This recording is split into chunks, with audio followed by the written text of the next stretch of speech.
Y'all welcome to Bible study, Sabbath service, Bible class, days out from the Feast of Unleavened Bread. That's right. And the Passover going down 21st at evening, starting probably at 6 o'clock. 7:23 that evening, the moon will be up, and we'll be transitioning right to the first day of Unleavened Bread. Oh. Alright, so we right on point. Indeed, based off the calendar and even the signs in the heavens.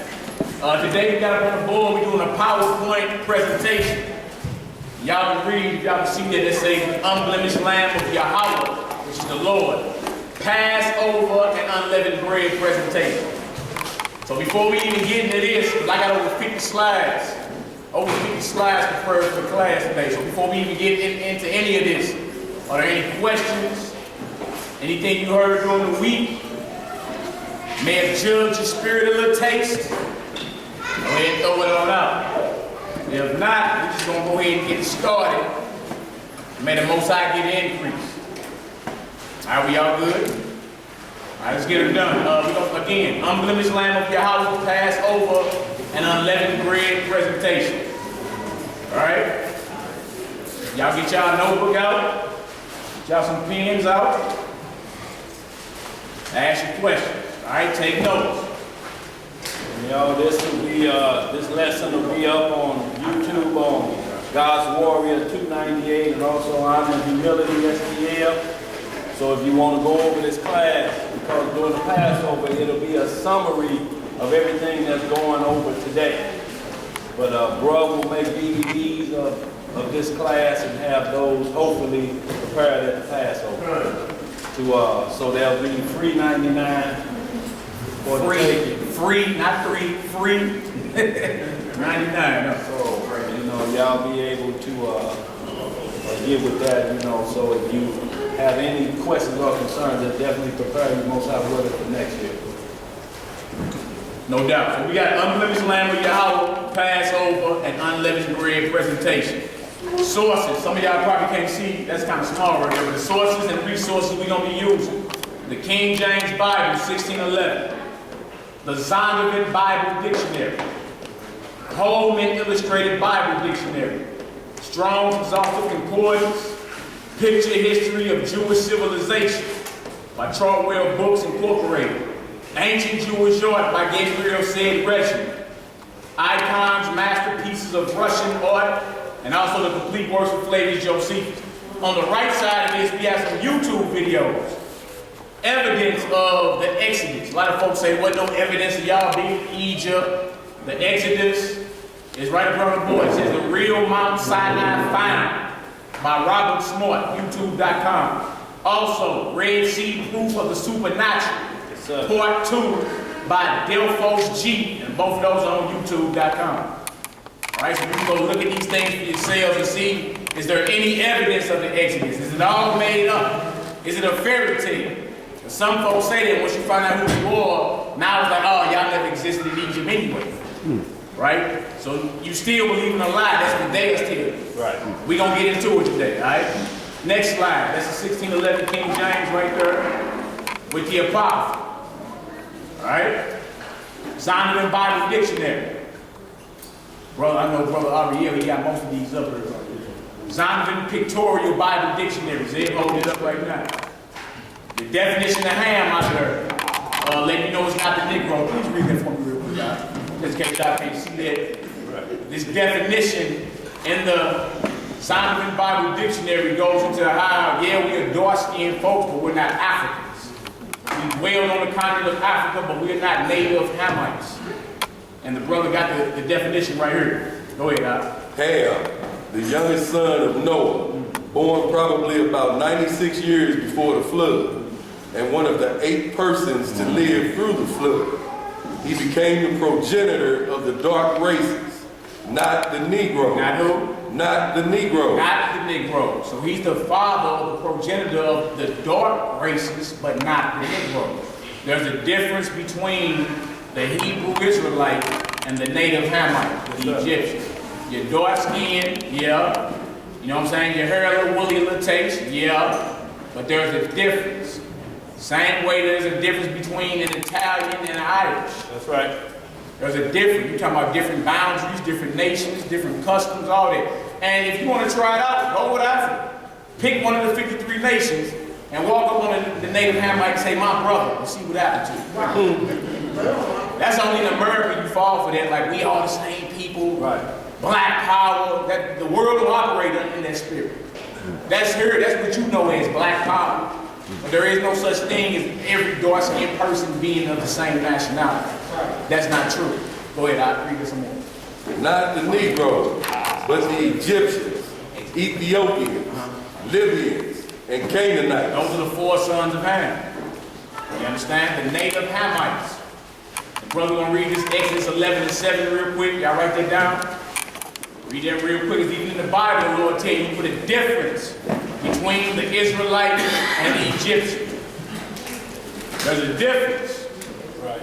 So get that up out of your mindset. Black power. What's the black language? What's the black language? Right. What's the black flag? What history you mean black? What culture you claim on now? Right. None of them got the same cultures. Right. Read the Exodus for me, bro. Read from the book of Exodus, Yeah. chapter 11, verse 7. Yes, sir. But against any of the children of Israel shall not a dog move his tongue against man or beast, that ye may know how that the Lord doth put a difference between the Egyptians and Israel. See that? The Lord puts a difference between the Egyptians and the Israelites. It was no wonder today everybody amongst our people claim they're Egyptians. Hotel, y'all probably heard that before. Hotel. Black power. Comedic science. But we see that the Most High put a difference between the Hebrews and the Egyptians. That's a fact. All right? Next slide we got up right here. Holman Bible Dictionary. Strong's Exhaustive Concordance. Y'all ever heard it say Strong's number or H2228 or H this? That's the Strong's Concordance. In this book right here, you can look up any verse in the Bible. Any verse. Right? If you know the key words to the verse, you can look up anything. Lord, Savior, damnation. You can look up whatever you want. And if it's in the Bible, it's in her. And then you can find the verse and figure out what Hebrew word it was translated from. Or what Greek word it was translated from. All right? That's the picture history of Jewish civilization. Look, these aren't comic books either. Like, unless you knew what your history was, you walk right past most of this stuff. That's right. But as you know, look, they got us right up in here. That's ancient Jewish art right there. And that's the works of Flavius Josephus. All right, so these are some of the various sources that we're going to be using for resources. The source is the Bible. That's the source right here.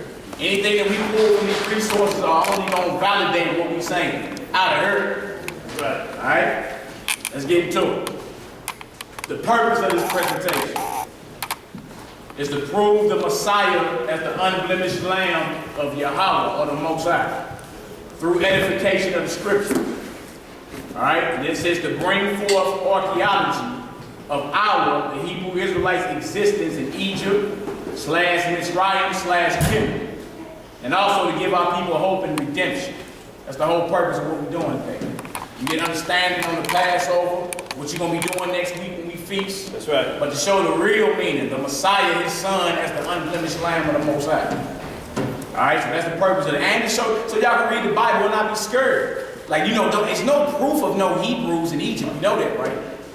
And you start getting nervous and you're like, dang, that's messed up. I almost believe. And you look up, you Hotep and you down with your boy Polite now. All that's false. What it is, they'll throw you something out there and have you thinking like, dang, I'm scared to even go look. Right. Huh? You ain't like, look, man, my faith airtight. Let me go check this out, see what's going on. And I'll tell you, if you go check, you'll see these men are lying. They were set up to have you thinking the Bible was tampered with and messed up. That's right. All right, so that's the purpose of this presentation we're dealing with right here. Archaeological evidence of the Exodus. Y'all see that right there? Y'all see that? Yes, sir. Y'all see that right there? That split rock in the middle of the desert? Sir. When y'all watch that video I quoted, there's erosion, water erosion at the base of this. This is in the middle of the desert. Yeah. It rains 10 inches every 10 years. What is watermarks doing at the base of this megalithic structure in the middle of the Sinai desert? Huh? Brother, read this for me. Numbers 20th chapter. Read Numbers 20. But there's no evidence y'all was ever in Egypt. No evidence of an Exodus, no nothing, right? What this rock right here look like it's done been split down the middle. What is that? Right. And why does it have erosion marks like water been flowing about it? What's going on? Huh? Oh, it's just a fairy tale. This was made up. It was a soothing story. Hey, y'all, if it get a little tight, you may have to double up on, you put your personal belongings underneath your seat, just if it get a little tight, y'all, so we can accommodate everybody. Go ahead. Now look, y'all looked it up on the video about the real Mount Sinai, and you'll see all this. It'll blow your mind, all the archaeological evidence still in the earth. That's right. Proving the Exodus out. Brother, can you read that Numbers 24 real quick? 10 through 11. Numbers 20, verse 10 through 11. In the book of Numbers, chapter 20, verse 10. And Moses and Aaron gathered the congregation together before the rock. And he said unto them, Hear now, ye rebels, ye rebels. This is when our people were complaining about it not being water. We got redeemed out of Egypt, right? We witnessed the miracles and all that. We get on the other side, we over there 2 seconds. We complain. Y'all know how we do. We got short memories. You can do something for somebody today, and the more is out the window. Nobody remember what you're doing. But this is nothing new to who we are. We've been had short memories. We've been had short memories. So this is when we start rebelling. Mind you, he did all that for us, destroyed Egypt, redeemed us out of bondage and all that. We get into the desert, and we get to mumbling, talking out the side of your neck. Niggas think he the leader. Right. Think he runs a God on dealing with him. Right. And then Fat mouth. they almost had a coup against Moses in the wilderness. Where Moses had to be like, you know what, if y'all over there with them, stay over there with them. You understand? So he called us rebels. Don't forget that. You find out you a Hebrew and start thinking you righteous, all of a sudden, no. We have a long history of rebelling against the Most High. Thank the Most High, he never got rid of us. You understand? Let's keep reading, bro. He said unto them, Hear now, ye rebels, must we fetch you water out of this rock? And Moses lifted up his hand, and with his rod he smote the rock twice. And the water came out abundantly, and the congregation drank, and their beasts also. As you keep reading that, the Most High checked Moses right after that. They didn't give glory to the Most High. Most High actually told him to speak to the rock. Moses got angry and smoked the rock twice. And they said, must we fetch you water? Right. Most High hollered at Moses, what's all this weed stuff? What you mean like you doing something? This is about me. Moses speaking a little French. Yeah, he's speaking French. But this right here, based on archaeological finding, that's the rock right there. And when you watch that video, it's going to blow your mind. Like, dang, this stuff really is in the earth. The Most High is not playing. Now ask yourself this. All right, where Buddha Memorial at? Like what he done did in earth? Any evidence or something? What about the 360 odd gods of Egypt, since everybody loves Egypt? They on record doing anything? Right. Have you asked an Egyptian? They love to ask us about the historical evidence of Christ, and we got that too. But ask them, say, man, I need the historical information of Horus. Did Horus ever exist? Do y'all know that most of them are saying Horus was a myth? Heru was just a myth. It's just certain principles of his life that we deal with. Okay, well maybe y'all can afford to say that. We ain't gonna say that. Right. Our Messiah existed. Right. You understand? This is just one archaeological finding. We got more. What is it word? It said more ammo or more ammunition. Evidence. Yeah. Now this right here is the bottom of the Sea of Reeds, the Red Sea. These are chariot wheels from the 18th and 19th dynasty. Yeah. Huh? At the bottom of the Red Sea. What you seeing right here is coral reef, and it preserves whatever the structure is. Shaft, wings. That's on the side. At the bottom of the Red Sea. Look like a junkyard down there. Right. Why don't it look like that at the bottom of the Mississippi River? Right. Why the Red Sea out of all places? Could it be that you actually existed in Egypt? Could it be your God did miracles and got you up out of there? Is that possible? Could it be your book is the book that the Lord inspired to give to you to teach the rest of the nation? Is that possible? Or is the Bible just a soothing book with soothing stories? Right. Because if this happened, this changed the whole dynamic of your faith and your conversation you having with these cats. Make them pull out their history. That's right. What actions your guys never did? Let's read the scriptures on it. Let's go to Exodus 14. Exodus 14, verse 27 and 28. And this to give our people hope in redemption. Because if all this exists, that means the Lord got down how he said he got down in the scriptures. And that means there's a greater redemption coming for us as a people. That's right. Because if this happened and all this happened for your ancestors, what you think will happen for you? Once you come back to the truth concerning these scriptures. Huh? Hey, but to trip off this, you gotta really believe though. It's deeper than that. You have to believe or have faith in what you are believing and reading. You gotta have faith in that. Exodus 14, 27 to 28, my brother. Exodus chapter 14, verse 27. Yes, sir. And Moses stretched forth his hand over the sea, and the sea returned to his strength when the morning appeared, and the Egyptians fled against it. And the Lord overthrew the Egyptians in the midst of the sea. You see that? Bible say the Egyptians got overthrown in the midst of the sea. Huh? Makes sense because it's chariot wheels down there. Huh? Let's go forward. Verse 28. And the waters returned and covered the chariot. And covered who? The chariot. Okay. And the horsemen and all the host of Pharaoh that came into the sea after them. There remained not so much as one of them. You see that? The Most High handled your enemies. The Most High got at your enemies because you was in bondage. You was getting handled. He said, you know what, they're my children. Just like if any of y'all children in danger, you come to the rescue. Huh?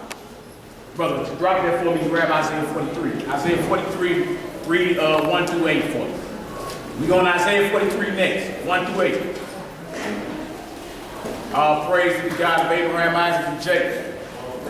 Praise. Let's get it done. Isaiah chapter 43. Yeah.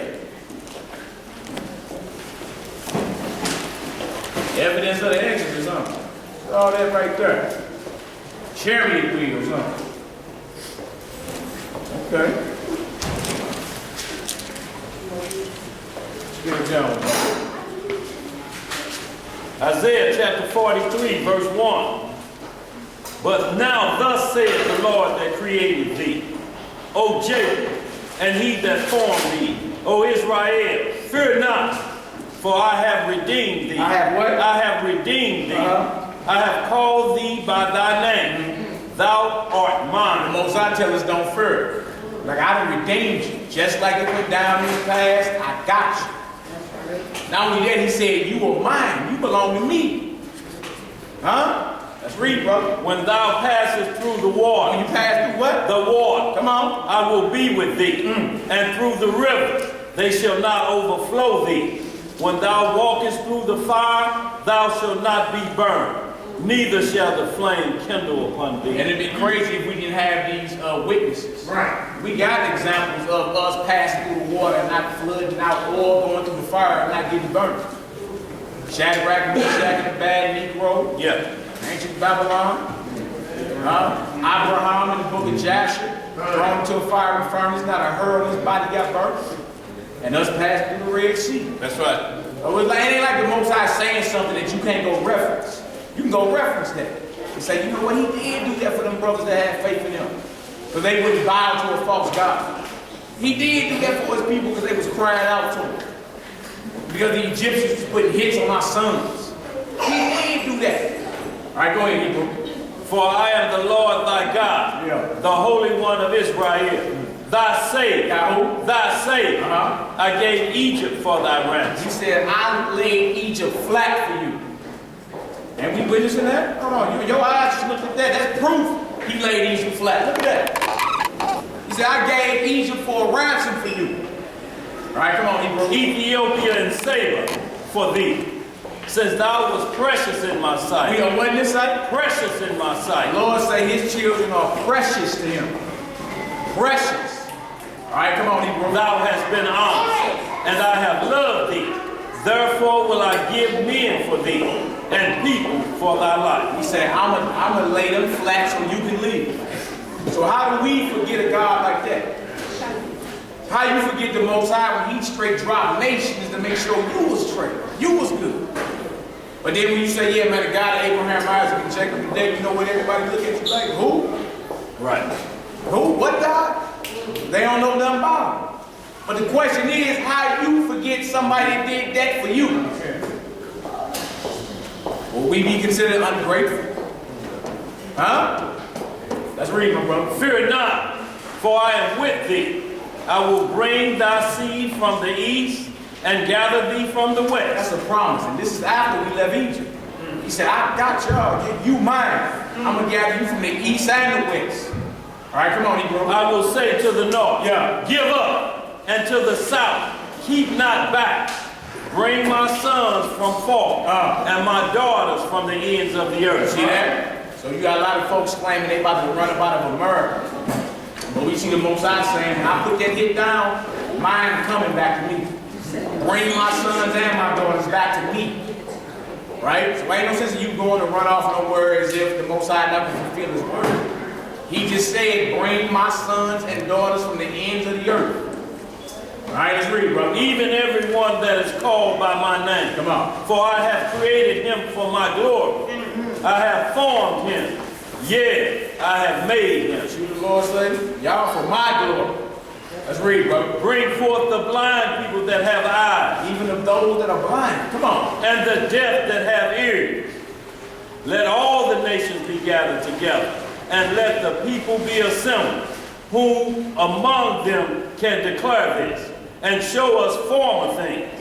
Let them bring forth their witnesses, that they may be justified. Or let them hear and say, it is true. Let them hear. He said, look, the Lord said, bring forth your witnesses. If any God you serve is God, bring the evidence up. He said, oh, I heard this truth and say, that's the truth right there.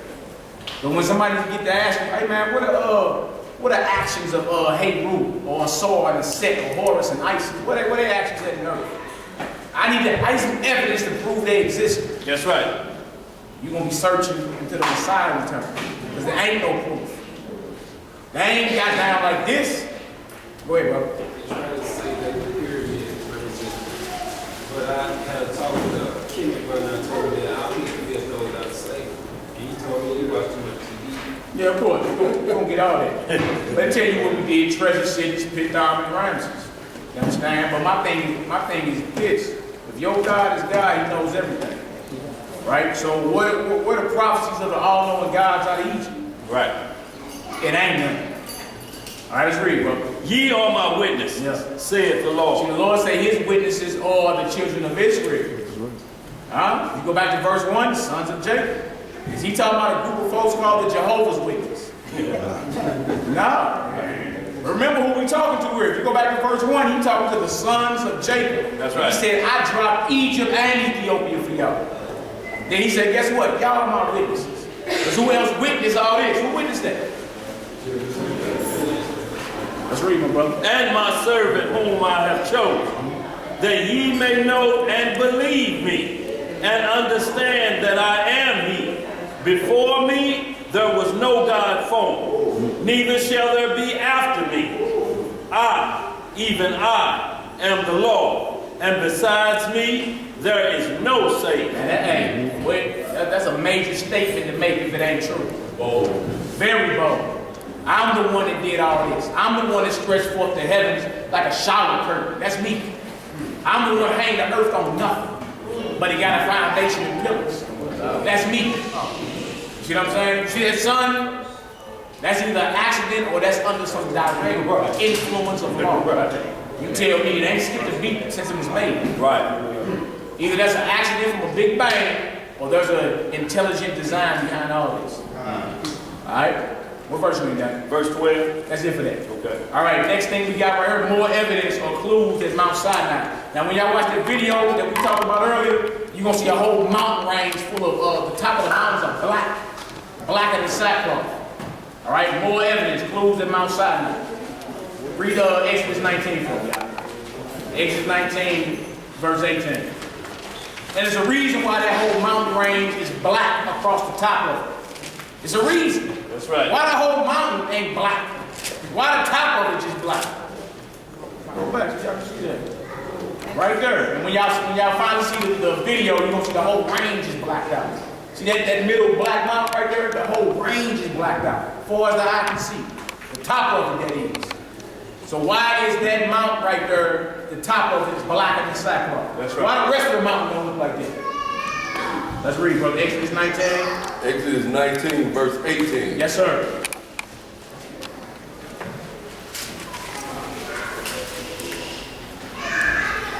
And Mount Sinai was altogether on a smoke, because the Most High descended upon it in fire. And what? In fire. Let's say the mountain was all together on the smoke. Most High descended on that deal in fire. All right, come on, Hebrew. And the smoke thereof ascended as the smoke of a furnace, and the whole mountain quaked greatly. There it is right there. You get a greater view when you watch this video. There it is right there. Right. Top of the mountain. This right here is more evidence. One of the brothers grabbed Exodus 1, 13 through 14. Hebrews making bricks in Egypt, on the walls in Egypt. Now these can't be Egyptian royalty right here. They draw. Right. Right. That ain't Pharaoh and his sons and them. Who did it? Right. He got a whip in his hand about to whip somebody. That's the overseer, the taskmaster. See that? Hebrew slave. In draws again, making bricks.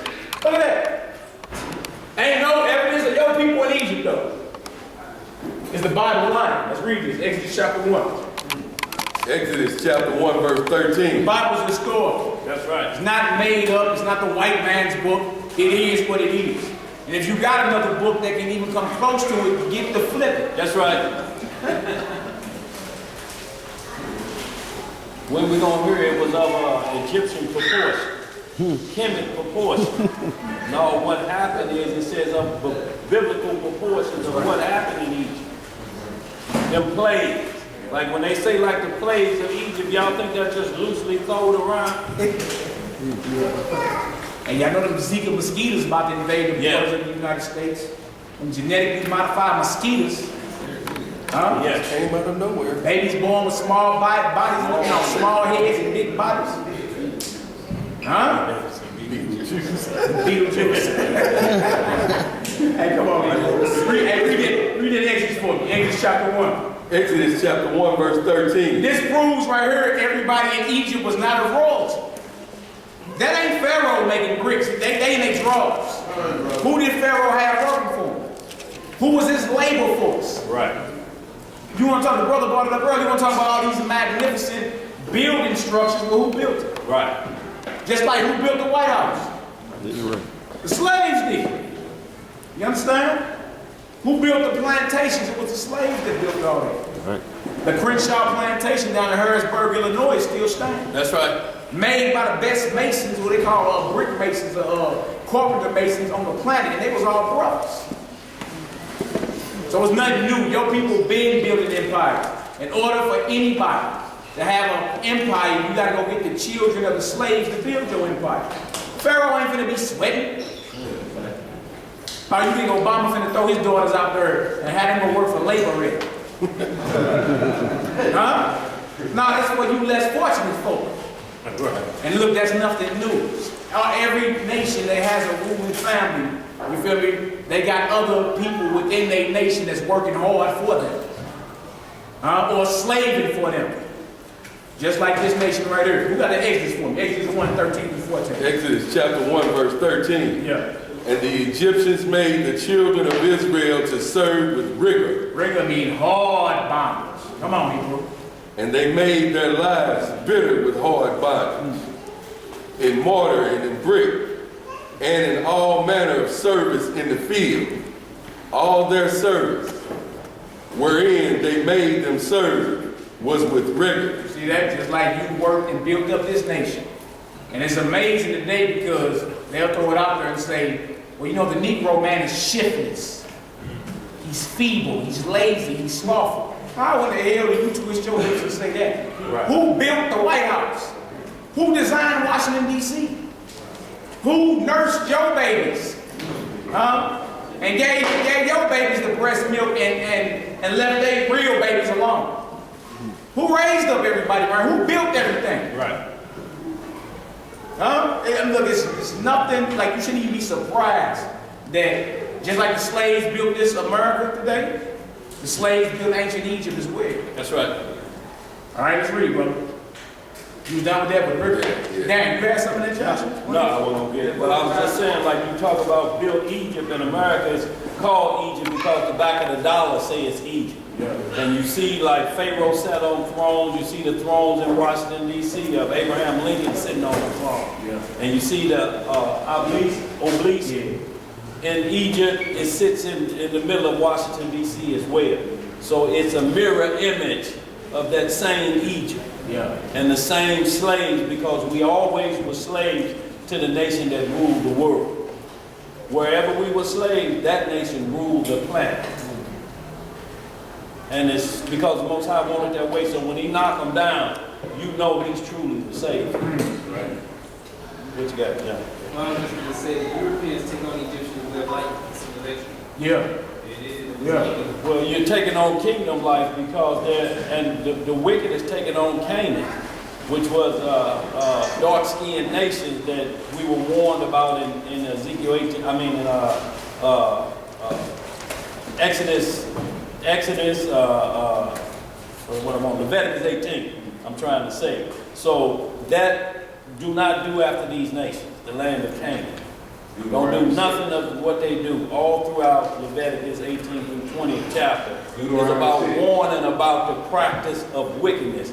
And that comes from a dark nation who was ruling Jerusalem. Yeah. Whoever ruled Jerusalem ruled the world. And they ruling it supernaturally. So this is the war you up against, a plot of land that's supernatural, the navel of planet Earth. Whoever got that run the world.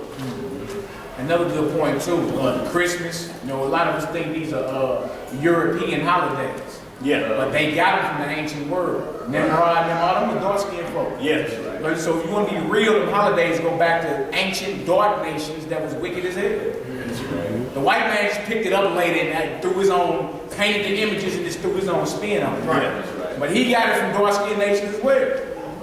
Showing you all dark-skinned people ain't the same people. If that's the case, why they in their drawers? Right.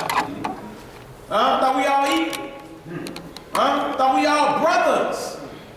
You gonna make your brother get out there in the hot sun in his drawers and make bricks without straw? Right. Nah, get that about your mind. Ain't no such thing as everybody that's dark-skinned is the same people. That's a lie. Right. That's a lie. You believe that now because that's what you've been taught. But that's not historical. Isaiah, go ahead. In Deuteronomy 6, we supposed to do away with Canaan. We supposed to wipe him out actually for all Canaanites in Deuteronomy 6. Deuteronomy 7, yeah. Yeah, but we did not. So, exactly what we just said, all those people in our nation, and we're not supposed to follow the books of us. No doubt, no doubt. And look, it's deeper than that, y'all. Look at getting to what somebody is saying first, and then getting to what God they worship, and then what they teaching. Right? You can't just let your guards down because somebody show up with some dark skin. Huh? You know better than that. You don't trust the cat living next door to you. Right. But as soon as somebody talking something as what you deem righteous, you're like, oh, let my guards down. That's what's up, bro. Come on in. How you know he ain't bringing the doctrine of the devil to you? How you know that? What color was Judas? He was a Jew, Judite. Right. The tribe of Judah, the same color as the Messiah, dark skin. And what did he do? He sold the Messiah out. So dark skin is not a prerequisite for righteousness. You understand? There's been many, most of our battles in the Bible was against dark skinned nations. What you think David and Goliath was? That was the Israelites against the Philistines, two dark nations. Banging against each other. Alright? What you got? You want to read something? Just want to read a little bit of this. In the book of Jasher, yes sir. And this is in the 65th chapter, and I'm just going to get right to the heart of it, but the whole 65th chapter gets really into detail. But 65 and verse 29. The book again. The book of Jasher. Tell you what, verse 28, I'm going to start at. And the book of Jasher is mentioned in the Bible, 2 Samuel 1:18 and Joshua 10:13. Teach your sons the weapons of war. It is written in the book of Jasher. Huh? Like, that weapons of war? Yeah, they tell you in the Bible, teach them sons of Judah how to go to war. And we a nation. Who's your army? Who's defending the front line? You too busy killing your own. Huh? Thought you was hard. You taking away from your army and thinking, oh, look at that brother there. He get props. He's a killer. Huh? Ain't nobody went and got it with Darren Wilson, though. Right. Right. He still walking the streets. Huh? You went and got it your brother, though. If that ain't cowardice, what is? That's right. All right, let's read, brother. Yes, chapter 65, verse 26. Yeah. And after all the Egyptians had withdrawn from the children of Israel, they returned and became oppressors and officers over them. And some of them stood over the children of Israel as taskmasters, to receive from them all that they gave them for the pay of their labor. And the Egyptians did this in the manner to the children of Israel day by day, in order to afflict in their work. That's a taskmaster with his whip in his hand right there. The bro about kissing his feet. Oh yeah. And all the children of Israel were alone engaged in the labor. And the Egyptians refrained from giving any pay to the children of Israel from that time forward. And when some of the men of Israel refused to work on the account of the wages not being given to them, then the exactors and the servants of Pharaoh oppressed them and smote them with heavy blows, and made them return by force to labor with their brethren. Thus did all the Egyptians unto the children of Israel all these days. Yeah. The Lord bondage didn't start in America. Our whole history been in and out of slavery. So it's important to understand that so we can understand why we're keeping the Passover next week. Why we celebrate us being redeemed out of slavery. And the Most High dropping the nation that was subjecting us. That's a beautiful thing. Was you gonna be sad when you get redeemed out of here? Dang, that's messed up how the Most High did that to George Washington and them. Ain't you gonna be happy? Like, about time, all praises, Most High. Yes. For getting at these devils for doing us like this. But you gonna be sad or you gonna be happy? Revelation 18 say what? Rejoice, O you prophets and saints of the Lord. When the Most High dropped Babylon, we are going to be rejoicing. We're not gonna be mad. Just like we rejoiced when he dropped Egypt. That's right. Why? Because they was getting at the children of God. That's why. Your people. All right, let's read, brother. You done with that? Okay. Next slide. More pictures of Israelites in Egypt. Notice the fringes. Brother, right Numbers 15. Notice the fringes. That's peculiar to Israel. Right. No other nation get down like that. These are fringes hanging off their garments. Read Numbers 15. That's one of our commandments. Put fringes in the borders of your garments. Right? Numbers 15. More pics on the walls of Egypt. Numbers 15, 32 to 38. The book of Numbers, chapter 15, verse 32. And while the children of Israel were in the wilderness, they found a man that gathered sticks upon the Sabbath day. And they that found him gathering sticks brought him unto Moses and Aaron, and unto all the congregation. And they put him inward, because it was not declared what should be done to him. And Yahweh said unto Moses, the man shall be surely put to death. All the congregation shall stone him with stones. There's somebody, go ahead, brother. Without the camp. There's somebody that the Lord told him to do something the day before and double up. Right. He said later for what the Lord saying. I'm going to do what I want to do tomorrow.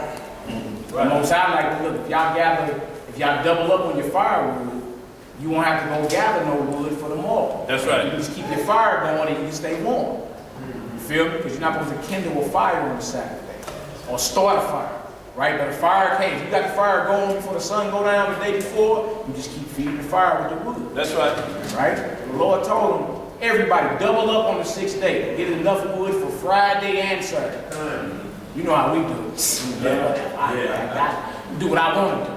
Earl, you get that wood, what wood?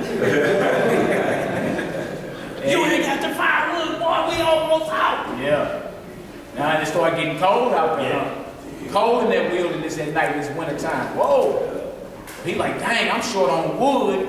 Let me go gather some wood. And the Lord like, I told you double up, but because you want to do what you want to do, guess what? Judgment is coming. That's right. Judgment is coming. Right? And look, we need to be thanking the Most High that we are under some type of grace right now. That's right. Yeah, because had we been under this order right here of average, all of us be dead up out there. Besides, you know, babies over there, all of us be dead. I'm just saying. Yeah, so the Most High basically told our people, go ahead and double up. Everybody did except him. And then he ran out of wood and got cold. You know? Ran out there and started gathering wood. And the Lord like, oh no. I told you what to do. You didn't want to do it. Guess what? Get him up out of here. Stone him with stones. All right, brother, let's read. Verse 36. Yeah. And all the congregation brought him without the camp, and stoned him with stones, and he died, as the Lord commanded Moses. And Yahweh spake unto Moses, saying, Speak unto the children of Israel, and bid them that they make them fringes in the borders of their garments throughout their generation, and that they put upon the fringe of the borders a ribbon of blue. And it shall be unto you for a fringe, that ye may look upon it, and remember all the commandments of Yahweh, and do them. And what? And do them. So you're supposed to be able to look on your fringes and it remind you to keep and do the commandments of the Most High. That's right. But the problem is, we start depending on that outer cup so much that we got wicked on the inside. You understand? So if y'all want an example on the fringes and border blue, brother, don't y'all stand up for me, my brother. Just show the class real quick the taste. Fringes, you see that? They got a border blue around the edge of the shirt. Fringes hanging off. That's the basic concept right there of what we're talking about. That's a shirt. That's not a garment. That's a shirt. That's the basic concept. Border blue with fringes hanging off. And it represents the commandments of the Most High. Everybody got a dress code. You got a dress code in the streets, don't you? That's right. You was gang banging, right? Huh? When you was flying your flags and everything. You getting to this now, you embarrassed. I don't want to hang them curtains off of the borders of a shirt. But have you seen the men though? You said what? Fringes. I can't hear you. Have you seen the men? To be seen, no, it ain't got nothing to do with men. Yeah. It got something to do, if you go back and read that verse, it says, so you can look on them and see them. Right. Right. I'm saying you could bring that point in, like. Yeah, what's about this? We Hebrews. Like, you ain't finna be rocking no Nikes and Michael Jordans in the kingdom. Right. We got a dress code. Right. You feel me? We ain't no baseball caps and starter jackets. We have a dress code. Right. You understand? Look, even the cats that claim they Egyptian, all them wearing baseball caps and starter jerseys. Right. And polo shirts. Why y'all not wearing the little side lock with the little bald head with the side lock? Why y'all ain't wearing it? If you Egyptian, dress like an Egyptian. Right. Huh? They don't even dress like Kimmy though. Why? Because they ashamed. Right. They know good and well they ain't us, man. Putting on wigs and makeup and all type of stuff, man.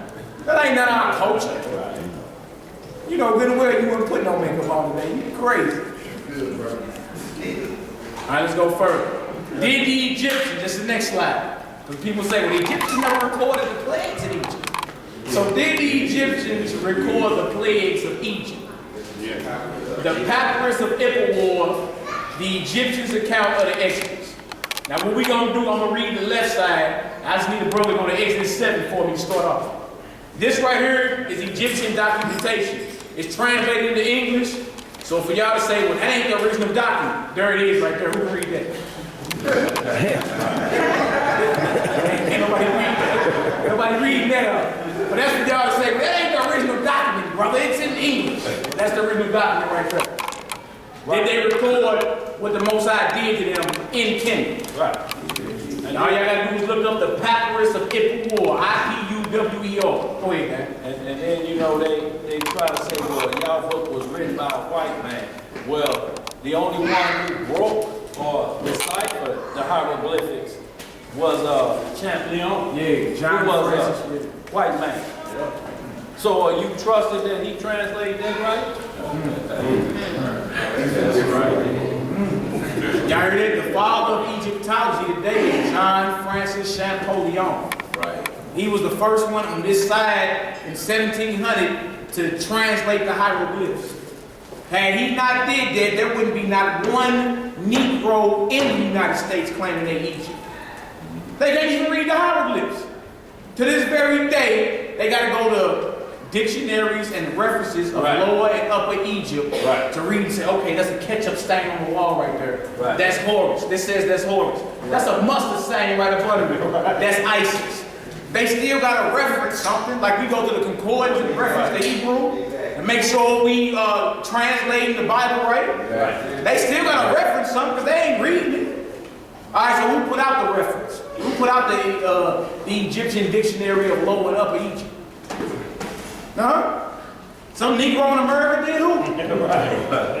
Nah, what they are blaming us for is a white man's book. They the ones that's guilty of that. Right. They the ones guilty of that. Right. Not us. They the ones guilty of that. Ask them about John Francis Champollion. Matter of fact, do that after you Google his name. You say, oh, okay, the father of Egyptology. Right. And then look, type in father, list of the fathers of Egyptology when you get a chance. And you tell me how many Negroes pop up. They all Caucasians except one. One of them is an Arab. Hold on, what about all these men? Dr. Francis, Dr. Ben, and Hotep, and John Henry Clark, and what happens up with all them? Ray Pagan down there on Natural Bridge, where you at there? Natural Bridge in Newstead, the African Palace. Ray Pagan. Huh? Yeah, he tell you, because Jesus never existed. And he's like, oh man, he sounds like he might be right. Right. And you start doing research and see it's more evidence outside the Bible for Jesus than there is for most seasons. Right. What you talking about? Right. Why Ray ain't gonna pick that $2,500 up when somebody challenged him on that? Right. Said, man, I'm challenging you on this part. Every point you made, all you gotta do is prove one of them out your book. And you get $2,500. Why you ain't come collect? One of y'all give me that challenge. Say, brother, I'll pay you $2,500 if you can prove Passover in the Bible. I get everybody down to $2,500. We coming to collect. Every last one of us gonna have $25. So when somebody put it out there and say, well, brother, what you mean ain't no proof? Well, hold on. All these claims you got saying Jesus was jacked out of Egypt, all we need for you is to prove one of them out of your book. Don't bring me nothing off the internet. Since Egypt is ancient, go into the Book of the Dead, go into the Medu, go into the Egyptian books and show me Jesus being stolen out of Egypt. You will be flipping until you die. It's not in there. You know what the Egyptian Book of the Dead is? It's a book of spells. It's what the priest used to utter over the mummies of the dead pharaoh. I thought the Bible was stolen out of Egypt. Right. But somebody can say it so smoothly and say it sounding so convincing, you're like, oh, I don't even believe no more. Right. And then you let him drive you when you walk in the door. Hey y'all, he believed in Christ. And everybody start laughing. You all nervous and you backpedal. Huh? You believe or you don't believe. That's right. That's right. And how ironic is it when he teaching you is a myth, but what's in here is true. Right. So good old Ray Pagan must be sent from the devil. All right, so we look right at 8-7. This right here is called again the Papyrus of Ippawar. Did the Egyptians record what happened to them? Well, that's just y'all side of the story, brother. You know, maybe something else happened. Right. So grab 8-7 for me, brother, verse 20 and 21. Read verse 21. The book of Exodus, chapter 7, verse 21. Yes, sir. And the fish that was in the river died, and the river stank, and the Egyptians could not drink of the water of the river. What verse you in? 21. Start 20. The book of Exodus, chapter 7, verse 20. And Moses and Aaron did so, as Yahweh commanded. And he lifted up the rod and smote the waters that were in the river, in the sight of Pharaoh, and in the sight of his servants. And all the waters that were in the river were turned to blood. Turn to what? Turned to blood. Papyrus, YHWH Papyrus, chapter 2, verse 10. The river is blood. They recording that. You read that verse 21 already? No, we read it. And the fish that was in the river died, and the river stank, and the Egyptians could not drink of the water of the river. And there was blood throughout all the land of Egypt. YHWH Papyrus, chapter 2, 5 through 6. Plagues throughout the land. Blood is everywhere. Wow. Okay. Go to Exodus 7 and 24, my brother. And all the Egyptians digged round about the river for water to drink, for they could not drink of the water of the river. And 7 days were fulfilled. After that, the Lord had smitten the river. YHWH Papyrus, chapter 2, verse 10. Men shrink from tasting. They thirst after water, for they could not drink of the water of the river. And then Exodus 7 and 21 says, and the river stank. YHWH Papyrus, chapter 3, 10 through 13. This is our water. That is our happiness. What shall we do in respect thereof? All is ruined. Go to Exodus 9:25 for me, brother. Exodus 9, verse 25. Yes, sir. And the hail smote throughout all the land of Egypt, all that was in the field, both man and beast. And the hail smote every herb of the field, and brake every tree of the field. YHWH Papyrus, chapter 4, verse 14, and chapter 6 and 1. Trees are destroyed. No fruit nor herbs are found.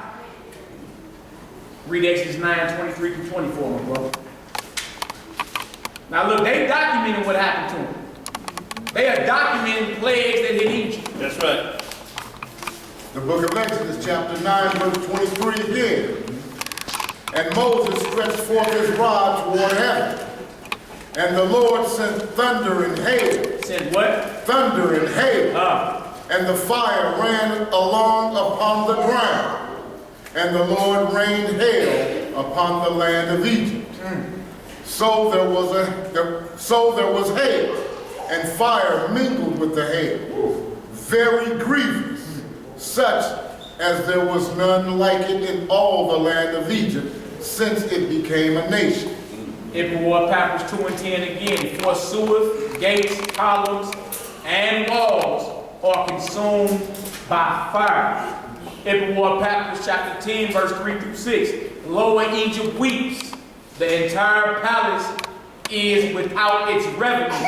To it belong wheat, barley, geese, and fish. And when he read Exodus 7:21, it says, and the fish that were in the river died. Right. YHWH Papyrus, grab Exodus 10 and 15 for me, brother. YHWH Papyrus chapter 6, verse 3. Forsooth, rain is perished on every side. Papyrus 5 and 12. That is perished which yesterday was seen. The land is left over to its weariness like the cutting of flax. Exodus 10 and 15 for me, y'all. Exodus chapter 10, verse 15. Yeah. For they covered the face of the whole earth, so that the land was dark. And they did eat every herb of the land, and all the fruit of the trees which the hail had left. And there remained not any green thing in the trees, or in the herbs of the field, through all the land of Egypt. Read that again. YHWH Papyrus 6 and 3. Grain is perished on every side. Papyrus 5 and 12. That is perished which yesterday was seen. So we had grain yesterday. Today is perished. And it says the land is left over to its weariness like the cutting of flax. Read Exodus 9 and 3 for me, then we're going to jump. Exodus chapter 9, verse 3. So for y'all, for those who say, well, the Egyptians never recorded none of the plagues that hit Egypt. That's a lie. Look up the Papyrus of YHWH. And you see, they was recording about plagues hitting their nation. You understand? When did that happen? And on whose account? Why did God get so mad at them? Why did the rivers turn to blood? Why did the animals die in the river? Why did all the crops die? What happened? Is this a time in Egypt that we never even, that they're not even reporting about on a large scale? They're not even reporting about what happened. You think in Egypt just was grand. They never had no problems. Everybody would stand up. Hell, you think that about America? Right. Go to some of them, museums of Congress, the Library of Congress in D.C., and read about George Washington and Thomas Jefferson. You're going to think, oh, these men will stand up Americans. They ain't telling you the evil side. They just telling you everything that will paint them as if they were righteous. Right. And for y'all that don't know, they were patriots, right? They was rebelling against the crown of England. So to the crown of England, they were terrorists. But to their own squad, they were freedom fighters. Old Thomas, your good old American fathers, everybody look. At one point in time, they were considered terrorists. That's right. Why you think they had a revolutionary war? Who they was fighting against? They wasn't fighting against you. You was in chains. Who was they fighting against? And for what purpose? Freedom. All right, brother, you got that when you ready? Exodus chapter 9, verse 3. Yes, sir. Behold, the hand of the Lord is upon thy cattle, which is in the field, upon the horses, upon the asses, upon the camels, upon the oxen, and upon the sheep. There shall be a very grievous murrain. Woo! YHWH Passover, chapter 5, verse 5. All animals, their hearts weep, and cattle moan. So we see even Egypt is recording or reporting about plagues, some type of disaster. And then you say Mother Nature got angry. Right. She came through. Then the brother, what y'all say that? Who was Mother Nature? Eating a woman eating butter sandwiches out in the woods. Playing rabbits. Butter sandwiches. That's Mother Nature. Yeah. No, it ain't no Mother Nature. It's the plagues of the Most High. You understand? That's the original YHWH Passover. This is the next one. Israelite in Egypt. Israelite in Egypt tended to the flock. Notice the afro, beard, and the garment with fringes. All customs of our forefathers. Yeah. Look at that. I thought y'all wasn't in Egypt nowhere. You got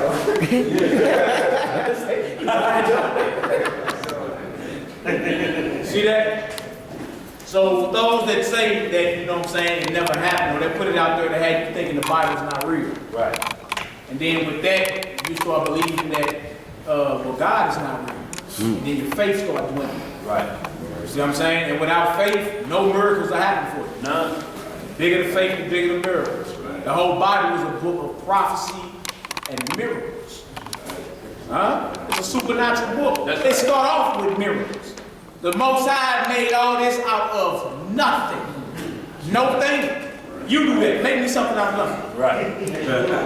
Right. Bring me an Xbox down here made out of nothing. Right. Right. You can't do it. Don't you see it? You can't do it. Right. Make me a rose. Ladies like roses. Right. Make your lady a rose and give it to her. Right. Can't do it. Right. You can't make something out of nothing. Right. The Most High did though. The book start off with miracles. And then the very miracles it's talking about you see to this very day. The sun's still in the sky, right? That's right. Moon's still in the sky. Rainbows, everything's still up there. So we know that we are seeing things that were made by something that's invisible. He made it out of nothing. That's no right. thing, no matter, made it out of nothing. You can't do that. So the whole book is a book of miracles. If you ain't, if it's spooky to you and you ain't down with the miracles, shut the book. Right. Shut the book. Because miracles happen to us every day. How close you be to dying when you go to sleep? You be that close to dying. People die in their sleep every night. You be that close to dying every night before you go to sleep. 150 deaths, 150,000 deaths every day in the world. Yeah. And get an illness and don't want to go to sleep. That's really torn. I'm scared I might die. What? You may die, go.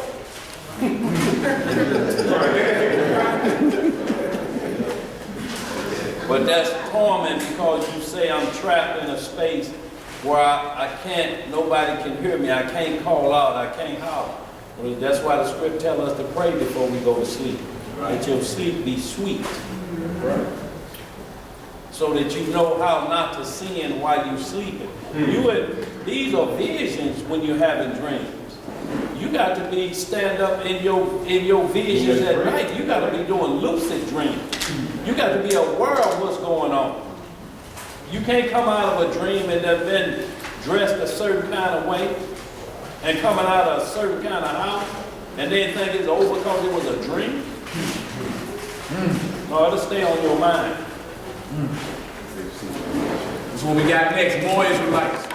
More mules on the wall. Notice the afros. If there's any doubt, look at the afros, birds, and always look at the clothing they got on. You'll see fringes, you see afros, you see birds. Egyptians ain't dressed like that. Right. They ain't dressed like that, but for those that tell you we wasn't in Egypt, why is there so much evidence of us being there? Then once you find that, you say, so what is your whole agenda in lying to me? Right. To do what? To overthrow your faith so you won't be believing in the Most High. Huh? Then look, then you show up at the Passover like, yeah, all praise to the Most High. I really don't believe he did that though. Right. I really don't believe that happened, but you know. No, you gotta have faith and belief in the Lord. Go ahead, sister. Were all the Hamites black, like dark color?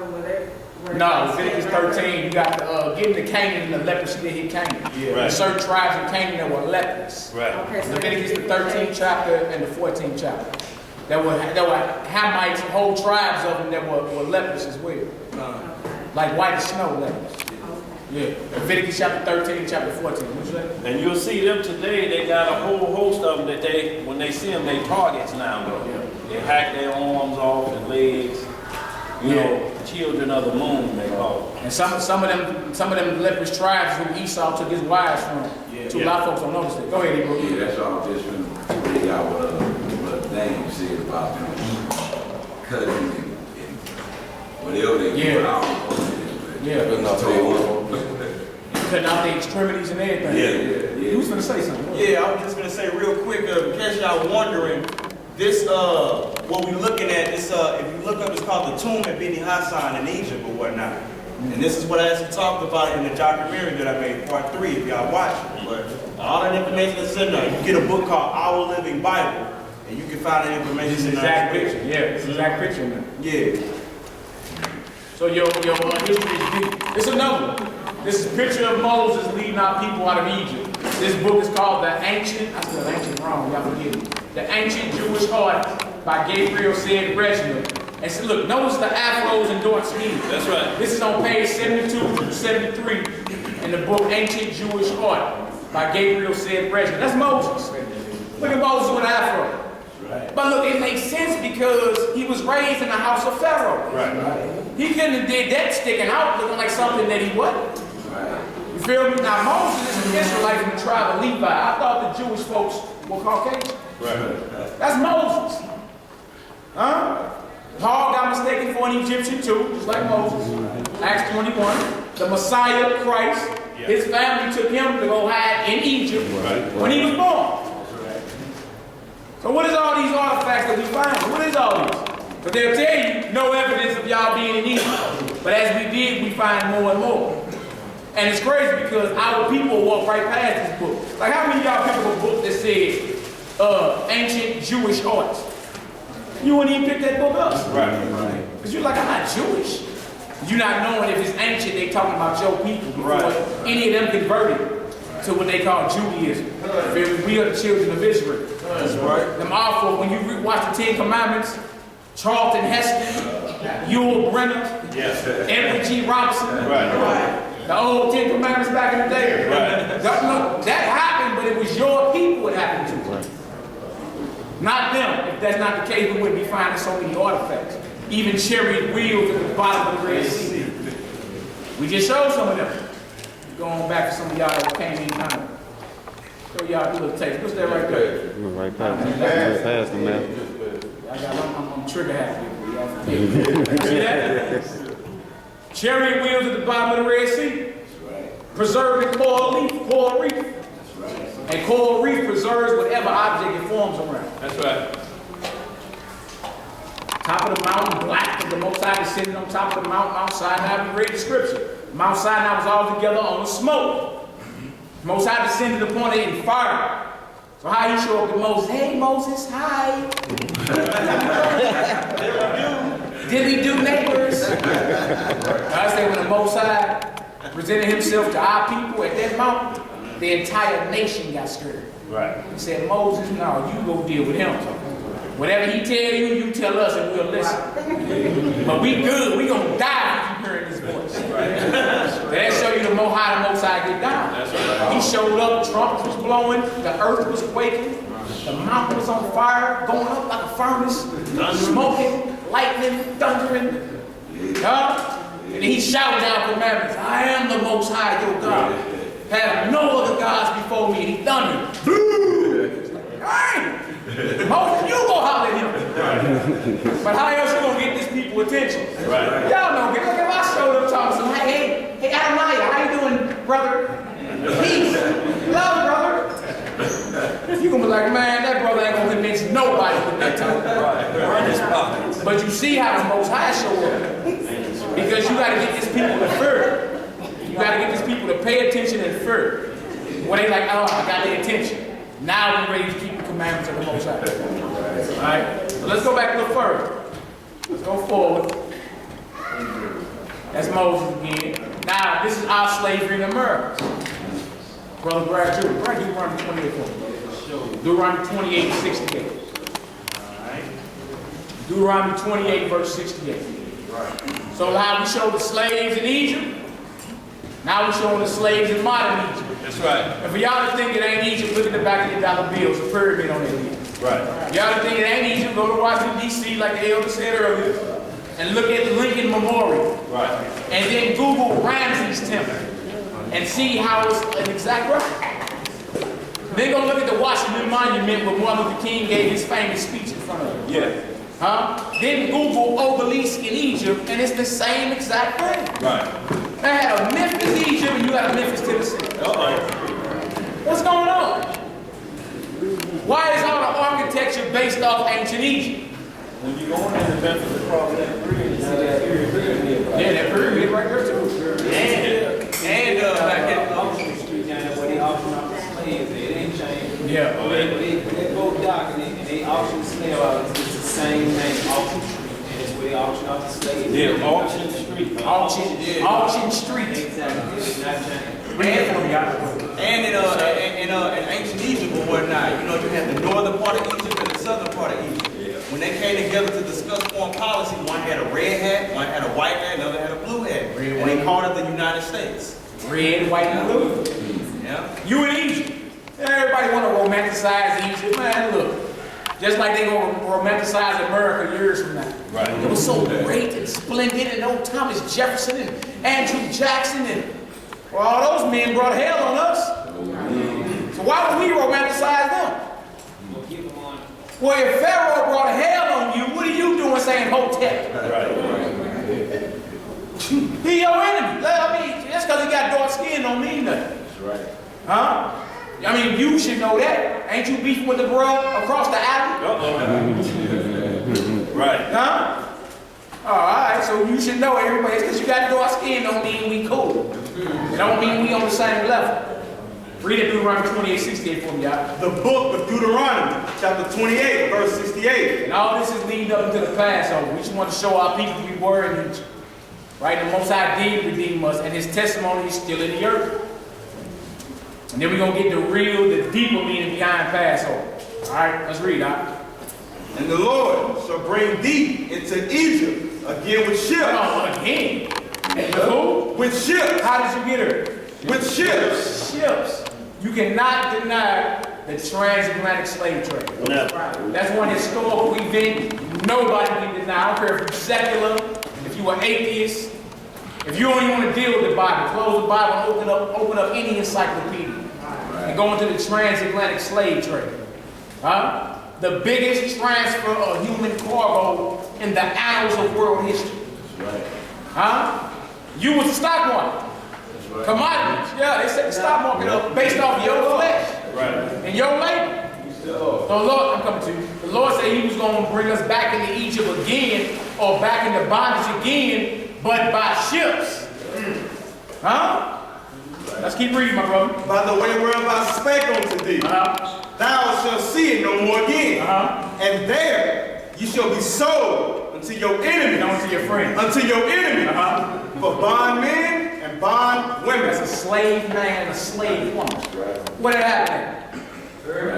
We tend to forget. And they want you to forget. Stop reading up. This is later for that. But the Most High say, just like a woman can't forget a child, I'll never forget. No.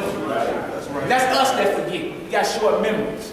And with them changing the textbooks up, all you can forget about it. Down in Texas, they say slavery was just people that was hired. People that got hired, you know, just because they couldn't find employment. I work for free.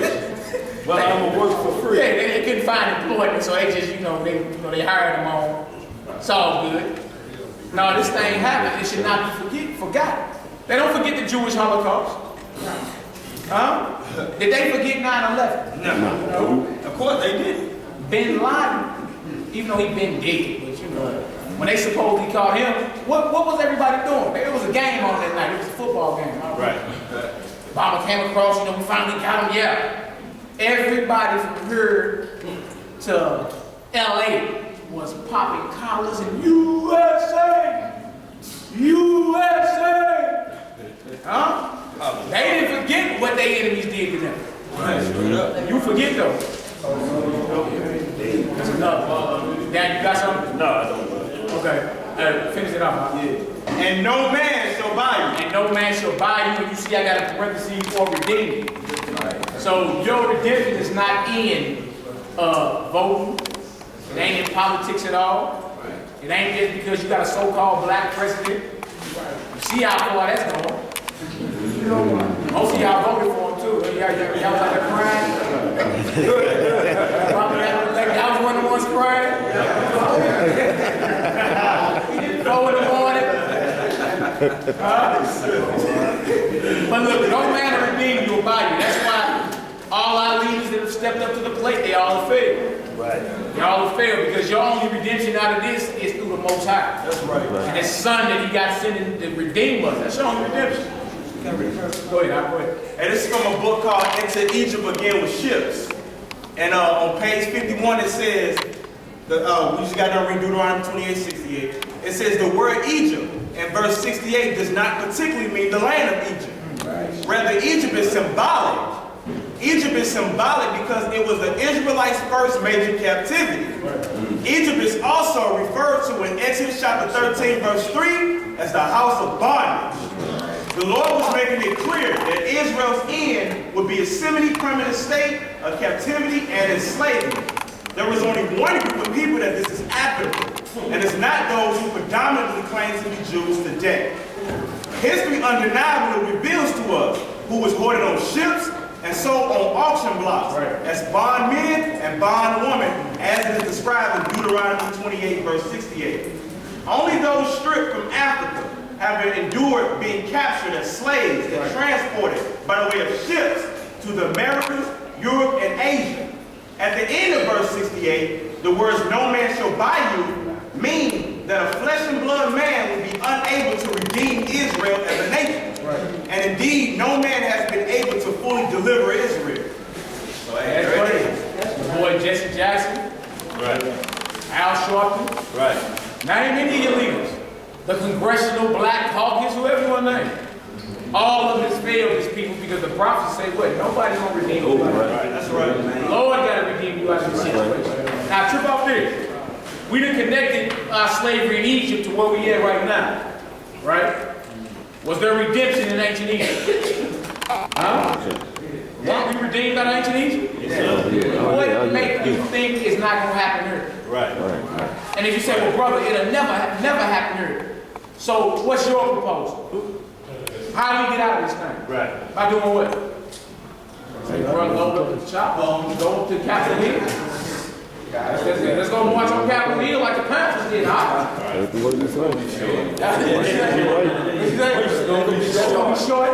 They got drawings. I'm saying, they giving away AKs now. Right. So what kind of weapons you think they got? Right. So if our redemption is not divine or supernatural, our question to the masses is, what is your proposal? How are you gonna get out of this thing? Right. By doing what? And when you're done talking, whatever movement that you are going to follow, might have some type of leader, or gained by the Most High or something. Somebody gonna be calling the shots. Right. Huh? Look, y'all, they play secret scenes. When you get in their war, See, they go back to kindergarten on what you did. Every woman you know, every man you know. Anything they find out, all this stuff is recorded. They know and they throw it right in your face to see how it's gonna stick against the wall. So knowing that, a lot of brothers end up bailing out the Herman Cains and they finna wear Clarence Thomas out this whole month. On his lasciviousness. Before he was voted in, y'all, this is how they play. They let you know. If you talk about backing out on us, you know what paperwork we got. And those threats are real to some. Same thing with King. Sent his wife all the tapes. Volume on 10. Tapes in the bedroom. And told him, you better kill yourself. He's like, no, I can't do that. I've done enough wrong. Y'all kill me, but I ain't gonna do myself. So y'all, we see where you at, that when you go to stand up against this, you know, the Most High put us here for this reason, so that we'll turn back to him. Y'all, it ain't so that we just curse people, we just happen to be under a curse for our disobedience. So it ain't like we just reveling in self-pity, like ain't no hope. The hope is you finding out right now, you know. At least you know why we in this position. redemption is coming. Yes. That was the whole point of this presentation today. Read Jeremiah for me. Jeremiah 17, we going next, y'all. Jeremiah 17, 1 through 4. And Daniel, if you can, grab Luke 21, 24. Y'all read that whole 80th chapter of Jasher, because it gets right into the plagues. And y'all, it's some things, because the Bible is summarizing it. There's some day-to-day event details that was going on, that if you think the Bible was rough on explaining it in its summarized version, you look at that day-to-day account and you see what the Egyptians faced that made them fold. 80th chapter. 80. And you can also get a book called Art of the Ancient Hebrews. When Malcolm was talking about Moses parting the Red Sea, it's in here. He ain't making this up. That's right. You get this information. It's out there. It's called Art of the Ancient Black Hebrews. And we have a rich history. We got a more in-depth and rich history than anybody on the planet. Our record's been preserved and everything. Jeremiah 17 is in. Jeremiah chapter 17, verse 1. Israelites sold as slaves in America. That's right. Y'all see that right there? That's the flyer. It's like if you were selling anything. You feel me? That's the flyer to be sold, a cargo of Negroes. Huh? And then look at this brother's back right here. If y'all ever get a chance to look at the image up, you can see through this brother's back right here. Right. That's how much he got whipped.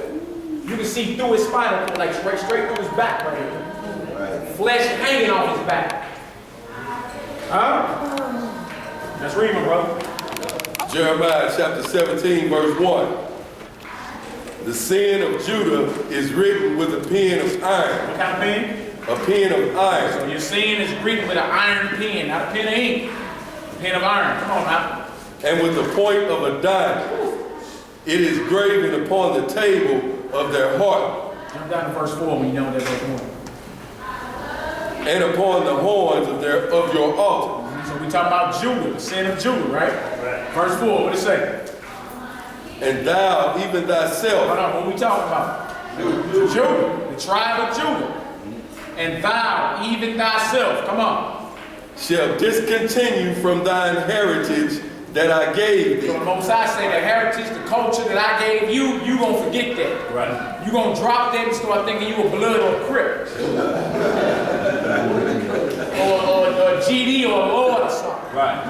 Huh? Or Mason or Greek or Right. Methodist or Episcopalian or Baptist, Church of God in Christ, or Right. whatever. Whatever. You discontinue from your culture that was given to you by the Almighty. Prophecy again. That's why we say, no, brother, you an Israelite. You ain't none of that. And you look at us like we just cussed your mama. Right. Every other nation that come here, their nation is recognized. When you had a Akeem Olajuwon playing for the Houston Rockets, the Nigerian, the great Nigerian. You know, the boy that played for Kansas City, the running back. The Nigerian nightmare. So they tell you who they are from that Dirk Nowitzki or whoever else. All these people go back and play for their nation, for the Olympics. Who you playing for? Right. So you know why Kobe them ain't strapping it up in South Africa or over in Zimbabwe, and the Zimbabwe team. They're looking mighty strong today. You got Kobe, you got LeBron, you got D. Wade, you got Magic coming out of retirement in Georgia. You don't see it. Magic better not come out of retirement. We play for who we are bonding men and bond women for. And we see the whole world looks at it and they say, there got to be them people. There's got to be them people. You can't even oppress them like that, and then they bring you that type of glory and fame. But that was the prophecy. You'll be in astonishment, a byword, and a proverb. In astonishment, running with a stolen TV. Look at that. Or astonishment like Jesse Owens running that 100 yards in 9 seconds. Look at him go, look at it. One or the other. Finish that off, Hebrew. And I will cause thee to serve thine enemies. To what? To serve thine That's enemies what, hey, read them and read. Go ahead. in the land which thou knowest not. In the land where?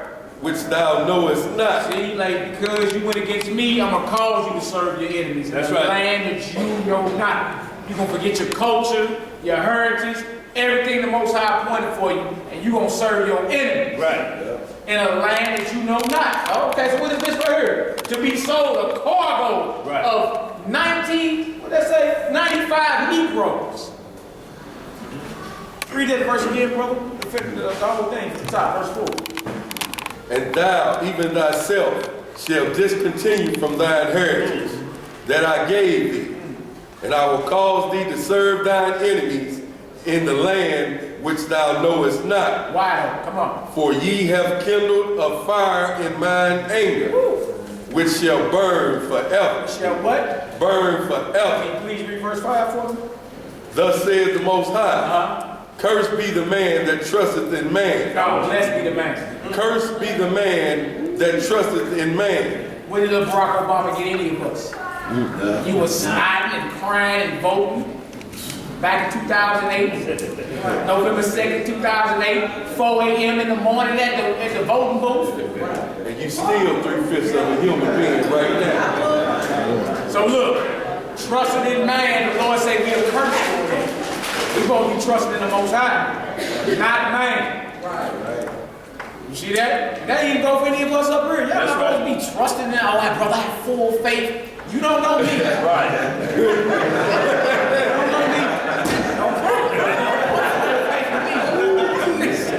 Boy, hey, I'm just keeping it real. You don't know there. Don't put your full faith in me. I got things I'm working on as well. Yeah, so it say, cursed be the man that trusteth in man. You understand? And make it flesh his own. Our trust and faith will be in the Most High. Period. Trusting in man got us this. You know, that's what he got. Trusting in man. And then went from trusting in man to following the gods of men. That's what happened. That's what happened. And not one canoe that showed up for you over here from Africa. Not one canoe. Not one, huh? Y'all getting a break on the high? All right, so look, you done with that?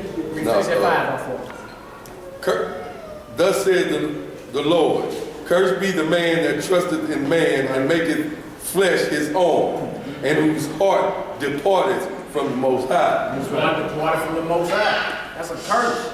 You see that? Your heart is your mind. It departs from the Lord. You trust in man. He sure speaking smooth things. You all in. Dropped your guards and everything. Like, what are we doing? The Bible tells us to try the spirit. Right? You ain't going to be gullible in spirit. Like, oh, that brother said shalom, or he said Jesus, or he must be down. It's time to try the spirit at that point. Because everybody ain't right. Even brothers running around here with fringes on. We know a few. You know what I'm saying? We know a brother that was on the FBI's wanted list with his fringes on. They thought him coming off the plane like, hey, come on. Come on. Yeah, and then put his slave name on his picture. Stephen Blackburn. Well, now before you take your mug shot, keep that garment on. And look, keep that garment on. We finna show the world your wickedness in your righteous garments. And what other people have AKA tied behind their name? What other nation of people? Muhammad Ali, they'll have AKA Cassius Clay. Malcolm X, AKA Malcolm Little. Elijah Muhammad, AKA Elijah Boone. So this is the only nation of people. I don't care where you go overseas. There's some Johnsons over there, some Taylors. But that lets them know who the bondage children are all over the world. The bywords and the proverbs chase you there. All the other nations, Obama, they call him the Kenyan.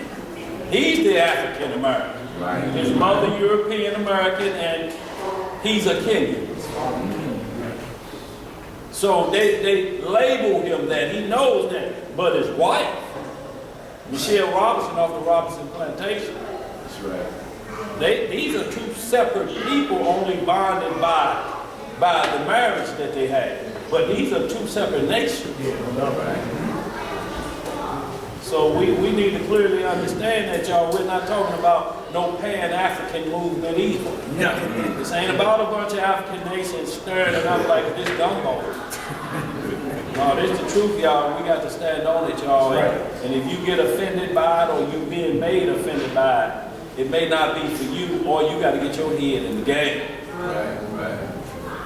Because you're blowing it, kid. Read that Luke 21:24 for me too. Luke chapter 21, verse 24. This is the Messiah prophesying about our slavery, about our captivity. 30 years after he died, Jerusalem was left to the ground. That's right. As he said. That's right. Just like he called. Luke 21:24, brother? That's weird. And they shall fall by the edge of the sword. They are the children of Israel, the children of Jerusalem, the kingdom of Judah at that time. They shall fall by the edge of the sword. Come on, Negro. And shall be led away captive unto all nations. Led away who? Captive unto all nations. They're going to fall by the edge of the sword and be led away captive into all nations. Is that them taking a trip? Like, let's go on, I'm going to take a cruise. No, captive. That means you was told, get down in the bottom of that ship or else. Captive. All right, come on, Hebrew. And Jerusalem shall be trodden down of the Gentiles until the time of the Gentiles be fulfilled. Like, look, the true children of Jerusalem going into slavery, captivity. And you know who's going to be running Jerusalem until their time is over? The Gentiles. Who over the land now? If you say you're a Jew today or you're a Hebrew, right? Or Israel, the first thing most folks think about is, well, who over in the state of Israel? You automatically you think of them with them black top hats, black long coats, and you feel me, at the wall doing all this. Like, no, you think those are Jews? No. Jew is short for the kingdom of Judah. That's right. YHWH, which means praise of Yah, praise of the Lord. Right? Same tribe Christ was out of. Now most would say, well, you know, Christ was a black man. All right, well that means the tribe of Judah looked just like him. Right. Huh? We connected it years ago and said, well, yeah, well, you know, Jesus was black. Yeah, dark skin and woolly hair. It's saying in Revelations. But the bus stopped there for you. Why? Right. Why you say, hold on, if he's the king of the Jews, then what come of the Jews? Right. Common sense. Right. How he the king of the Jews, but the Jews look like Steven Spielberg today? Do that make sense? Right. None at all. Yeah, and even if you look up, like I got a map in the manual Bible, and it shows the west coast of Africa. And then if you look up with the slave coast, you know in school they talk about the slave coast, the Tube coast, the Ivory coast, the Gold coast. These had names before they changed them. There's a book right here. It's called The Negro Quest and the African Slave Ships that came from Judah. So the thing is, the true name of the slave coast is called the Kingdom of Judah. You know what I'm saying? So yeah, you can look this information up and you can get the map. That's right. Hey, they actually had it on CNN a couple of years ago. Obama was right over there. They called it the point of no return. This is what the slaves used to go through, and they'd be throwing them slave ships, and they'd never see their family again. And it was called the Fort of Judah. That's right. Dang, they know who they was taking captive. You don't know. Right. You don't know, but they know and understand what it was and what it is to this very day. That's why it's so important for us to get this. Come on back to the Most High. Right? Live as a prince of the Most High and the ladies, a princess of the Lord. That's right. Right? There's a great responsibility that comes with it, though. It ain't just you saying shalom, I'm an Israelite. There's plenty of wicked Israelites, conscious, that's walking the globe right now. Right? Like once we understand what it is, you know what starts sinking in? How in the hell did we lose all that? Right. We who? We royalty. Then what my gold and my castle at and my crime? What's good? What's good? Huh? What are my flocks and my herds and my wives and children? What's all this? How do we lose everything the Most High gave us? Right. How do we do that? That's the first thing to sink in. Then once you find out what it is, you be like, oh man, we are evil. You wouldn't be using the Israelite tag to be like, man, I'm more righteous than you, heathen. Right. You'd be like, man, I cannot believe we fell away like that. Right. We had the ball and fumbled. Huh? 1 yard line. Right. Huh? 4th and goal. Coughed it up. Half a second left. And you fumbled? Right. You know, Adrian Peterson fumbled. Right. Yeah. Right. It's the one that. I'm going to read a little bit, just the first 3 or 4 verses of this Lamentations chapter 4 on how we fumble. Lamentations chapter 4.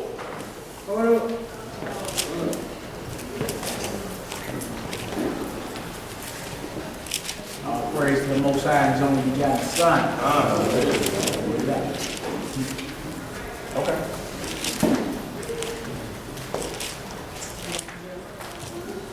And while you're pulling it up, when Malik was talking about the fort of Judah and whatnot. Lamentations right after Jeremiah. I'll cut you off, bro. Yeah, you go ahead. Go ahead. We'll show them again. Okay, yeah. On page 5 of this book or whatnot, with Malik was talking about the fort of Judah or whatnot. He making this up. Yeah, they go research all of us. Straight up. Right? Just stop being scared. It's like Africans get upset though when you read their race about who you are. Yeah. My daughters told me a lot of African men try to holler at them when they read their right, they freak out. Like they'll say in a minute, you know, we all right. You know what I'm saying? I'm nothing like you. Yeah, straight up. And then when she tell me exactly who they are, it messes here, we leave it up. Yeah. And then they stop. Right. Yeah, they don't deny it. We do. Hey, if y'all remember, I don't know if any of y'all, some of y'all may know, the movie Sugar Hill back in the day. Yeah. Wesley Snipes, where he was dealing out the heroin and all that. And they went to go make a deal with his brother, him and his brother Ray. Eddie Kane, yeah. When they made a deal, trying to go make some deal with some Africans. Right? And old boy was like, Ray Nathan, you know, I don't know, who is this? It's your brother, okay, Romello, yeah. Ray Nathan, like, I don't deal with Kata. We don't, you know. And he said Kata like 3 or 4 times. And then, Romello, Wesley Snipes was like, hey man, what's all this cotton stuff I can hear him say? He said, you know, cotton picker. What? Man, they whooped the whiskers off of him.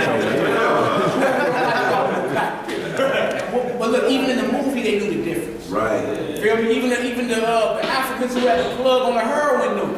You feel me? Like, man, we totally different than y'all. Yeah. Like Michael Jordan and LeBron James are not Africans. Right. You feel me? Like, ain't no Africans jumping from the free throw line and sticking their tongue out and doing Steph Curry, hitting the bottom of the... No. Like, okay, you think it's a game. Right. Who remember when Luke Bowl? Right. The basketball player, Luke Bowl. He was 7'6". Tall, bony, and couldn't even dunk. At 7'6", he was straight Hamite. He used to play for the 76ers back in the day. He couldn't even dunk. Right. Horrible. Averaged like 1.5 point a game. Horrible. That's how tall it is, man. Yeah, he didn't hit no free throws or nothing. Now, he was horrible. But you see the difference. You feel me? He played during Jordan's time. Jordan, I was telling the brother the other day, I don't remember one time Jordan missing nothing when the game was on the line. Nothing. Game was on the line, MJ had the ball, that's game. That's it. That's game. Like, it's just what it is. Like, he always hit the game when he shot. You feel me? He always is winning all that. So when you see him, and you see LeBron and Carmelo and Steph Curry, that boy there, right? Yeah, he can shoot from the moon. And look, he ain't banking nothing. He hitting the bottom of the net every time. Right. You feel me? So you compare men of that caliber to this 7'6" Hamite who couldn't even dunk. Right. You'll see it's a big difference. Those are Israelites right there. Yeah. Right. That boy ain't no Israelite. He's a Hamite. That's right. Steph Curry and the Israelite. They hit the bottom of the net from half a block away. That's an Israelite. All right, go ahead, people. Lamentations chapter 4, verse 1. Yes, sir. How is the gold become dim? Y'all heard that? Y'all heard that? We was considered gold at first. How does it become dim? Like what you do with that gold in your mouth when it become all dim? That's with a little rag, don't you? Shine that deal on up, right? All right, come on, Hebrew. How is the most fine gold chain? The stones of the sanctuary are poured out in the top of every street. The precious sons of Zion, comparable to fine gold. The who? The precious sons of Zion, comparable to fine Y'all gold. heard what the Lord compared us to? Fine gold. Fine gold. Let's read, bro. How are they esteemed as earthen pitcher? How we look at his feeble now, shiftless. Look thug, or that boy young thug. No. Huh? How we go from being considered as fine gold to the Most High to being young thug? Yeah. Huh? That's horrible, man. That should make you really reflect and be like, man, we went from the kings of this earth to now we look up to young thug, the homosexual rapper. You look right up to this man. Huh? The gold has become dim. Let's read, bro. The work of the hands of the pot. Even the sea monsters draw out their breasts. They give suck to their young ones. The daughter of my people is become cruel, like the ostriches in the wilderness. The tongue of the suckling child cleaveth to the roof of his mouth for thirst. The young child asks bread, and no man breaketh it unto them. They that did feed delicately are desolate in the streets. They that were brought up in scarlet embrace dung heaps. For the punishment of the iniquity of the daughter of my people is greater than the punishment of the sin of Sodom. Y'all heard that? He's saying what we did to him was worse than Sodom and Gomorrah. And we know we did Sodom and Gomorrah. Man. Incinerated. So can't nobody say the Most High don't love us, is why we ain't incinerated yet. Right. He said our sin is worse than Sodom and Gomorrah. So it's not a light thing when you turn your back on the God of heaven and earth and put down his doctrine and pick it up Well, next slide to show where we can pick it up for. Go ahead. That was overthrown as in a moment, and no hand stayed on her. Her Nazarites were purer than snow. Y'all hear that? Pure than who? Snow. Come on. They were whiter than milk. That ain't skin tone, that's just pure. Purity. Because there are no white folk on the planet. Hey, brother double, like, you sure? I see brother double. They not white. They're different shades of red. Right. That brother right over like they ain't tripping. No, the Edomites are different shades of red. Right. You feel me? Pink is even a derivative of red. There are no black folk on the planet. Right. Different shades of brown. Right. So when you read things like white in the Bible, that's not referring to who you know today as the white man or the skin color. It just symbolizes the state of purity. That's right. Right? When you get to black, black is always negative, sackcloth. Black is death. It's the truth. All right, come on, Hebrew. They were more ruddy in body than rubies. Like my brother, little girl, he got a black and red shirt on. He's not black. Brother's brown skin. Even your children, you got young babies, they say, Daddy, you're brown. Well, don't call us black because you're not black. Right. That's something you've been told after slavery. You know, y'all black folk. And you know what's over here? We white folk. Nah, that's not the truth. That's not a nation, that's a color. Right. All right, we the Israelites, that's our nation. There's a Caucasian descends from Esau in the Bible, the Edomite, that's his nation. You understand? Nationhood, not skin color.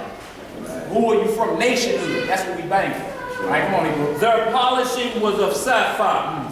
Their visage is blacker than a coal. Now, just going into how we fell off.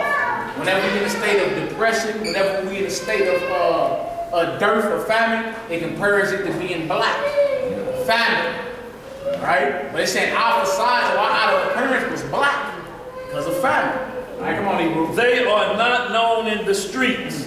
Their skin cleaving to their bones. It is withered. It has become like a stick. That's it for that? Yeah. All right, next slide we got up here is a question for the class. Do bunnies lay eggs? No. I got up here, God forbid. The Easter ritual is of the devil. And notice it got Cadbury bunny tryouts. Huh? Whoever had a scrambled bunny egg for breakfast? Right. Okay, so where did we get this from? Let's start thinking. My pastor. Where did we get any of this from? Where he get it from? Right. He didn't start it. You feel me? He just simply teaches what he been taught. Right. You see that? So the question is, do bunnies lay eggs? God forbid, the Easter rituals of the devil. So if bunnies don't lay eggs, and they just did Easter March 27th? Yes. They just did Easter March 27th, Easter egg hunts, rituals, and all that. Now, if this is a lie, right, and it's not in the Bible, why are we doing it? Who told you to do it? That's right.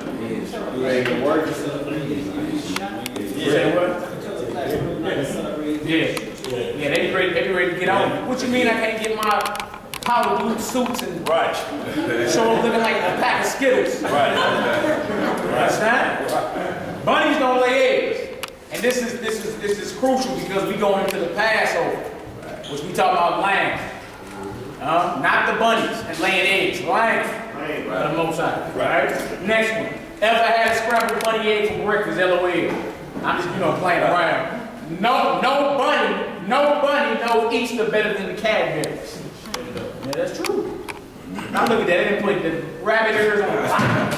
Wow. The king of the jungle got bunny ears on them now. And that's a subliminal shot too. Right. We the lions. Right. Christ is the lion of the tribe of Judah. That's a shot. Right. They done domesticated the lion.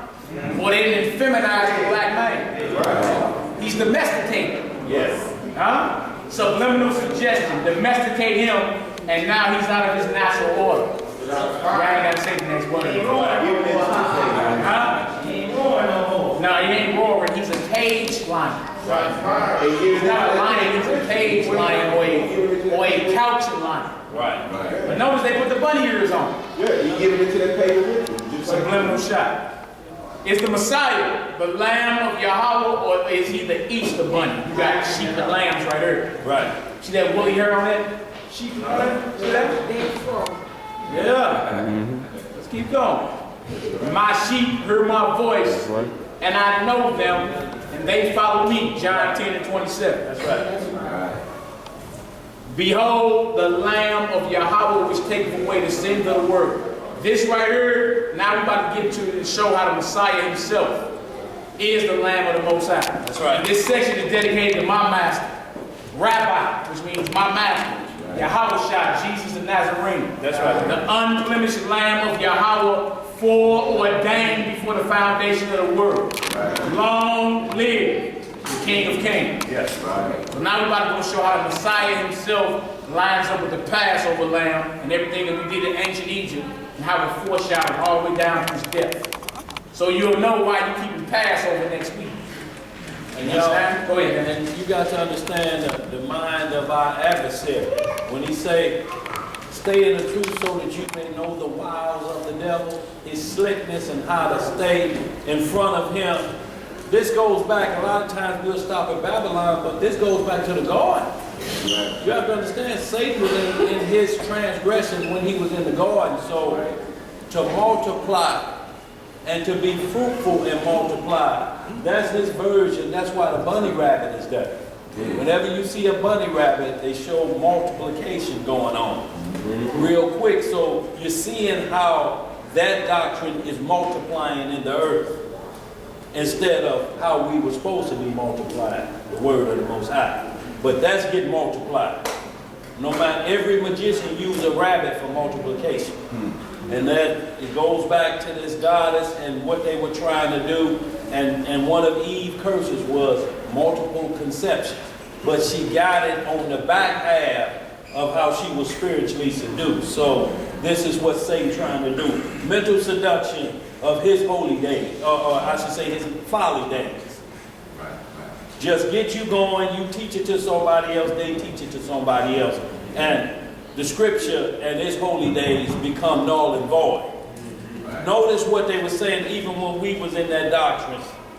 The Lord changed all of that. We don't have to do what's in the Bible anymore. We can do Easter, we can do Halloween, we can do Christmas. So he died so you can do all of the pagan days, but you fight against what's in the scripture. If you say the day of Pentecost, the feast coming up, he nailed that to the cross. And didn't nail the pagan rituals. It don't make sense. It don't make sense. So that's what he came for. So you can do, he nailed all of the work of the Lord to the cross so that you can eat what you want to do. He opened up law breaking. That's what you're saying he died for. Yeah, do whatever you want to do. Open up law breaking. Y'all, and that's the danger in it. You know, but it's so close right there that he keep his days right close, so it's just the confusion is there. And you're going to do what more satisfies the world. Everybody doing Easter, they talking about it at work. They put a basket on everybody's desk. Well, go up in there and put that on your desk. Well, you Jewish. Skillet, I mean, Harold says he's Jewish. Yeah, it's the only one that you're going to have a problem with. If you said you was Muslim, they go about their business. Well, I know you don't eat pork, but they got some shrimps over there. You ain't lying, Hebrew. As soon as you proclaim your Hebrew faith, it's a big problem. It's a problem. Ain't a problem. What you mean? Where do you get that from? Right. All right, next slide we got up here. We're going to go show how the Messiah is the Lamb of the Most High. One of the brothers grab it for me. John chapter 1. We're going to read John chapter 1. We're going to read 1 through 4. And then read 14 through 17. And 29 through 36. I'm going to do a little reading now. But you see, I already got the main verses up here, how he is the Lamb of the Most High. Now, if he's the Lamb or the unblemished Lamb, then he should line right over Exodus. Feel me? How it went down in Exodus, the 12th chapter. From selecting the lamb on the 10th day, and the lamb having to be put to death by the evening of the 14th day. That's right. That's right. He should line right up. And this is for them non-messianics that love to say, you know, Messiah ain't real. Y'all into idolatry. Yeah, we finna see quick. Right. Because if not, y'all need to go kill y'all lamb. When y'all come to Passover next week, come with a whole mason jar full of lamb blood. That's right. Huh? And dip your little paintbrush in there, and then throw it over the doorpost. Your house, where we feasting that area. That was y'all going down. Like, boy, y'all was in a cult. You come out here and see lamb blood dripping off. Dripping off the top of the door, it's gonna be a problem. Huh? All that symbolic for something. That's right. We gonna go show it. Who got some? Go ahead, show. Who got it? I was curious, the ones that don't believe in the Messiah, but they keep the Passover. And then that the lamb is Christ. So why do they keep Passover? They keep Passover strictly on us leaving Egypt 3,500 years ago. They haven't arrived at the understanding that all of it was a foreshadow of the Messiah. Right. They ain't arrived at that understanding yet. You feel me? Or like how the physical bondage was in physical slavery, but you were slave to sin too. So we've been redeemed out of that. They don't know nothing about. And look, most of these men claim they deep. That's the funny part. Right. They're like in the Hebrew it says this. They be raw all over the place, deep. But then we like, okay, well, bro, let me go show you all these shadows and these metaphors of Christ. Oh no, brother, that ain't true. That's the New Testament. The same brother got a Talmud out on his table, right, for a Kabbalah. They ain't just reading the first 5 books of Moses. They reading other books too. But get mad at us when we read the New Testament. Right. That don't even make sense. So they doing it because they just keeping in memory what happened in Egypt. But we done showed what happened in Egypt, but a greater understanding under the Messiah. That's right. We're going to show him being the Lamb and how through his stripes we are healed. And how we redeemed because we got faith in him. Right. Right? And for any brothers that's claiming they, Hebrew, but haven't accepted the Messiah. Look, the scripture is clear. It tells you if you don't believe that I am who I say I am, you're damned. Right. I didn't write that. I ain't, get mad at me, brother. I don't like the way you say that. It tells you in Corinthians 2, if any man love not Christ, may he be anathema and maranatha. That means cursed and damned. Right. I didn't write that. You feel me? So he can't get mad at us because we just reading the book and just quoting it for what it is. Right. He said, look, I came down from heaven. He told his own people that. Our people, you don't accept me for who I am, you're done. Right. Right? That's right.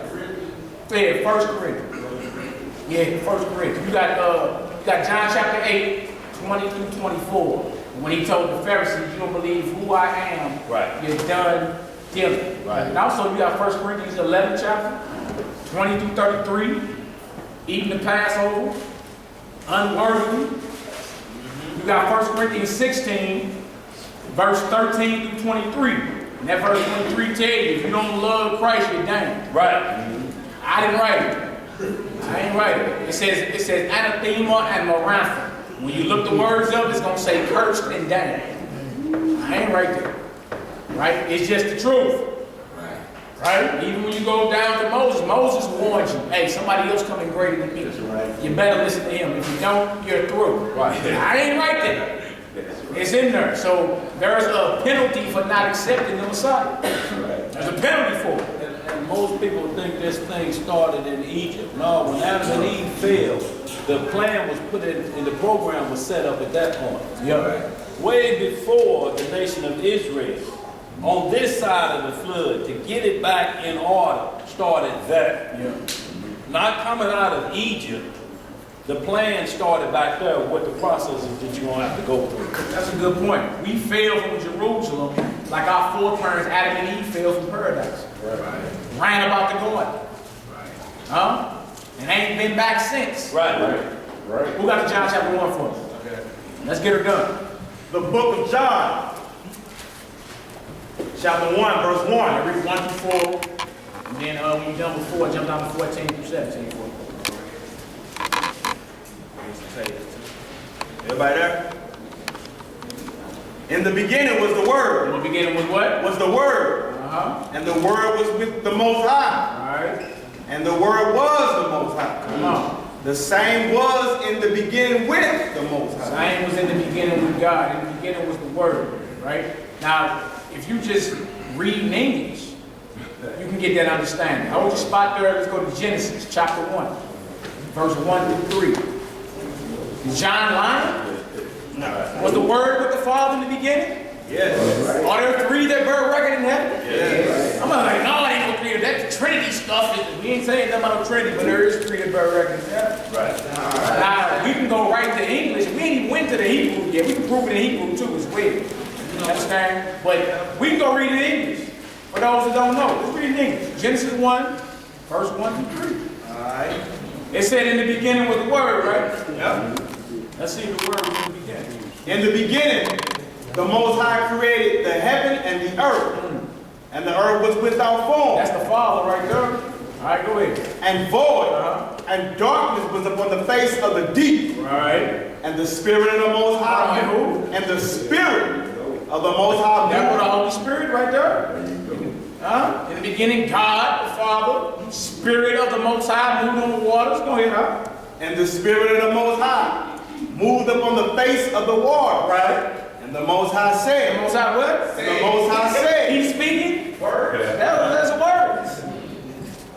You got the Father, Spirit, and Word right in the. You can't get past the first three verses in Genesis 1 without seeing that. Right. And when you break down, hold on, bro. Hold on. That's too much meat. Yeah, you're right. We give him some Hebrew class and show him. But look, you got the Father, Spirit, and Word right there in Genesis 1 through 3. Hold that. Now hold that for a second. 1 John 4, 1 John 5 and 7. Because y'all say that's New Testament. You can't get past the first three verses of Genesis without seeing the three that bear record in heaven. That's right. The Godhead. Huh? In the beginning, God created the heavens and the earth. The Spirit of God moved upon the face of the water. And God said, let there be light. Right. We got Father, Spirit, and Word established all before Genesis 1 and 4. Right. So when we read 1 John 5 and 7, what does it say, my brother? 1 John chapter 5, verse 7. Right? For there are three that bear record in heaven. There are what? Three that bear record in heaven. That's not, don't get simple. Y'all into the Trinity? No, it's called the three that bear record. Right. In heaven. Now look, that's established by the Torah. There ain't like somebody just came up, had a dream and woke up and said, okay, there's three Right. that bear record in heaven. That's in the Torah, Genesis 1 through 3. That's right. Start off. And many other spots. Many other spots. You understand? Go ahead, Al. For there are three that bear record in heaven. Yeah. The Father, the Word, and the Holy Ghost. And these three are one. These three are one or united on one accord. Right. The Father gives the command and everything else follow his order. Right. Including his word and his spirit. It's what it is. All right, go back to John chapter 1. I'll get back to this land. Christ being, or the Messiah, Yahushua, being the Passover lamb, unblemished lamb of the Most High, foreordained before the foundation of the world. That's right. Let's get it done, huh? Let me say this now before you get started. That's Duel, Hebrew Duel, hand up. If anybody have to leave before Malik finishes his presentation, you need to see him by Passover tickets here. Y'all go to the side over there and handle business if you need to see him. That's only on your way out. If not, you stand. We'll deal with it after the class. Let's get it done, brother. Verse 3. All things were made by him, and without him was not anything made that was made. I write down Colossians chapter 1. Yes, sir. Verse 12 through 17. It says the Messiah, or the Lamb of the Most High, is the firstborn of every creature. Your lamb got to be a male of the first year, Right. or the firstborn. Right. He's the firstborn of every creature. That's right. Colossians 1, 12 through 17 through 18. All right, come on now. Verse 4. Yeah. In him was life, and the light was the light of men. Jumping on down, verse 14. And the word was made flesh, and dwelled amongst us. So the word manifested. Why is that so hard to believe? Right. And not the Most High speak in the beginning and everything manifested in the flesh? Right. Didn't he speak it into existence? Right. So why is it so hard to believe the word was made flesh? Come on, Hebrew. And we beheld his glory, and the glory as of the only begotten of the Father, full of grace and truth. John bare witness of him, and cried, saying, This was he of whom I spake. He that cometh after me is preferred before me. In the flesh, John the Baptist was 6 months older than the Messiah. That's right. But he knew in spirit he'd go back to the beginning. He had been with the Father in the beginning before he ever came in the flesh. You'll say, well, how did you know that? Who else done got on his level since? Before or after? Before he came and hit the scene or after? Who done came close? Right. Nobody. Right. That's divine power right there. There ain't nobody came close to that. Nobody. Not even all the rabbis and them studying the Kabbalah and the Zohar. None of them. They busy shaking their head trying to, receive some type of epiphany. That's right. None of them came close though. Nobody. So that would make him the master. Right. Because look, anybody that claims he ain't who he is, then they must be saying that they done mastered the Torah. Right. You mastered the Torah by not, for one, sinning. And we know that's all a lie. Right. Every person that's breathing got some type of inconsistency or right. flaw. Right. But even if they told you, well, no, my Rabbi Shift Mordecai, he never broke a commandment or a mitzvah of Hashem. That's what they call the Most High, Hashem. You feel me? He never broke a mitzvah commandment of Hashem. So you mean to tell me that man flawless? He don't have no hang-ups, no nothing. Right. No, he don't. Okay, let's take it a step further. He unlock any of the mysteries of the Torah? Right. Is he walking on water, turning water to wine, raising the dead? What is he doing? Right. And if he ain't doing that, your rabbi is not the master. Right. Ain't none of these cats gonna master this Bible before or after the Messiah. That's what make him the master.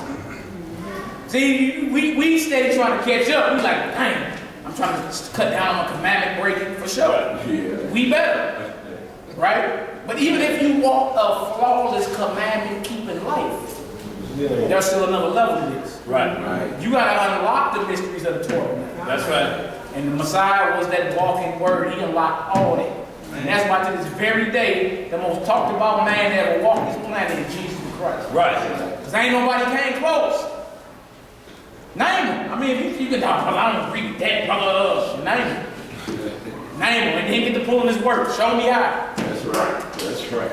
Look, and just because it may be used out there, his name is still going forth no matter how they like it. They base their time on it. Egyptology based their time off of his birth. Yeah, right. BC. Such and such. They've proven it. They have to go back based on his existence, which they say never existed. Crazy. So, y'all, when you see it like that from that perspective, you know. When you get over line, you holler, "Gee!" Some make you go, Jesus. He will do, you just unconsciously say it. Are we saying that, well, you shouldn't say that at all because that's the son of such and such and that's the son of such and such? Oh, you this type, okay, you sacred name, bro. Who named Moses? And what does that mean? From what perspective? Ain't even gonna know. Let's get her done. All right. Verse 15. John bare witness of him and cried, saying, This is he of whom I spake. He that cometh after me is preferred before me, for he was before me. And of his fullness have we all received, and grace for grace. Verse 17. For the law was given by Moses, but grace and truth came by Jesus Christ. I was shot. Jump down to verse 29. Oh yeah, verse 29. Yeah. The next day John seeth YHWH coming unto him, and said, Behold, the Lamb of Yah. The Lamb of Yah. No, the Easter bunny. The Lamb of Yah. You heard that? John in the spirit, like that's the Lamb of the Most High. That's right. Now, if he's a lamb, that means he has to be sacrificed. That's right. He has to be slaughtered. If that's the Lamb of the Most High, he got to be slaughtered. So John in the spirit knew it. He said, that's the Lamb of Yah right there. Come on, Hebrew. Which taketh away the sins of the world. This is he of whom I said, After me cometh a man which is preferred before me. Right. But he was before me, and I knew him not.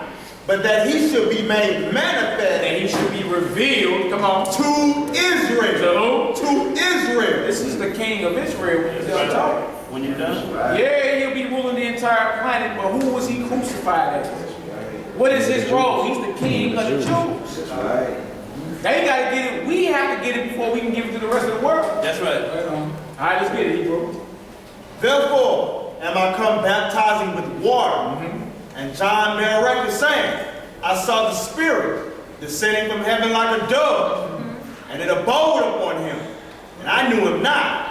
But he that sent me to baptize with water, the same said unto me, upon whom thou shalt see the Spirit descending and remaining upon him, the same is he was baptizing with the Holy Ghost. And I saw and bear record that this is the Son of Yah. Again, the next day, after John stood and two of his disciples, and looking upon YHWH as he walked, he said, Behold, the Lamb of Yah. And that's verse 36? yeah. He said, Behold, the Lamb of the Most High. Called him the Lamb twice. So in spirit, he knew that. He ain't called the Cadbury Bunny or the Easter Bunny. He's called the Lamb of the Most High. Right. When he returned, he'll be coming back as a conquering lion of the tribe of Judah. So he already came as a lamb. Upon his return back into this existence, he coming back as a conquering warrior and putting heads down. You understand? He already got slaughtered.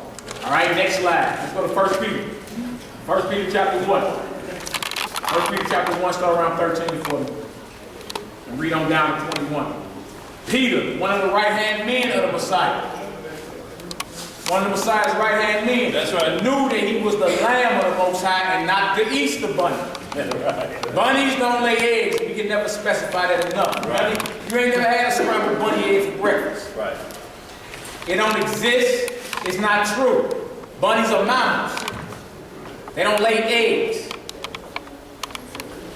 You got that, Ariel? 1 Peter 1, brother. 1 Peter 1, start around 13. And read 21 for it. The book of 1 Peter, chapter 1, verse 13. Yes, sir. Wherefore, gird up the loins of your mind. Be sober. Be what? Be sober. Know what's going on. Don't be out here physically drunk or spiritually. Some folk ain't never did nothing their whole life but still drunk. Still, hey, you just went on the Easter egg hunt, you're drunk. Right. That's right. If you was bowing to the Christmas tree last December 25th and singing to it, oh, Christmas tree, and kissing on the mistletoe and egg, you're drunk. Intoxicated. You're intoxicated. Spiritually, you're drunk. Like script say, be sober. Come on, Hebrew.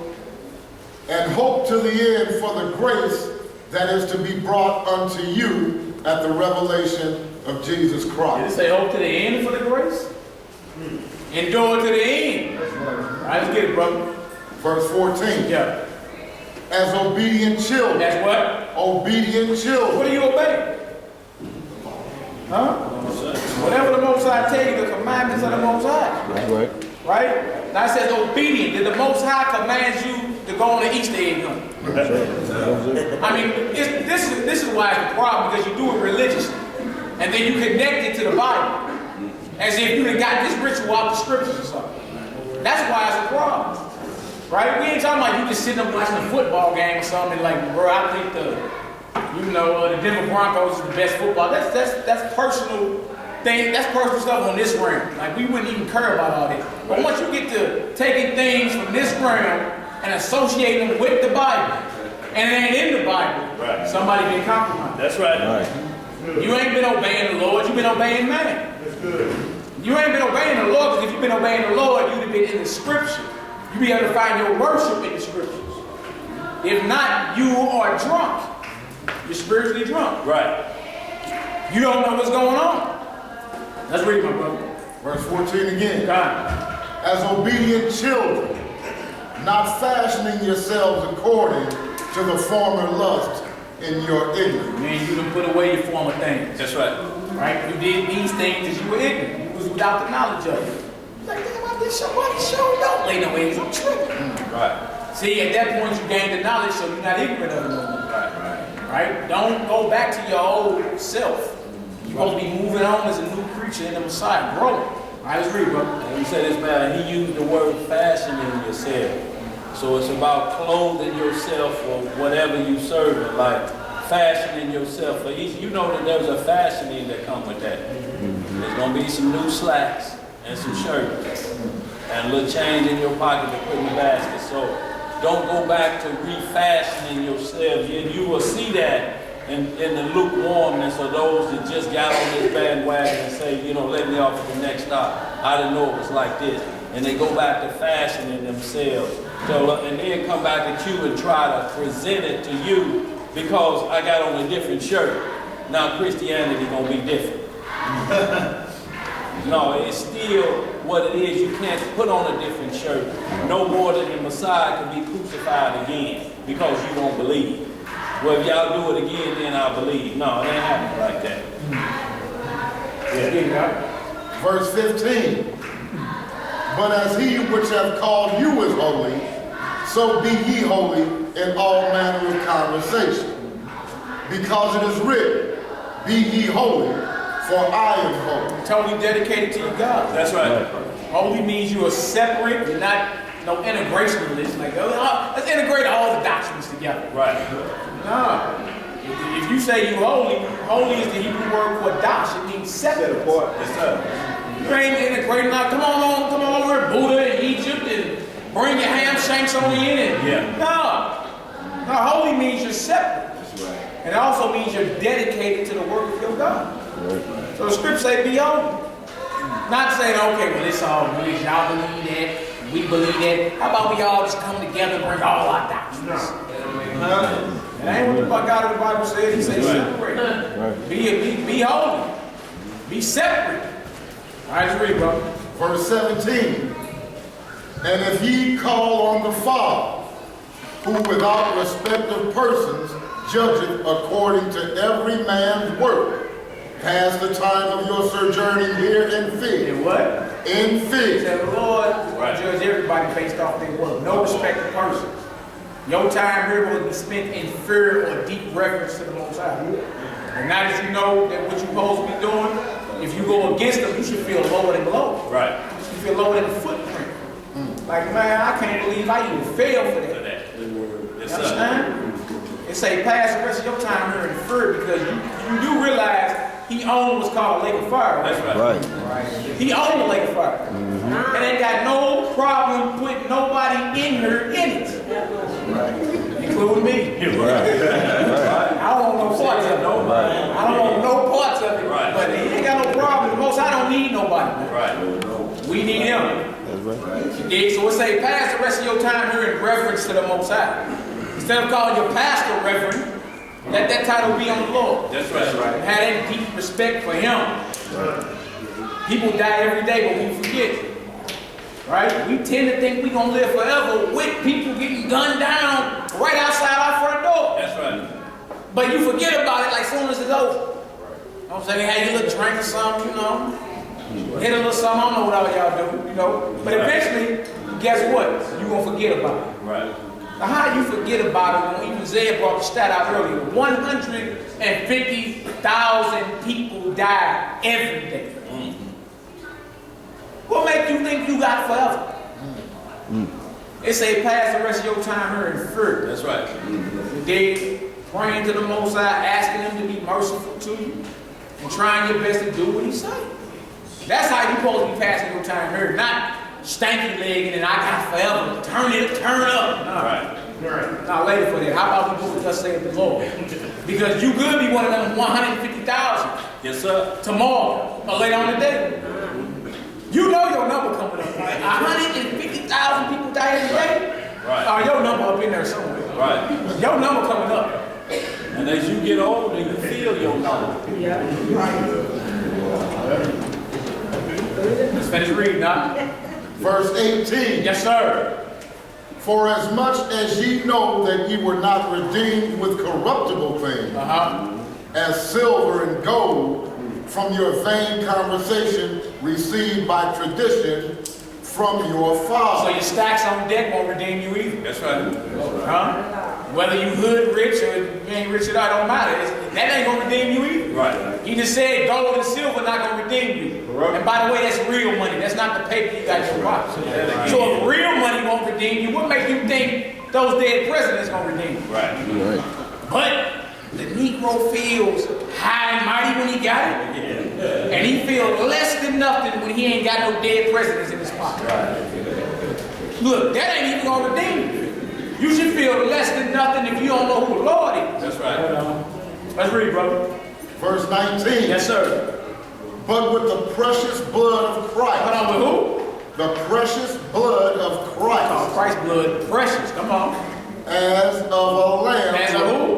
Of a lamb. Now here go Peter called him a lamb. Right. John the Baptist called him a lamb in spirit. Now this is his right-hand man. Right. We showed him a whole bunch of stuff and said, as of a lamb. Right. You redeemed by the blood of Christ as of a lamb. So he's comparing that to a lamb. Come on, Hebrew.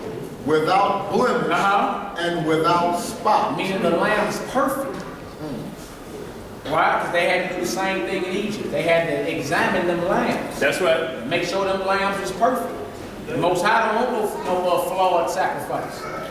You understand? So the Messiah being without spot and blemish goes to how he never transgressed the commands of the Most High. We all got blemish. That's right. We all transgressed at one point or another. Being that he was flawless, being that he didn't break the code, he's considered a lamb without blemish and without spot. Yes, sir. Meaning he's flawless, he's perfect. All right, let's read, brother. Verse 20. Yeah. Who verily was foreordained before the foundation of the world. I was dealing with predestiny now. Right. That say he was ordained before the world was, before the foundation of the world was set up. Right. The whole role of the Messiah was already in place. Right. Before the foundations of this earth that you standing on was even built by the Almighty. He already had this in his game plan already. Foreordained. Come on now. But was manifest in these last times for you. For who? For you. Manifested, revealed for you. Come on. Who by him do believe in Yah, that raised him up from the dead, and gave him glory, that your faith and hope might be in God. Might be in the Most High. You see that? Next slide. Let's go to 1 Corinthians 5 next. Let me read the 22. After we read 22, go to 1 Corinthians 5. Verse 22. Seeing ye have purified your souls in obeying the truth. No, obey. In obeying the truth through the Spirit unto unfeigned love of the brethren. See that ye love one another with a pure heart. Fervent. Hey, you know what, people? So right. Say what, verse 22? Yeah, so right. Being that the Messiah is that lamb and put to death, we both love each other. What kind of beef you got? Right. To where, like, look, if you think about it, somebody else died so you could live. Right. For all of us. Right. So what me and you argue about? Right. Once you put it in that perspective, everything we argue about becomes petty. Right. Becomes like, it get to the point where you won't even want to mention it. You be like, man, look, later for all that. Right. Passover coming up. Right. You feel me? Our mind supposed to be on him who laid down his life for us. Right. That way we may have life. Because what you practicing for, y'all, is how to live with the same people for eternity. Look, if you just say, well, this habit good enough, that's all I got to put up with. Once a week. You're in the wrong mindset and this ain't for you. You're practicing how to live with those for eternity. You'll see them always forever. And you gotta put yourself in a position for somebody to want to be around you forever. So that's where the work starts. On yourself. You got to groom yourself that if somebody see you coming, you don't see it with the Van Twitter talking.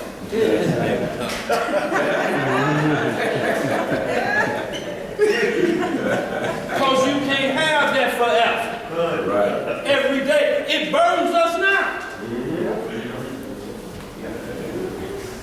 Go ahead. 1 Corinthians 5. Read from the book of 1 Corinthians, chapter 5, verses 6 through 8. 6 through 8, my brother. And look, what we're doing is we just establishing the Messiah as the Lamb. That's right. We're going to connect it back to the Old Testament as well. So we can understand what we are really at the Passover for. Say that again. So we can really Hold it understand. down. So we can really understand what we at the Passover for. Hold it down, y'all. Say that again, man. So we can understand why we at the Passover, why we celebrate. Just like the sister said earlier, she was asking about those that don't believe in the Messiah but still keep Passover. You understand? Like your Passover is null and void. Right. Real talk. Like if you ain't arrived at that understanding that he's the Lamb of the Most High, what you doing, you're spinning your tires in the mud. Right. And if you believe in the Messiah, but believe he has blemish, you spinning your wheels. You can't replace him with a Passover that had an animal that you took out, inspected with the top inspectors to make sure there ain't no blemish. But over here, you saying the one that created everything, and you let that come out of your lips, but you say he had blemish. Because you're saying Joseph is his biological father by way of jumping the gun. You ain't got no blemish land. Don't know what Passover you talking about. Might as well get the meat and do it the old way. Versus trying to make the supernatural that was before Mount Sinai less. That's what John said, he's before me. That's why he's preferred before me. I decrease, he increase. Because he is the increase. So y'all, that's why we just want you to truly understand when you come now, leave whatever outside and enjoy yourself. That's right. It's a practice to see how you feast amongst the people that truly know who their rabbi is or their master. And you brother, and you're having a good time. And none of that ill will is there because you're just practicing for everlasting. If you want to be there. Go ahead, brother. The book of 1 Corinthians, chapter 5, verse 6. Your glory is not good. Know ye not that a little leaven leaveneth the whole lump? The other name for Passover is the Feast of Unleavened Bread. That's right. It's a 7-day feast. You got Passover, that's when we slaughtering the lambs and prepping to enter into the Feast of Unleavened Bread. You dig? So notice we see the same type of word in the Old Testament. Leaven, lamb, blood. You understand? Same type of talk in the Old Testament, but they all showing how they all apply to the Messiah in the New Testament. That's right. I just read, brother. Purge out therefore the old leaven, Get rid of the old man. Come on. that ye may be a new lump, as ye are unleavened. You got to get rid of the leaven so you can be unleavened. So it's not just the physical bread that they talking about? I'm going through all of it now. Okay. Hold on, right on.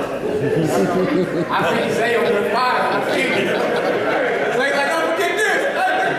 We gonna learn. I got you. Hey, we gonna show all of it.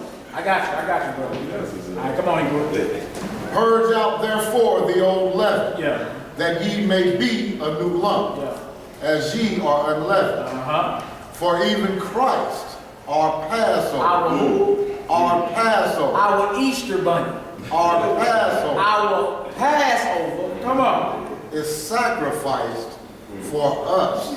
That's Paul. Let it be known the Messiah is our Passover sacrifice. He sacrificed for us. So now that we know that, what do you say in the next verse?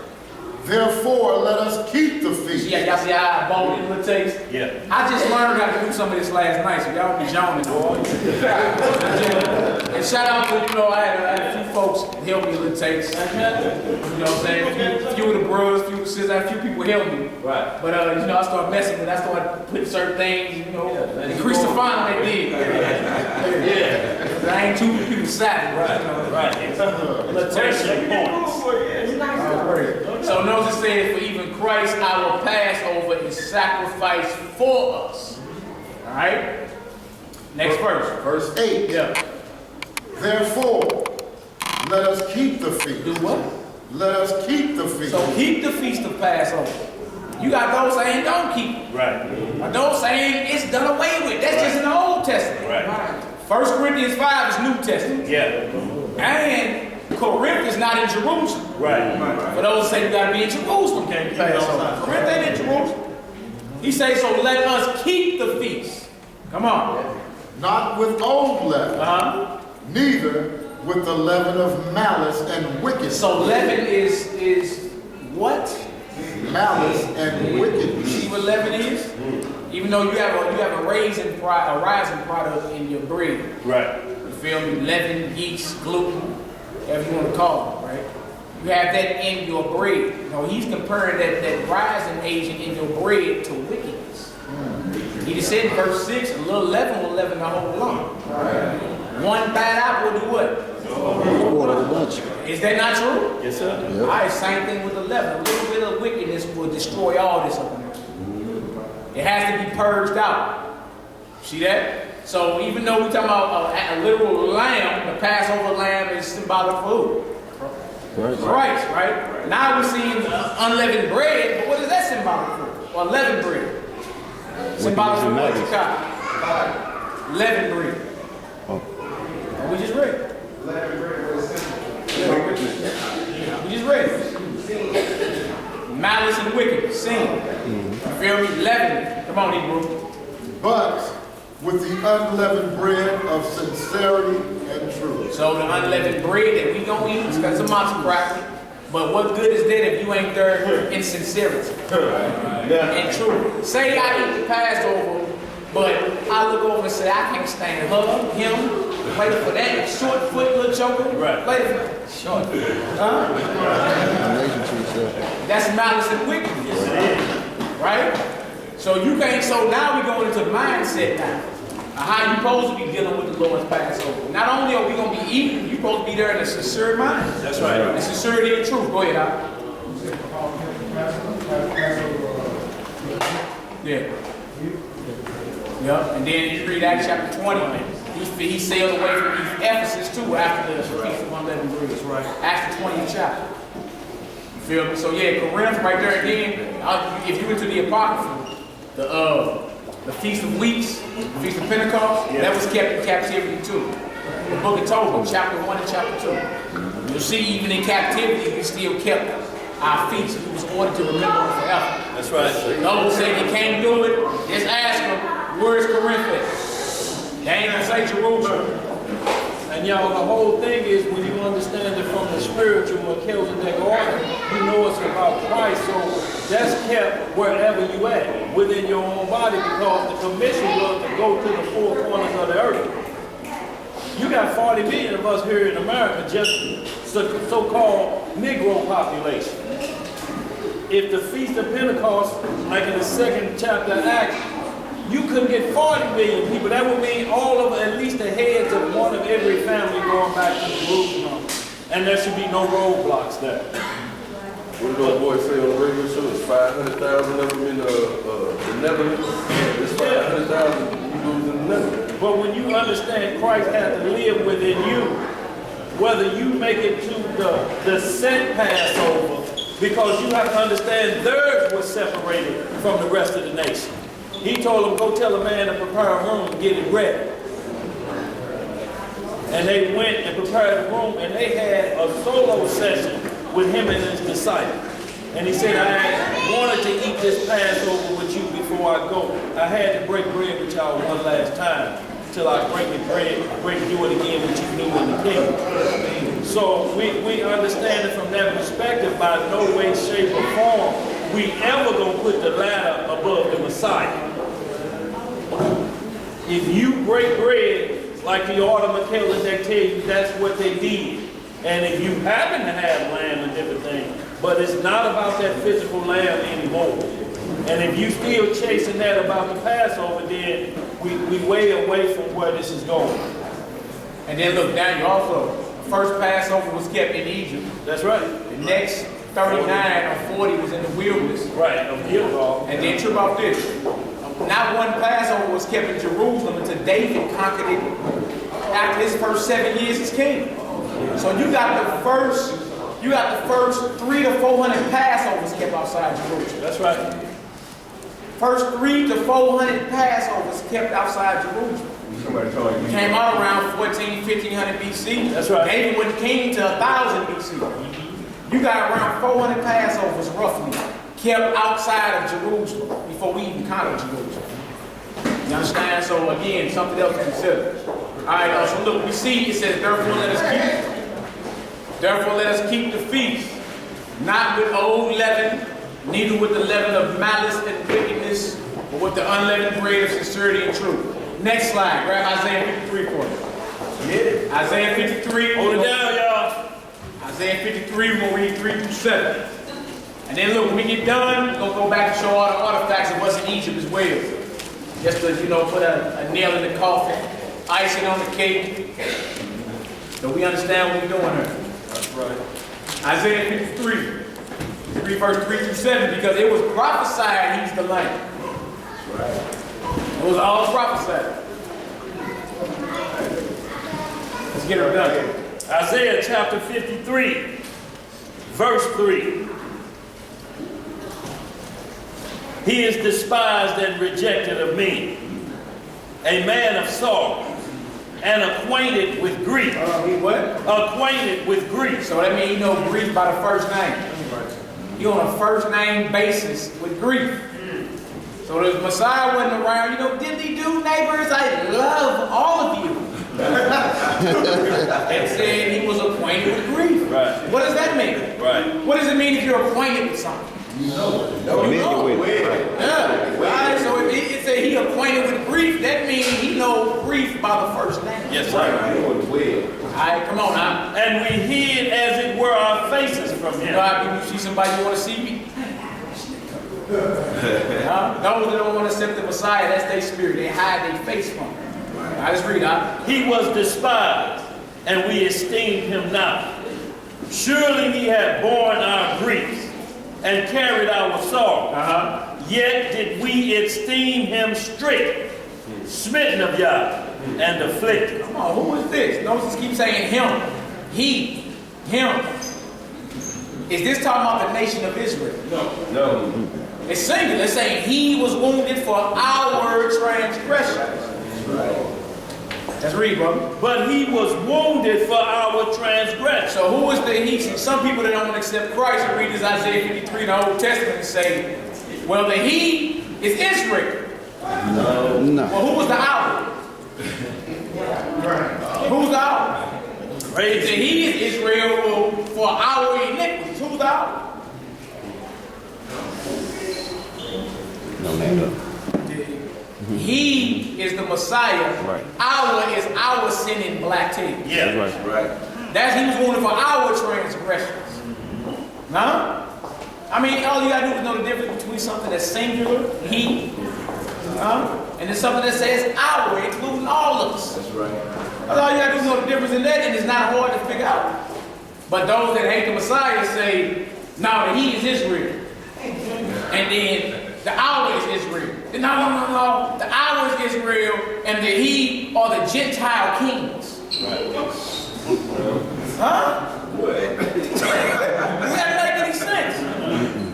For our transgressions, our iniquities? No, we was thrown under bondage to these kings because our iniquities. I just read now. He was bruised for our iniquities. The chastisement of our peace was upon him. And with his stripes, we are healed. With his stripes we are healed. You can't go and say, well, this is just New Testament. That's Old Testament. Well, it ain't no Savior that was put up as a sacrifice. Well, who was Isaiah talking about? Right. By whose stripes are we healed? Let's read, bro. All we like sheep have gone astray. Y'all see that? Read that again. All we like sheep have gone astray. At one point or another, you done did what you want to do, turned your back on the Lord, and did whatever you want to do. We all have turned astray or went back on the Lord some way, shape, form, or fashion. All we like sheep have gone astray. I just read, brother. We have turned everyone to his own way. I don't feel that. I don't want to do that. See, to me, that don't mean this. And everybody do their own thing. Let's read, brother. And the Lord had laid on him the iniquity of us all. He was oppressed and he was afflicted, yet he opened not his mouth. That means the Messiah wasn't cussing folk out going to the execution. He had a few words for him. Just a few words. You a king, I was born king. That's right. Hey, well, where's your kingdom? If this was my kingdom, my servants would be banging. What you mean? He ain't studying in front of Pilate. He let man look like call loose angels down right now and handle everybody. He that delivers you to me got the worst sin. Right. He wasn't stuttering. Oh, please, I'm on the mercy of the court or copping a plea deal and then he ain't copping no plea. Right. He said, you're a king, I was born king. Right. Where's your kingdom? If this was my kingdom, my servants would be fighting. What else you got for us? Well, you know, I can deliver you. I got power. You ain't got no power. What my Father gives you. Next. That don't sound like a man begging for mercy or copping a plea. Right. No. Because he knew what he had to do. He had to lay it down. That you may live. So what we arguing about up in here? You got to argue about. Now, you don't like a little structure, you know. Hebrews get mad. What do you mean, dog? Rules. Yeah, rules. Yes, rules. Yeah. Yeah. I agree, bro. He is brought as a lamb to the slaughter. Brought as who? A lamb to the slaughter. And as a sheep before her shearers is dumb, so he opened not his mouth. Next slide. Let's go to Leviticus 23. Let's get to the feast. Let's show it. We can show them as the lamb, unleavened bread. Let's get to the feast and show them. Leviticus 23, let's read 4 through 8. Because it's crucial to understand this Passover week so you can know when he was put in the grave and when he resurrected.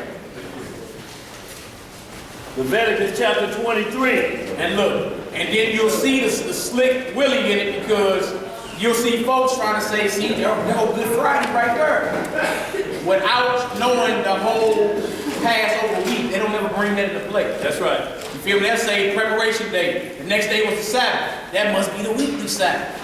And then the next day after the Sabbath, they came to the tomb. He was with. That must be Sunday. Oh, that's Good Friday to Sunday. But you don't ever bring in, he say, I'm going to be in the grave 3 days and 3 nights. Right. You don't ever bring in how the first day of unleavened bread is a Sabbath. Oh.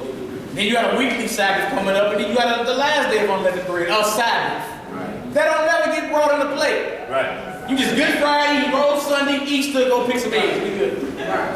That ain't what the Bible is talking about. Leviticus 23, something very important right here. Leviticus 23, 4 through 8, my brother. Leviticus chapter 23, verse 4. Yes, sir. These are the feasts of the Lord. These are the feasts or the appointments of the Lord. Like you keep your doctor's appointment and all that. Don't you show up for all your appointments? Well, these are the Lord's appointments. Let's read, brother. Even holy convocations. Holy rehearsals. Come on. Which ye shall proclaim in their season. Come on. In the 14th day of the first month at even. At what? At even. One more time. At even. Come on. Is the Lord's Passover. So it ain't just the 14th day, it's the evening of the 14th day. As we transition it into the 15th day of that month. Right. Huh? That's the Lord's Passover. The evening of the 14th day. Alright? We start Passover April 21st at 6 p.m. That's the evening of the 14th day of this month. That's right. Huh? The moon come up at 7:23 p.m. We'll be technically into the 15th day of the month on the moon. We got an hour and 23 minutes. You feel me? To go through, run through our scriptures and all that, and then we're going to be feasting. You understand? We're going to be right to the 15th day. Evening separates the first day, the day before, and the day after by minutes. Yeah. Minutes. Evening is a time when daylight and the nighttime are evening. Not the next day, quite the next day yet. It's evening. You understand? That's when the Lord's Passover is. So when the sun is completely down, that's the 15th day of the month. The first day of unleavened bread. So notice it says at evening or evening is the Lord's Passover. Not the beginning, but the evening. All right? The whole day before that. That whole day, say the beginning of the 14th day to the evening is your preparation. We had to slaughter like 200,000 lambs in Jerusalem. They ain't like cooking a hot dog on a grill. Right. You need 24 hours to kill all them lambs. Right. You understand? So the 14th day, the whole 14th day, we was using this preparation. Get that lamb slaughtered. Right? Get that lamb slaughtered and get it, the blood drained and get it on that roaster. That way by the time the next day come in, be ready to eat. Right? So the first day, the beginning of the 14th day, all the way up to evening is preparation time. And brothers will be doing that. We'll be cooking lamb, different brothers' houses and all that. That's right. You know what I'm saying? Getting ready for that evening. All right, let's read, brother. And on the 15th day of the same month, Which is literally minutes away. Like if you're at the evening of the 14th day, by the time the 15th day comes, that's just minutes apart. All right, come on, Hebrew. is the feast of unleavened bread unto the Lord. Right. 7 days ye must eat unleavened bread. Look, we giving that out at the Passover too, ain't we, bro? Yeah. Boxes of unleavened bread, if y'all don't, you know. Whole Foods is selling them too. I was out there yesterday. Whole Foods selling lamb and, you know, unleavened bread. Yeah. Yeah, I was up in there, boy. Hebrew just, Yeah. Let's get it. And the first day ye shall have an holy convocation. So the first day of unleavened bread is a holy convocation. Come on. Ye shall do no servile work therein. That's how we know it's a Sabbath. But they say the same thing for the Sabbath in the scriptures. On the Sabbath, don't do no servile work. So the first day of unleavened bread, which will be the 21st, soon as the sun go down, will be into unleavened bread. That day until the sun go down, the next day is the Sabbath. It's considered a Sabbath. It's the first day of the feast, unleavened bread. You shall do no servile work. Same language you say is for any Sabbath day. Yes, sir. No servile work shall be done therein. Come on, Hebrew. But ye shall offer an offering made by fire unto the Lord. Come on. 7 days. Right. And the 7th day is a holy convocation. Ye shall do no servile work therein. So the first day of the feast is a Sabbath, and the last day of the feast is a Sabbath. That's very important to know when we get into when the Messiah was put in the grave and when he resurrected. Because you start reading things like, okay, the next day was the Sabbath, this preparation day, and you don't know the first day of unleavened bread is the Sabbath. And you thinking Good Friday to Sunday morning is 3 days and 3 nights. You understand? And look, just in case you don't, I got a calendar. I'm going to pull the calendar, we're going to do some counting. All right? Next one, let's go to Exodus 12. You have to count. Exodus 12, 1 through 3. Exodus 12, 1 through 3. Anybody got any questions or concerns before we move on? Anybody? Let's get it. We finna show. Book of Exodus, chapter 12, 1 through 3. We got a few more, we don't get about these.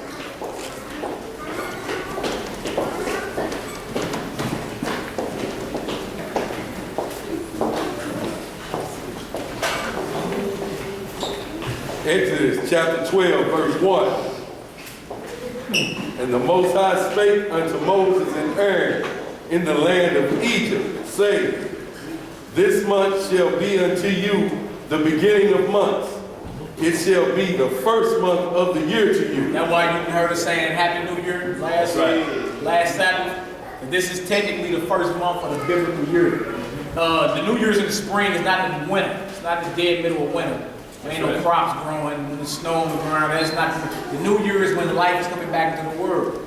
Grass is growing, flowers are budding, birds are singing. It must be a new year. Right. You even do something called spring clean. Yes, sir. Why you don't do winter clean? Right. As you know, this is a new start. This is a new beginning. Right. All right, let's read, brother. Speak ye unto all the congregation of Israel, saying, Right. In the 10th day of this month, What day? the 10th day of this That's month, important. Remember that. The 10th day of the month. All right, come on. they shall take to them every man a lamb, according to the house of their fathers, a lamb for an house. So we know the Passover starts the 14th day of evening. That's going right. into the 15th day. They say on the 10th day of the month, That's right. select the lamb. Select the lamb. All right, so the question for the assembly, when does the 10th day start biblically? And when does the 10th day start?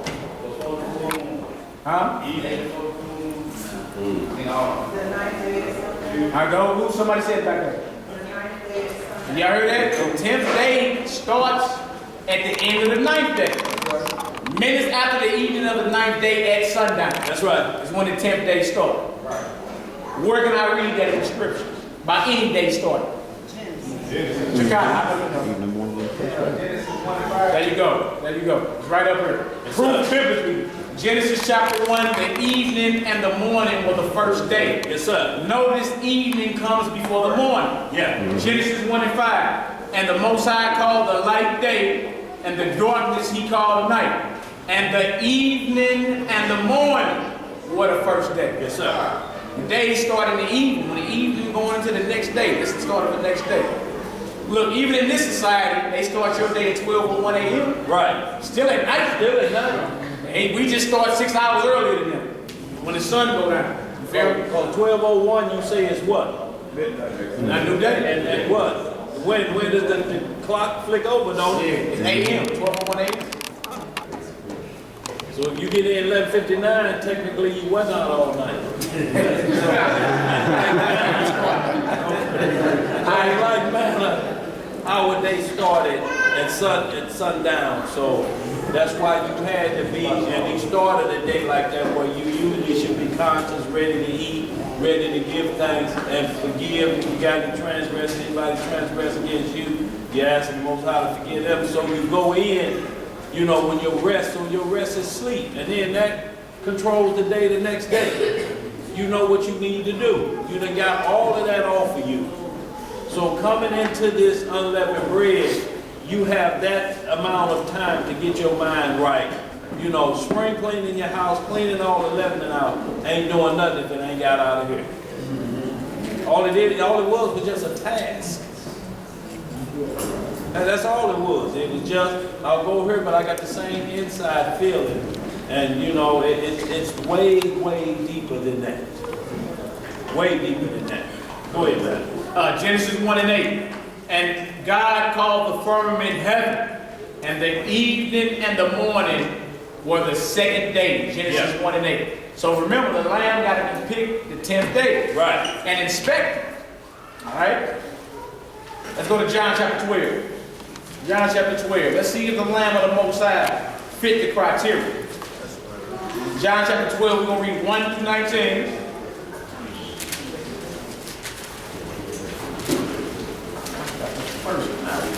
And y'all, something is so very important when you keep talking about the Easter bunny versus the Lamb of Yah. It symbolizes something. The lamb is symbolizing the sacrifice. So what is the bunny and what is it sacrificed to? That's where the divide is at. That's where the struggle is at. Because each is being represented by a creation of the Most High. The rabbit on that side and the lamb on this side. So who is the rabbit of it?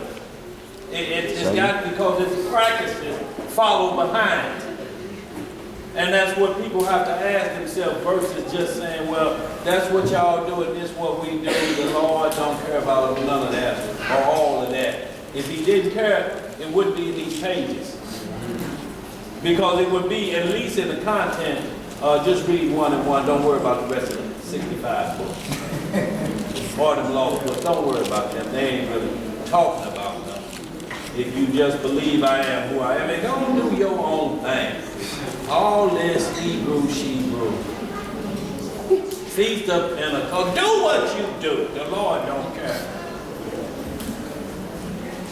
That's not the Lamb of Yah.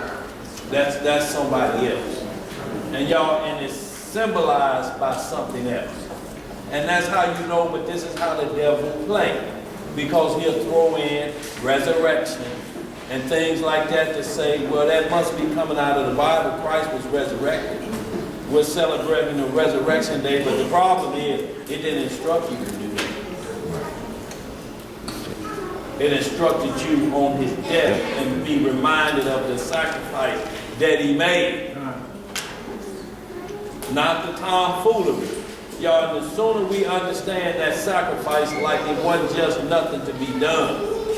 You know, ain't nobody gonna, I'm not talking about just strapping on a dynamite vest somebody made and pulling it for that. No, I'm talking about walking that walk. Knowing why you're doing that. Understanding. And for a whole nation of people, if it ain't him, then who is it? That's just the bottom line we ask. If it ain't him, who is it? Or is it somebody else to come?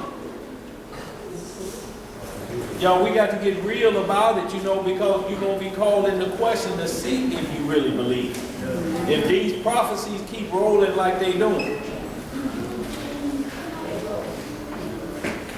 All right, let's get it. We got it. John chapter 12, we'll start at verse 1. John chapter 12, verse 1. Yes, sir.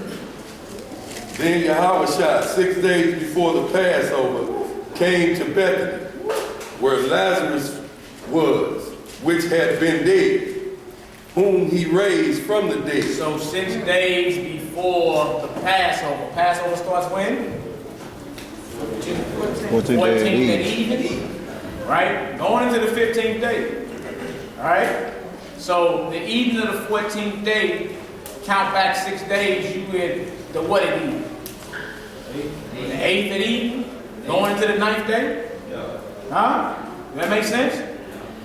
14 minus 6 is 8, ain't it? That's right. But remember, Passover started in the evening, going into the 15th. Right? So 6 days before the Passover, our time frame is at the latest is the evening of the 8th going into the 9th day. That's right. That's where we at. Let's keep reading, bro. There they made him a supper, and Martha served, but Lazarus was one of them that sat at the table with him. Then took Mary a pound of ointment of Skinner, spikenard, very costly, and anointed the feet of Jesus, and wiped his feet with her hair. And the house was filled with the odor of the ointment.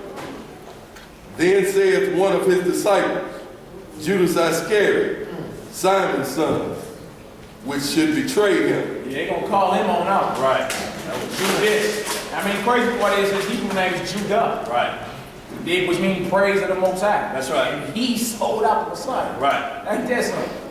And then Who was from the Jews, who was the king of Jews. Right, and let you know who his daddy was, Simon's son. Yeah. So we don't get it mixed up with no other Jews. Yeah. Come on, Hebrew. Why was not this ointment sold for 300 pence and given to the poor? This he said, not that he cared for the poor, but because he was a thief and had a bag and bare what was put therein. Then said Jesus, let her alone. Against the day of my burying hath she kept this. For the poor always ye have with you, but me ye have not always. He's like, leave her alone. She good. She doing this because I'm about to get buried. She prepping him for his burial. That's right. All right, let's read out. Much people of the Jews therefore knew that he was there, and they came not for Jesus' sake only, but that they might see Lazarus also, whom he had raised from the dead. Yeah, this wasn't a private matter. Right. Word got out quick. Right. You know what I'm Saying saying? that reincarnation deal. Yeah. Oh, this the same Lazarus. Yeah. Resurrected. Right. Come on, bro. But the chief priests consulted that they might put Lazarus also to death, because that by reason of him many of the Jews went away and believed on You Jesus. see that? Because of that miracle he did. He like look, the Pharisees plotted to put Lazarus back to death. Right. Because many of the nations start believing in the Messiah. Right. So they killed that too. You know, none of the Jews believed in Jesus. Right. That's a lie. They just said many be majority. You talking about the bootlickers of our people, the priests and the preachers and the leaders. They didn't believe. Right. But many brothers and sisters believed in the Messiah. Right. That just said many of the Jews believed. All right, let's read out. And another thing why they wanted to put Lazarus was to death is to kill him twice. Yeah. To have a man is born once, he dies, and then it's the judgment. So what was Lazarus as being resurrected? See, all of it, y'all, is just showing us how we going to be at the next Passover supper when the Most High get there. Able to eat and break bread like he said we would, being resurrected. And that's why the priest, like, we don't stand a chance at this point. Our money's, what we going to do at this point? He brought them out, he hopped out in them funeral clothes. And they unwrapped. And he went in and he eaten. So what form of man is he in now?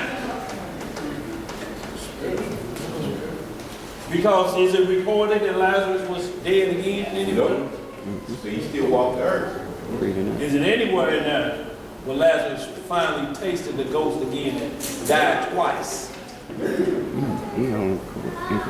So y'all, a lot of these things is just showing us what he's doing. Like, man, let's break it down. Is that what we're seeing in the example of what we're hoping for to be in the kingdom? Feasting in the kingdom in a supernatural body. Like it was in the Garden of Eden. It ain't hard, y'all. Go ahead, brother. Let's get it. Verse 12. Yeah. On the next day. On who? On the next day. We was already going into the 9th day. Right. Now we in the 10th day. Going into the 10th day. On the next day, remember the lamb got to be selected the 10th day. That's right. On the next day, come on. On the next day, much people that were come to the feast, when they heard that Jesus was coming to Jerusalem, took branches of palm trees and went forth to meet him and cried, Hosanna, Hosanna, blessed is the King of Israel that cometh in the name of the Most High. Now look, you see that on like any show about Christ. They show you a few folks, you know, take a few palms, you know.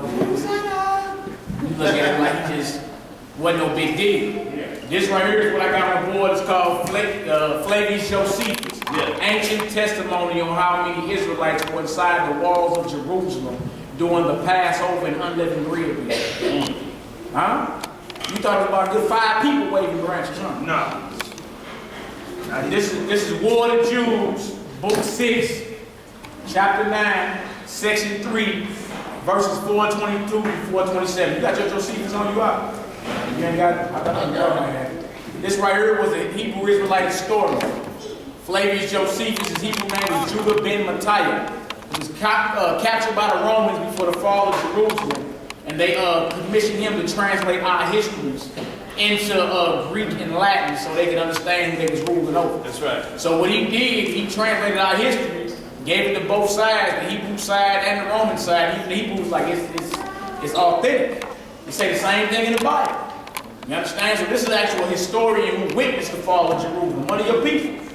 All right? This is historical right here. Flavius Josephus. I got one of his quotes up here, right here on the board. It says, the number that gathered in Jerusalem for Passover. Cestus, desiring to inform Nero. Nero was a Caesar. You ever heard of Nero Caesar? Yes, sir. He burned Rome and blamed it on the black Jews in Rome that followed Christ. That's in that book right there too. True about this. It says, desiring to inform Nero, who was inclined to condemn the nation, our nation, the Israelites, of the power of the city, requested the high priest to take a count, take a census, if possible, of the entire population. So these high priests did so upon the arrival of their feast, which is called the Passover. On this day, they slayed their sacrifices from the 9th hour until the 11th, with a company of not less than 10 belonging to every sacrifice. For it is not lawful for them to have the feast singly by themselves, and many of us are 20 in a company. These priests found the number of the sacrifices, dig this, was 256,500. That's how many sheep were sacrificed. Oh. What about this? It says these priests found the number of the sacrifices was 256,500, which, if we assume, no more than 10 feasted together. Right. At least 10 people on each land. Right? 2,000 times 10 is what? You got over 2 million folks inside Jerusalem. All right, let's keep reading. It said, but this kind of only, which if we assume no more than 10 feasted together, amounts to 2,700,200 persons. But this counted only those that were pure and holy. Whereas to those that have leprosy, or gonorrhea, or women that have their monthly periods, or persons that are otherwise polluted, it is not lawful to be partakers of the sacrifice, nor indeed for any foreigners either who come here to worship. So everybody had to be pure and clean. And the Bible gives you something like, if you could make it that month, you could do it the next month. Right. Get yourself clean. Now trip off this. Now that we know it was over 2 million people inside Jerusalem, brother, read that Hosanna verse again for me. That Hosanna tree, the palm tree. John chapter 12, verse 13. Read 12 and 13 for me. John chapter 12, verse 12. On the next day, much people that were come to the feast. Much people. We know you talk at least 2 million. Right. Come on. Much people that were come to the feast, when they heard that Jesus was coming to Jerusalem, took branches of palm trees and went forth to meet him and cried, Hosanna, blessed is he, King of Israel that cometh in the name of the Most High. Can you imagine 2 million people shouting that? Yeah. In unison. Hosanna in the highest. Yeah. Blessed is he that cometh in the name of the Lord, Lord, Lord. The whole city was shaking. Yes. Right? You know how we be once we say something and everybody else get to talking. Right? Even if you didn't see him riding in, you would have been like, oh, man, who was that? And then got to repeat. What's going on? That's why when he got up in the temple, the priest said what they said. Man, you hear what they saying? Like, the stones are cried if they got to. Right. Yeah, I heard exactly what they saying. So when they say many people, having your mind close to 2 million. Right. Folks were saying that. Whole city was wrong. Blessed is he that come in the name of the Lord. You got something? Do it. Go ahead, Okie. Yeah, the Sunday church got that Palm Sunday doctrine. Yeah. It's killing because 5 days before the Passover, we put you at Wednesday. You know, that was, Wouldn't have been Sunday, huh? Put you at Friday. So it would really be Palm Friday instead of Palm Sunday. Yeah. Yeah. I mean, you start seeing all type of things for like all the holes in it start appearing, all the loopholes. It's a Swiss cheese doctrine. It's Swiss cheese. All right, let's get it. Verse 14. Yeah. And Jesus, when he had found the young ass, set thereon as it was written, fear not, daughter of Zion. Behold, thy king cometh, sitting on an ass's coat. That's prophecy again, Zechariah 9:9. Yeah. It was written about him before it happened. That way when it happened, you'd be like, that's prophecy fulfilled. Right. What other king came sitting on a donkey? Came riding in like that. If he the king, he should have rolled in with pomp, splendor.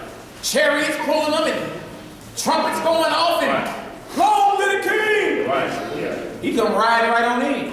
What's good? All right, let's read, bro. Verse 16. Yes, sir. These things understood not his disciples at first.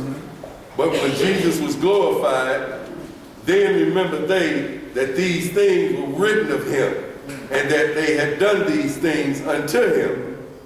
The people therefore that was with him when he called Lazarus out of his grave and raised him from the dead bear record. So it ain't like he did it and ain't nobody was a witness to it. Right. Bear record. That's court talk. Who got a testimony? Who got a witness? Where the witnesses at? Get them in here. You saw that? You bear record of that? Or how are you trying to, you know what I'm saying, disqualify the record of men that saw this? Don't even make sense. You 2016 tell me, oh, ain't none of that happened. Right. How the hell you telling? It's in the book. Right. What you mean it didn't happen? And it say these people bear record. They witnesses to it. Let's read, brother. For this cause the people also met him. For they that heard that he had done this miracle. The Pharisees therefore said among themselves, perceive ye how ye prevail nothing. Behold, the world is gone after him. Like, look, let's go into Matthew 21 and get a deeper understanding of what happened when he rode in. Right. Let's go to Matthew 21. We're going to read 1 through 17.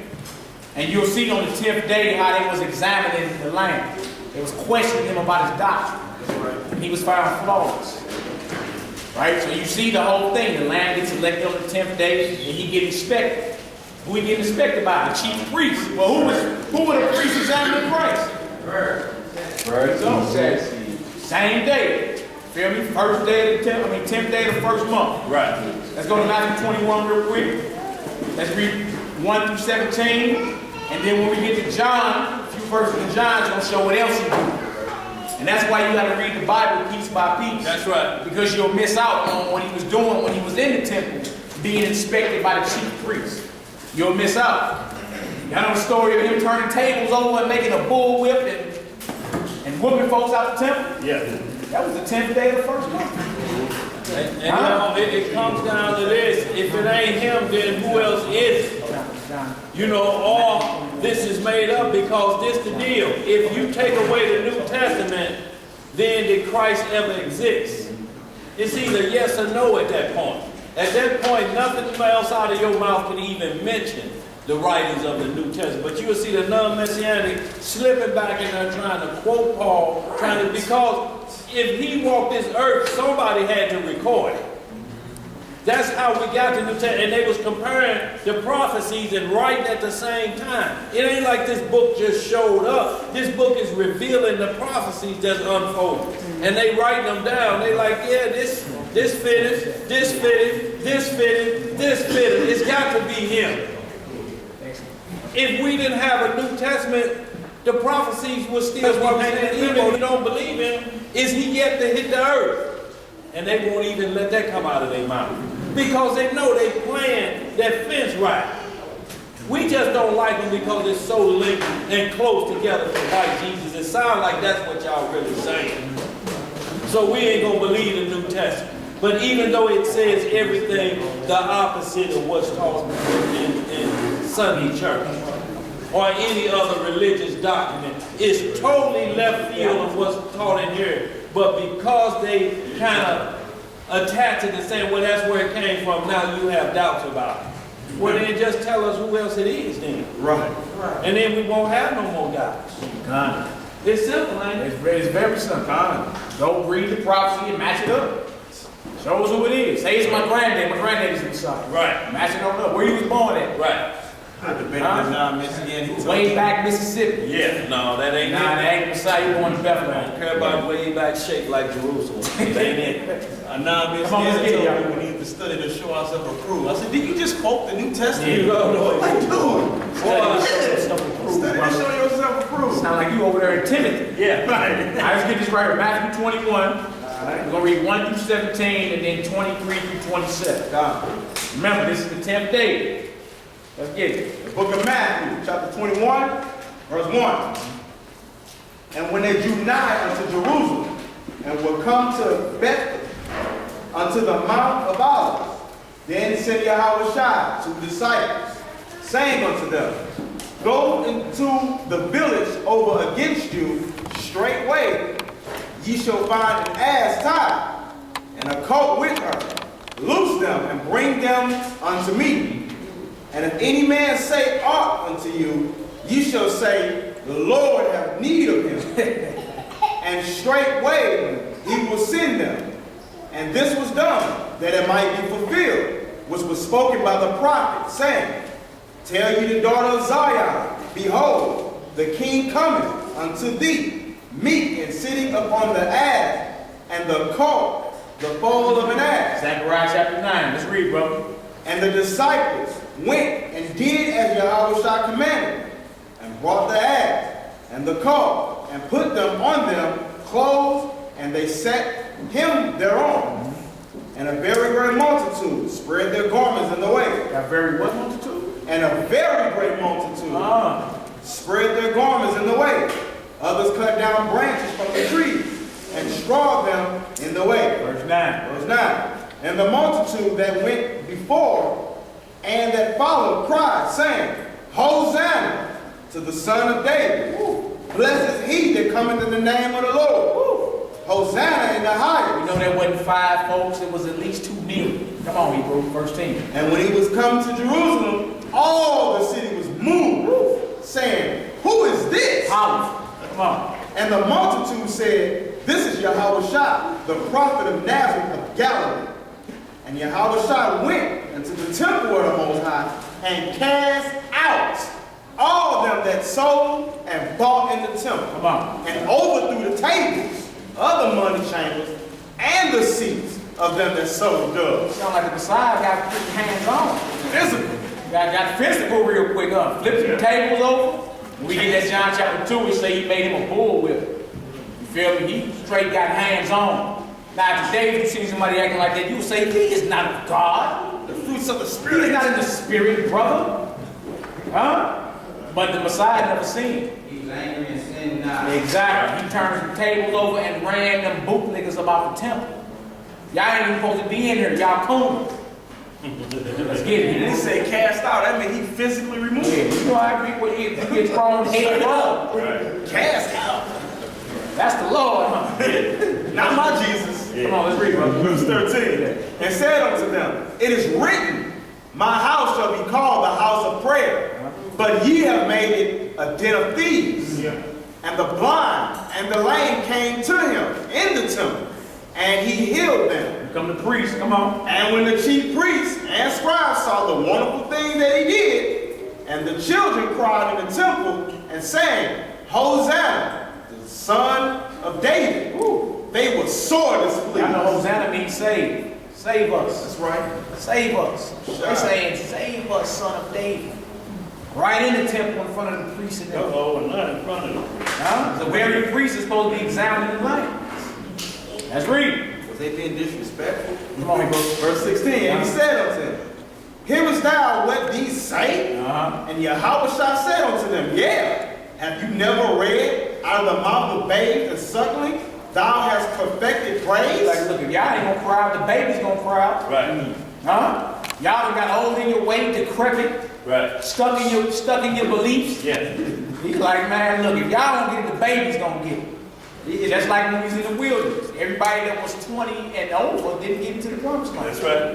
It was only the youngsters that got in because they had some faith. Now, so even Christ, like, look, if you elders don't want it, the baby's gonna cry out for it. That's right. But again, this is all on the 10th day. The priest and them like, don't you hear what they say? He's like, yeah, I hear what they saying. You ain't never read? Psalms 82. Huh? Let's read, bro. Verse 17. Time. And he left them and went out of the city to Bethany, and he lodged there. Jumping down to verse 23. And when he was coming into the temple, the chief priests and the elders of the people came unto him as he was teaching and said, By what authority dost thou these things? Now they asking, they Right. you know, they still inspecting the Lamb of the Most High. By what authority are you doing these things? Let's read, brother. And who gave you this authority? And YHWH answered and said unto them, I will ask you one thing, which if you tell me, and likewise will I tell you by what authority I do these things. A spiritual tactician. Yeah. Y'all want to ask me a question? Well, I got a question for you. You answer it. If you answer me this, I'll answer your question. Now let's read. Let's read it, bro. Verse 25. Time. The baptism of John, whence was it? From heaven or men? Powerful. Come on. And they reasoned among They themselves, had to go huddle up. Let's go huddle up. Go ahead. saying, if we shall say from heaven, he will say to us, why did you not believe him? But if we shall say of men, we fear the people. We for who? We fear the So people. it wasn't just about 5 people. It was at least 2 million people up in Jerusalem. Yeah. We fear the people because the people are stoned you. All right, come on, Hebrew. But if we shall say of men, we fear the people. For all hold John as a prophet. Come on. And they answered, YHWH said, we cannot tell. And he said unto them, neither tell you I by what authority I do these things. Yeah. Verse 27. Verse 27 again. And they answered, YHWH said, we cannot tell. And he said unto them, neither tell I you by what authority I do these things. Let's go to John chapter 2, next 4 verses. You don't know, I don't know. 13 through 17. There's hypocrites. Yeah. There was hypocrites. He like, well, look, you know, if John baptism was from heaven, why y'all ain't listen to John? Right. John brought record to him. That would have trapped him, wouldn't it, boy? He like, well, if we should say of men, you gonna get stoned by the people. Because everybody know John a prophet. Well, if he's a prophet, why you ain't listen to him? Right. He said, well, we don't know. I ain't gonna answer you either. Right. Since we playing that game, I don't know either. Right. Crazy, man. John 2, 13 through 17. 4 verses. The book of John, chapter 2, verse 13. Oh, this is the 10th day. You're the 10th day of the first month when the lamb must be inspected. You see the chief priest questioning him. By what authority you do these things? Right. You hear what they saying? Like, yeah, out of the mouth of babes. Yeah. Yeah. Stones are proud that they got to. Yeah. I agree now. Verse 13. Nah. And the Jews' Passover was at hand. And YHWH went up to Jerusalem and found in the temple those that sold oxen and sheep and doves, and the changers of money sitting. And when he had made a scourge of small cords, he drove them out of the temple. See what he did? He made him a bull whip, a belt. Huh? And then he got his hands on and drove everybody out the temple. Not your Jesus, huh? Right. That's your king right there. A little physical therapy, huh, boy? Hands on. The true meaning of laying on of hands. Come on, Hebrew. And when he had made a scourge of small cords, he drove them all out of the temple, and the sheep, and the oxen, and poured out the chairman's money and overthrew the table. And said to them that so done, take these things hence, make not my father's house an house of merchandise. And when his disciples remembered that, it was written, the zeal of thine house hath eaten me up. No doubt. And then look, this next slide says, lamb must be slaughtered by the evening of the 14th day. It's called preparation day for the Feast of Unleavened Bread. All right, Exodus 12, we went to 200,000 lambs already. Scriptures on the Messiah being put to death on the preparation day of Passover, before the 14th day of evening. Let's get John chapter 19 real quick. John chapter 19. Let's read 14 through 31. And then we got a few one-liners in Matthew and Mark. To show you that he was put to death on the preparation day. That's right. Before the Feast of Unleavened Bread, when the lamb had to be killed. The lamb had to be killed before the evening of the 14th day. It's called preparation day. Messiah too, he was killed the evening before the 14th day, the 9th hour. By the time 6 o'clock came, he was already off the cross. That's right. And laid into a sepulchre nobody ever laid in before. You understand that he was in that sepulchre for 3 days and 3 nights. But it was Passover. That's what folks ain't tripping off of. It was Passover week. Alright? So scriptures on the Messiah being put to death on the preparation day of the Passover before the 14th day of evening. He ate with his disciples at the beginning of the 14th day. That's right. Being the lamb, he had been dead by the evening of the 14th. So he did eat his last meal with them, but it was on the 14th of Abib, but the beginning of it. You feel me? He still had to be betrayed, delivered over to Herod, Pilate, go through his court, you feel me, and then sentenced to death, and then off the cross by the evening of the 14th day. Yes, sir. All right, so these are the scriptures right here. Preparation day. John chapter 19, 14 to 31. Bro. The book of John, chapter 19, verse 14. Yes, sir.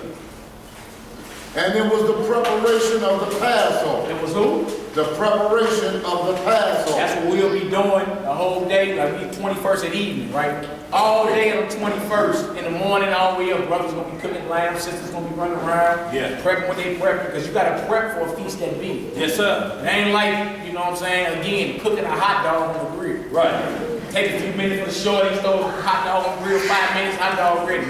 Nah. You gotta slaughter a whole bunch of lambs. You feel me? And cook them. You understand? So we're going to be cooking a whole bunch of lambs starting the 21st. You feel me? And by the time the evening comes, we be already there ready to eat. That's right. All right, so let's get this right here. And it was the preparation of the Passover. And about the 6th hour. And he saith unto the Jews, behold your king. This is high noon, 6 hours a day. That's right. Between, if we get up and start our day around 6, right, the 6 hours between 11 and 12. Right. So by high noon, he's already being broke. You know what I'm saying? Here's your king. Let's read it, bro. But they cried out, away with him, away with him, crucify him. These men in their fringes and all. Fringes, garments, phylacteries, doing temple services, everything that people claim they saved for doing now. These men were doing all that. Shouting a free case. And look, in their righteousness and their garments and everything, they still yell, crucify the king. Circumcised and all. So what did that outer cup do for their conscience? Nothing. It ain't do nothing. Some people be caught up on that, women ain't supposed to wear pants or whatever. All right, put all the women in dress. You think that's gonna change their mindset? Right. You can be a dragon in a dress. Right. You could be evil, you could be a devil in a garment. Like adultery just started in America. Yeah. You don't think it dresses, there was adultery going on in dresses. So y'all, it's just that type of madness that you go from when you ain't up here under the order of Melchizedek. You know, it don't matter what's on the outer cover. If this ain't right, it ain't right. Go ahead, Adonai. And getting back on that earlier, I need to also know that what we read is these people knew who they were too. So they already knew that they like before we come up out of club, garment, so it's one of us running around saying, I'm a Hebrew blood, you gotta keep it in your mind and heart. You know what I'm saying? We ain't talking about just out of, I know who I am. Right. So they knew they were and sold out on the side. Right. And this don't shed of innocent blood, ain't it? Yeah. Crucify, kill somebody ain't done nothing. Hey, burn false witness, free cases, all that. If that happened to you today, you be angry. You be like, man, I ain't do none of that. Right. Right. He ain't had no words for them. Be like, yeah, whatever. Because he understood what it had to be. You feel me? Gotta go and lay it down for the nation. That they may live. And that's somebody that put others before himself. That's right. You feel me? You spend the time thinking about you. That ain't the spirit of Christ. Christ thought about y'all before he thought about himself. That's right. Huh? And then you look at we all arguing over some, man, please. That's why look, a lot of stuff lately I've been ignoring. You feel me? Somebody's trying to trick us into eating the Passover with malice and all. That's right. Yeah. Devil's slick. You feel me? So a lot of stuff be surfacing. I'm like, I've been yawning. Yeah, all right, whatever. You understand? Because once we understand what he did for us, what are we arguing about? You have nothing to argue about. Think about it. Dang, bill, pink nose, bill finna get, lights finna get cut off. You about to argue about that? Christ's life was cut off. Right. They ain't do nothing wrong. So you can have a chance at eternal life. So if you look at it from that perspective, what we arguing about? Your arguments are petty. Get that together. I just read it, bro. Continuation of 15. Pilate saith unto them, shall I crucify your king? The chief priest answered, we have no king but Caesar. Y'all already moved that. Our only king is Caesar. Right. Why, man? Come on. Then delivered he him therefore unto them to be crucified. Hey, jump down to verse 31. Verse 31. Yeah. The Jews, therefore, because it was the preparation. It was what? The preparation. I see that? Keep hearing. Preparation. Preparation. The day before unleavened bread, which is the 14th, you got to prep. Yeah. Passover starts that evening. They knew it was preparation. It's the day the lambs are being slain. All right, come on, Hebrew. That the body should not remain upon the cross on the Sabbath day. Now, what Sabbath day? You talking about the weekly Sabbath? Right. Or we talking about the first day of unleavened bread? Uh-oh. Remember we read you should do no servile work. They knew the first day of unleavened bread was coming in. They was like, well, look, we need to get them off that cross before the Sabbath come in. Right. That's not the weekly Sabbath. If that's the case, somebody had you thinking you reading about Good Friday. Right. That's not the case. The first day of Passover, unleavened bread, is a Sabbath. And remember, it's 7 days. Right. The last day is a Sabbath. Right. In between that, you had a weekly Sabbath coming up too. That's right. Huh? How do we know? Because he said you ain't gonna be doing no servile work. They ain't understood that. Say, you know what, the Sabbath coming in, get that body off the cross. Right. At this point, he already crucified. The Lamb of God is already crucified on the preparation day where the lambs get killed. Let's read, bro. For that Sabbath day was an high day. Besought Pilate that their legs might be broken, and that they might be taken away. Then came the soldiers and brake the legs of the first and of the other, which was crucified with him. But when they came to Yeshua and saw that he was dead already, they brake not his legs. They what? They brake not his That legs. prophecy too. He keepeth all his bones. That's in Psalms. 34:20. Like, man, he fulfilling prophecy even in his death. And you're going to have a hard time replacing him. Because you got so many prophecies that run through and explain to everybody else that's somebody else, not Jesus. Right. Not the Messiah. Right. All right, let's read now. Verse 34. All right, let's get for this. Let's jump down to Mark 15 to 42. Do Mark 15 to 42 for me, and Matthew 27 to 62. And the next slide is how long was the Messiah in the grave before he was resurrected. I got a calendar up for y'all too. I see that calendar up there, Mike? Look at that. What's that, 2980? Yes, sir. Lamb slain? What team is that? Yeah. Oh. All right. I ain't too computer savvy. I'm getting down to 5. I just get it. Matthew 12 and what now? Mark. Yeah, Mark. Mark 15, verse 42. We just establishing the Lamb of God, the Messiah, YHWH Christ, was put to death on the 14th day of Abib, the first month, before the evening. By the time evening came, like every lamb that they were slaughtering had already been prepped. That's ready right. to go for the feast. So he was put to death and all the lambs were put to death. Same time they doing all this, they doing this with him. Same time they inspected the lambs, they questioned him in the temple. Same time they slaughtering the lambs, they put him, he up on the cross. Lamb of the Most High. Let's read, brother. Mark chapter 15, verse 42. And now when the even was come, because it was the preparation, that is, the day before the Sabbath. That's it for that. Go to Matthew 27:62. We just established that it was preparation day.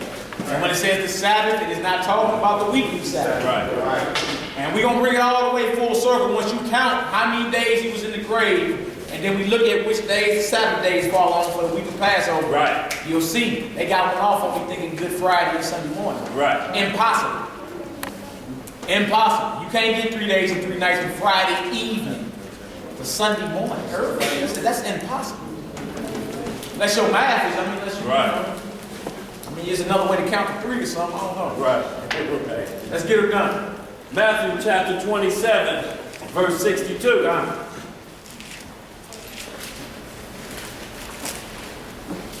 Now the next day that followed the day of the preparation, the chief priests and Pharisees came together unto There's Pilate. another day showing the next day, meaning the first day of unleavened bread.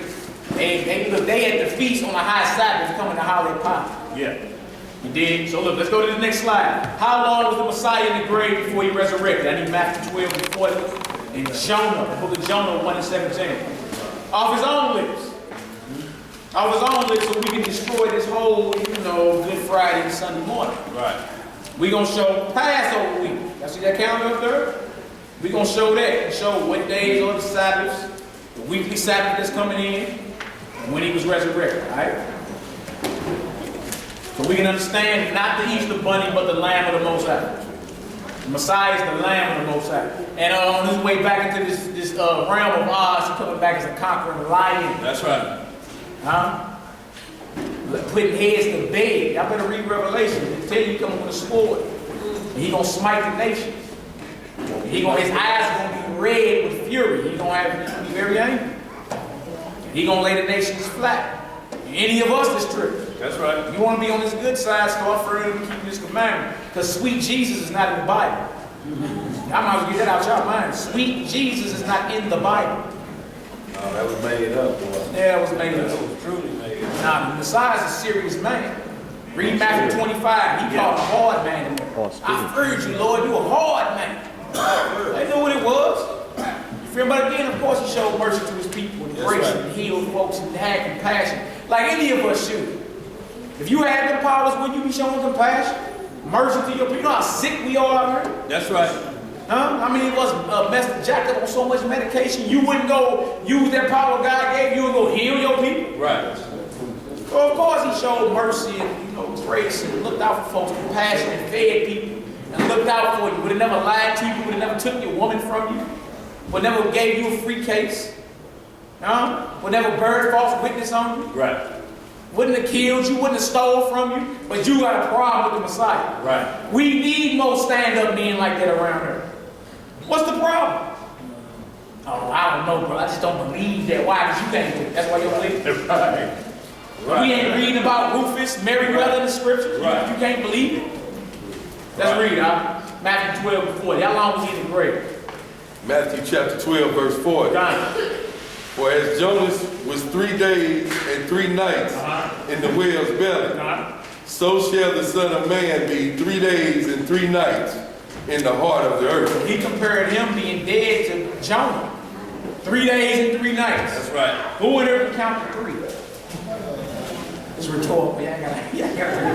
Hopefully everybody in here can count to 3. 3 days and 3 nights. Right? And then Jonah 1 and 17 says, now the Lord hath prepared a great fish to swallow up Jonah. And Jonah was in the belly of the fish 3 days and 3 nights. Jonah 1 and 17. Month of the beard, Passover. Lamb slain, preparation day. Lamb slain. By the evening of the 14th day, the lamb got to be slain. We just read he was in the grave how long? 3 days. The next day is the Feast of Unleavened Bread. This is a Sabbath day. Right. This is the first day of the feast. Right. 1, 2, 3. These 3 days and 3 nights went by. By the time they got to his sepulchre on Sunday, the angel said, he's already gone. Who y'all looking for? Right. They say he's rising right now. They say, y'all missed him. Right. They were speaking past tense by the time he got to the first day. Right. Meaning he rose at the end of this day. Right. 1, 2, 3. Right. 3 days and 3 nights. Right. Now trip off this. This is a Sabbath too. Right. And that's how they pulled the Good Friday on it. They got you thinking preparation was right here. Right. And then the next day is Sabbath. And then when he rose right here. Without you knowing the first day of Passover is a Sabbath. You got your weekly Sabbath coming up. And the last day of Passover is a Sabbath. Right. 3 days and 3 nights. 1, 2, 3. By the time he got here, he was already gone. Right. And it was dawning toward the first day. Dawning toward this day right here. Right. So if you don't have a weekly Sabbath, then you reload. Yeah, exactly. After 3 days, you reload the Sabbath. You reload that deal all the way up. There is no, look, this is the only thing that explains him being the great 3 days and 3 nights. Right. If we want to go with Good Friday from 3 p.m. to early Sunday morning, how many days and nights is that? From here to here is what? That's the max. They got the early Sunday morning too. Right. That's at the max. Right. You understand? So without understanding the Passover week, they can pull Good Friday on you. Right. And the Easter bunny. But understanding he the Lamb of the Most High, you know, okay, the Lamb was slain 14th day of the evening. He say 3 days and 3 nights. Bang, 3rd day, praise, right? And then you got how many days left in the week? Right. For the Passover? Right. You got 3 more days left. 4 days. And that's the end. Look, at this day right here is a Sabbath too. Right. First day of Passover or unleavened bread, Sabbath. Last day of unleavened bread, Sabbath. And your weekly Sabbath. Right. See that? See, that's a 3 days and 3 nights. You understand? Do we understand that? Yeah, we have to understand that because this kills the lunar cycle as running the weekly Sabbath as well. Because you got short Sabbaths, and like bro explained this, when it's saying the next day should be a Sabbath to you, our imitator does the same thing. They have the eve of their day, and then you get off the next day to work, right? So they mirroring, they copying that. All you're doing, you just ain't going to work on the next day, Feast of Unleavened Bread. You treat that like it's a Sabbath day. You're off from your servile work. So basically, everybody supposed to be off Friday. Absolutely. Thursday night we keep the Passover. Right. The whole next Friday, you go to the whole Friday. The next day you're supposed to be off. You're supposed to be It's off. supposed to be treated as a Sabbath. Then we got the weekly Sabbath the next day, so we get like a double Sabbath back to back. Double up. You feel me? And then we got the last day of unleavened bread too, which will be a Sabbath. They say the first day is a holy convocation, the 7th day is a holy convocation. Right. Ye shall do no servile work. When you go read Leviticus 23 and they talk about the Sabbath, they say the same thing. Right. Ye shall do no servile work. So when it says the preparation day and the Sabbath drawn on, that's the preparation day. That's the Sabbath that was drawn on. They had to have off the cross and then the sepulchre by the time we got here. Right. Alright? They was here by the time the sun went down on this day. 1, 2, 3. By the time they got here, it was dawn toward the first day of the week, he was already gone. Right. You understand? Passover week. Once you get that understanding, you like, oh, no, ain't no Easter bunnies. It ain't no Good Friday either. You understand? The Lamb of the Most High. And you see, down from the 10th day to the 14th day of being slain, he's lying all the way up. Right. And you know why the Most High didn't want you the next day going to work? Because you're feasting. This is a major feast. This is one that's all the nations of the world know about this. This is where every man, if he could, if he was able to travel back to Jerusalem to do it. You know, this is how powerful that was. The next day, you can't be thinking about getting up going on. Now, if you got to go, you have to go. Let's get that not misunderstood. You know, because when you're understanding this and learning this teaches you for next year. If you get a few days on your calendar to be off, start setting feast days off that you want off. Because look, them days, everybody chasing their days. Ain't nobody want your days. So they should be readily available right there for you to say, well, yeah, I worked that day. Y'all Christmas Eve, I worked it. But this day I need off. And they be like, well, I worked that day, you know, this day to me, because they're looking at it like that. They don't understand it like that. So y'all, in like manner, you have time when we get out your holy day calendars and you trying to line it up, and then you can start making preparation to be off for those days. Because after a feast like that, y'all, you really want to be just doing what you do on the Sabbath, resting and relaxing. If you drinking or whatever you may be doing, when you get up the next morning, you kind of tired a little bit, you're resting a little bit after a feast day, and you in charge of machinery or whatever you may be doing, you may be a little tired. So you had to recharge from that. So he wanted you to look at it that next day after the Feast of Unleavened Bread. He wanted you to look at that like a weekly Sabbath, the same way. The same way. And y'all keep seeing the word servile. That means what you get your 40 hours in. Don't mean just do nothing. The Most High didn't stop working when he put Adam in the garden on the 7th day. He said to till it. So there's some work to be done, but it's not where you sweat from your brow from. That make your live. You can't do that 7 days a week. And when you get into the book of Jasher, you'll see that too. That Pharaoh was working them 7 days a week. And that was set up beforehand by the Most High, that they went to Moses and Moses established, right there, well, it was already set up by the Lord. Give them one day off. 7 days a week with no pay. Who wants that job? No. I'm talking about rigorous labor. Not no just you sitting around and yawning at the computer.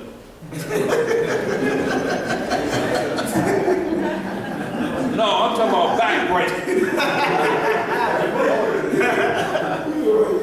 No, man. Head go up. They're like, I saw your kidney. No, none of that.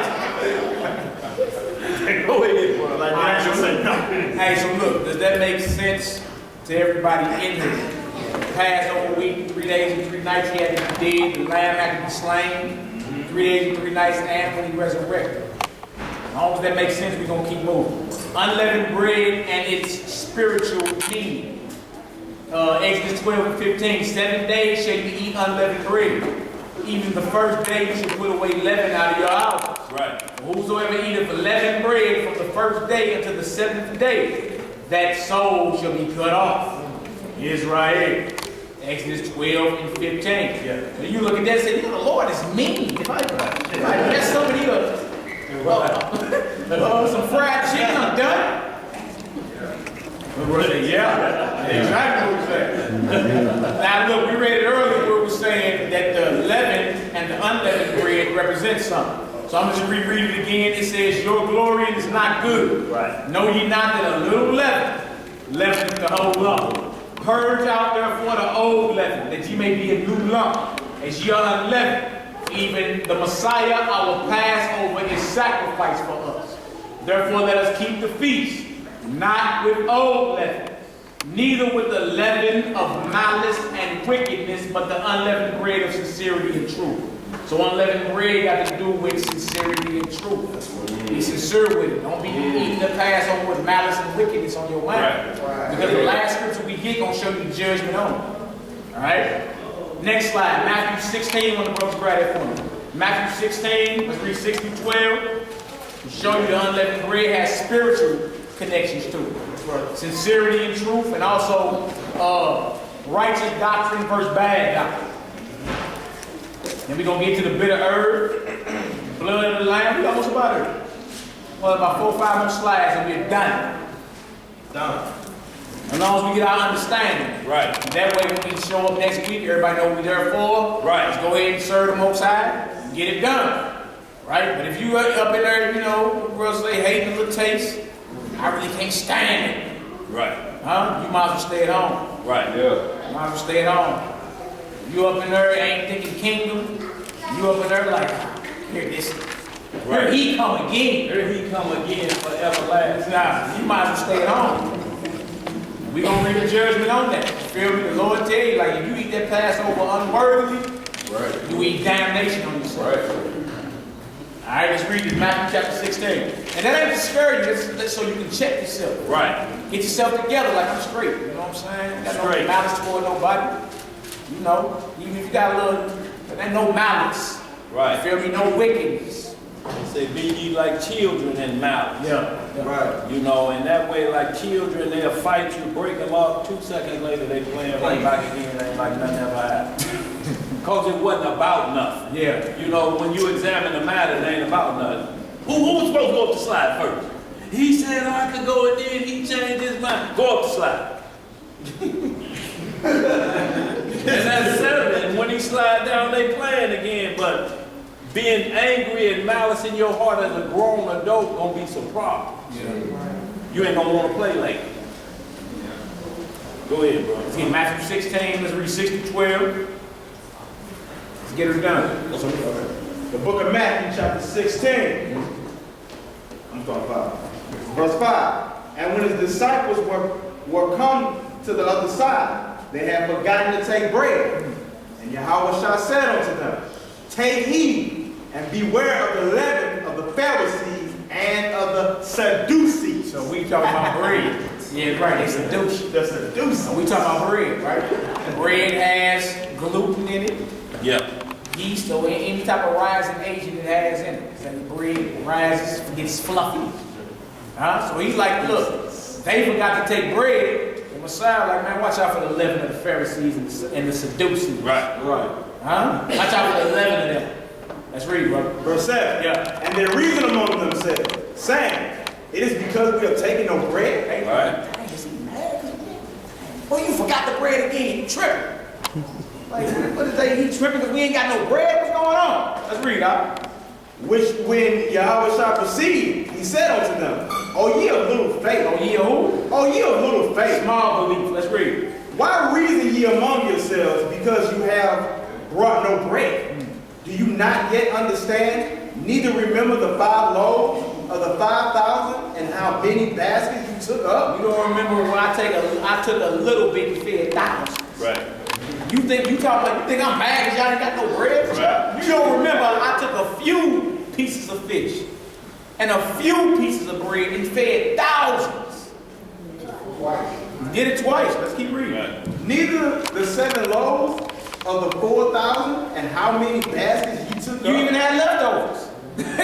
You feel me? It wasn't even like, that means everybody ate till they full. Right. Till they feed. Right. You understand? And he like, you don't remember that? Let's read. How is it that you do not understand that I spake it not to you concerning bread, that you should beware of the leaven of the Pharisees and the Sadducees? Then understood they how that he bade them not beware of the leaven of bread, but of the doctrine Of the Come on. of the Pharisees and of the Sadducees. So your teaching matters. Right. Doctrine is instructions and teaching. That That's matters. If somebody could have delivered you leaven. The Messiah like, look, watch out for the leaven of them. Right. The Pharisees and the Sadducees, the Sadducees. Then once they finally understood it, like, oh, he means doctrine. What they teach, Right. that's leaven. And a little leaven will what? Leaven the whole lump. And destroy this whole thing. So contrary to popular belief, it does matter what you teach. That's right. And what you will learn. You can't say, oh, it's just for the kids. The kids grow up and be more of a rebel than you. Right. All right, so understand, unleavened bread, the feast of unleavened bread got to do with righteous doctrine Right. and of a sincere mindset in the truth. That's unleavened. If you're there in any other mindset, you're there in bad doctrine with malice and wickedness on your heart. Yeah. You're full of leaven. You're full of leaven. You should eat the Passover at that point. Next slide. Bitter herb to remind us of the bitter bondage and the sting of sin. Exodus 12 and 8. And they shall eat the flesh in that night, roast with fire and unleavened bread, and with bitter herbs they shall eat it. And let me say this now to y'all. And when Most High, all his feasts encompass a whole complete awareness or healing for our bodies. The same time when you take leavening out of your stomach for a week, your stomach is going to shrink. Yeah. That's the reason for that too, is to get all of that out and give you a fresh start, starting out. Your stomach shrinking. It takes away a lot of irritable bowel symptoms and all of that stuff. When you eat bread, bread swells in your stomach. And it traps things. So a lot of times you go through the Passover, after that 7 days of unleavened bread, then you look in the closet for what you can wear, not what you can fit. Hey, that's a good point. And same way with circumcision, I'd say that. 8 days the blood clots. Yeah. So right, when you circumcise it, that the baby clot automatically. We ain't got like emergency trauma centers then that we had out in the wilderness at that point. So everything the Most High was doing, it was for a reason. Spiritual first, physically, to make sure that his feast days didn't harm you. Where the nations could look and say, well, y'all doing that stuff and y'all acting crazy. Or do this, they fell out the other day. At y'all Passover because they didn't do something like this. Yo, you have to be extra careful and conscious of what and people are watching us.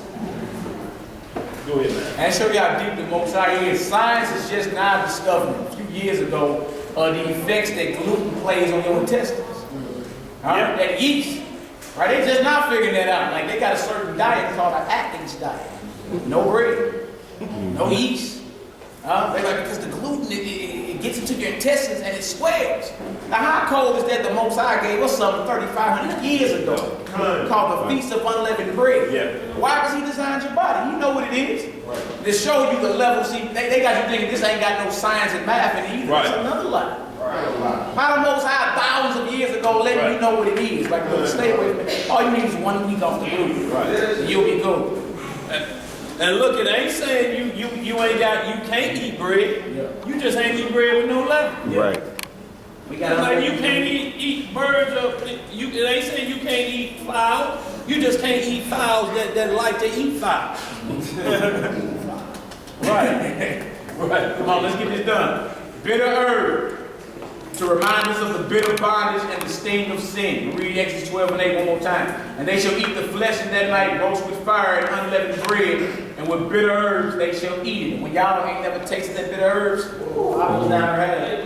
No, it ain't no lettuce. That boy said it was lettuce when he was watching the other day. He said, when I eat that lettuce, I'm like, oh, boy, you wait. Hey, that bitter herbs will have you doing this. Right. Back in your head. It's serious. I always get the newcomers. I tell them, hey, get a big piece. It's good. Woo! This year I'll be looking for a new big piece. Hey, but it cleared you up, though. It cleared you up. But trip off this is to remind you of something. Right. Bitter herb for the bitter bondage. Grab 1 Corinthians 15 and 56 for me. And then I need Isaiah 14, 1 to 3. You go ahead and pull it out? Yeah, go ahead and pull it. The book of 1 Corinthians chapter 15, verse 56. Hold it, y'all. We almost out, y'all. We only got like 3 or 4 more scriptures and we out here, y'all. The book of 1 Corinthians chapter 15, verse 56. The sting of death is sin. Sting of what? The sting of death is sin. Bitter herb for the bitter bondage. Right. You weren't just a physical slave to the Egyptians. We are also mental slaves to our flesh. Sinning. Huh? Like, you know how we search our cupboards to get all that leavening out? Right. Or we searching your mind and your heart to get all that wickedness out of you? That's right. Right. You know, we go hard too, but some brothers go as far as scraping paint off their wall. I seen the paint bubble and we got yeast in it. Right. Brothers start scraping the paint off. I'm like, brother, look, you're wasting your time. Right. This thing is way deeper than what you think. Right? You can do all that and still got malice and wickedness in your mind. Right. Right. And so for the past, I'm like, man, I kept the law to the letter. I'm good. No, you did. Right. No, you didn't. I just read it, bro. The sting of death is sin. Come on.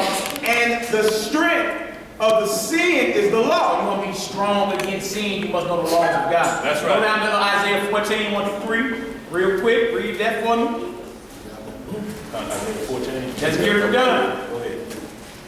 Isaiah chapter 14, verse 1. Yeah. For the Most High will have mercy on Jacob. And will yet choose Israel. Come on. And set them in their own land. Right. And the strangers shall be joined with them. And the strangers shall be joined. So the Lord will have mercy on the house of Israel, set us in our own land, and the other nations that want to serve our God will be joined to us. Right. Like, look, God, what y'all? Let us, hey, how do I do that? How do I serve your God? Do you need anything? What's going on? Huh? That's the whole order of this thing. That's right. You weren't chosen just to say it's me and not you.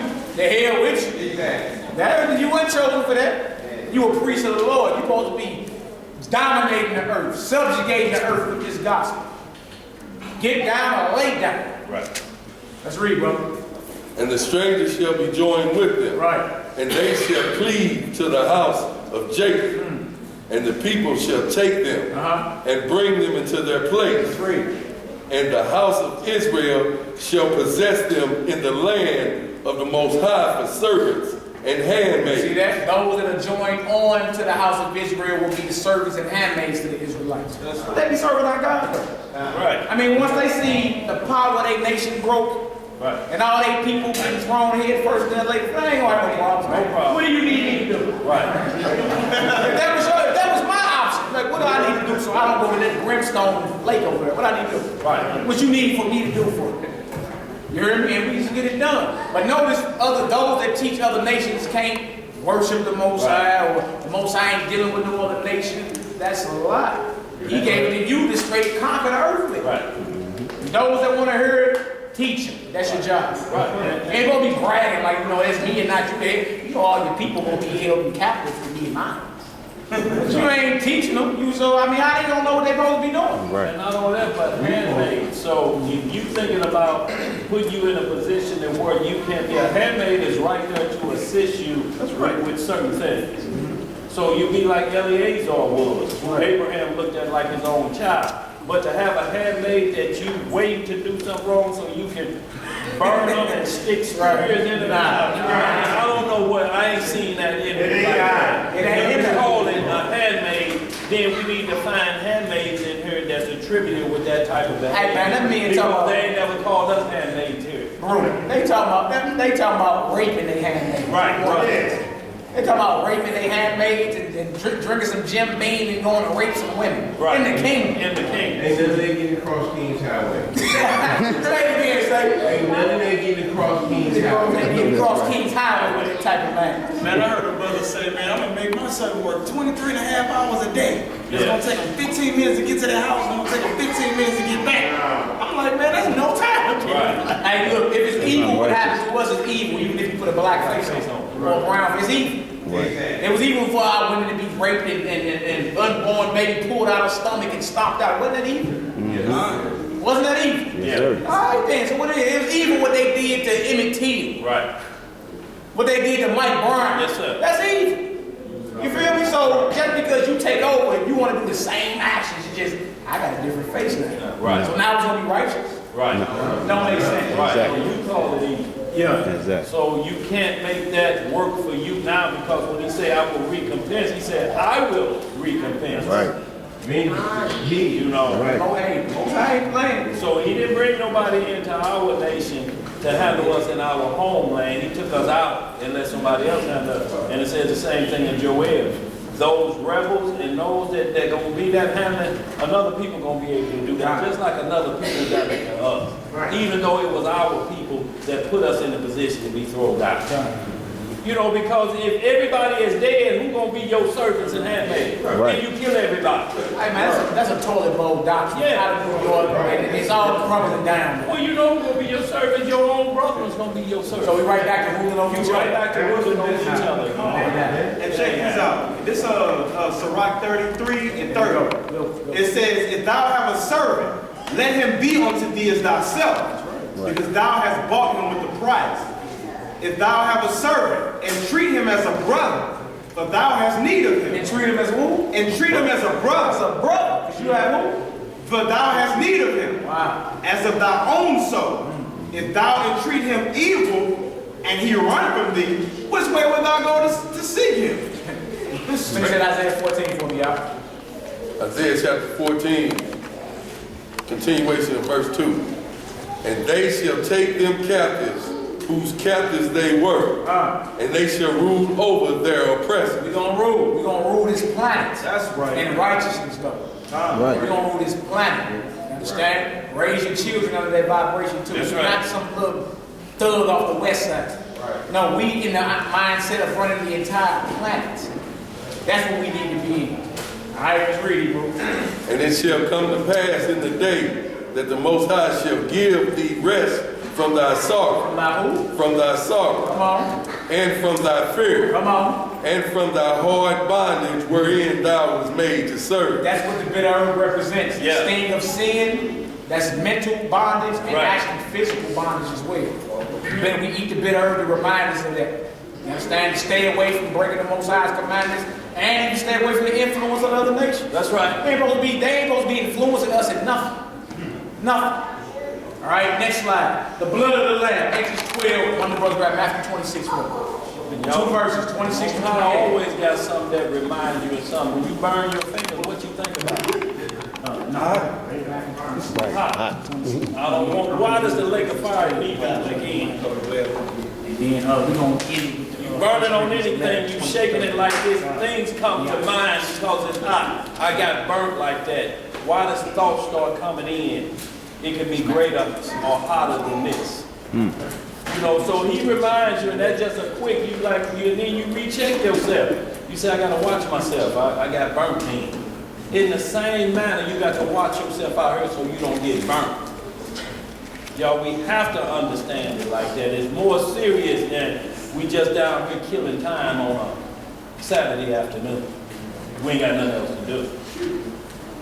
If you are, you're wasting your time. The same way if you come to the Passover with malice, jealousy, and anger, and hatred for your brother, and it's about a day that you're going to live forever, you practice it for that, just like we just read in the 14th. It shall be a day of rest. What is that? Ain't that a Sabbath day? Yeah. He said after that, we're going into the Sabbath day.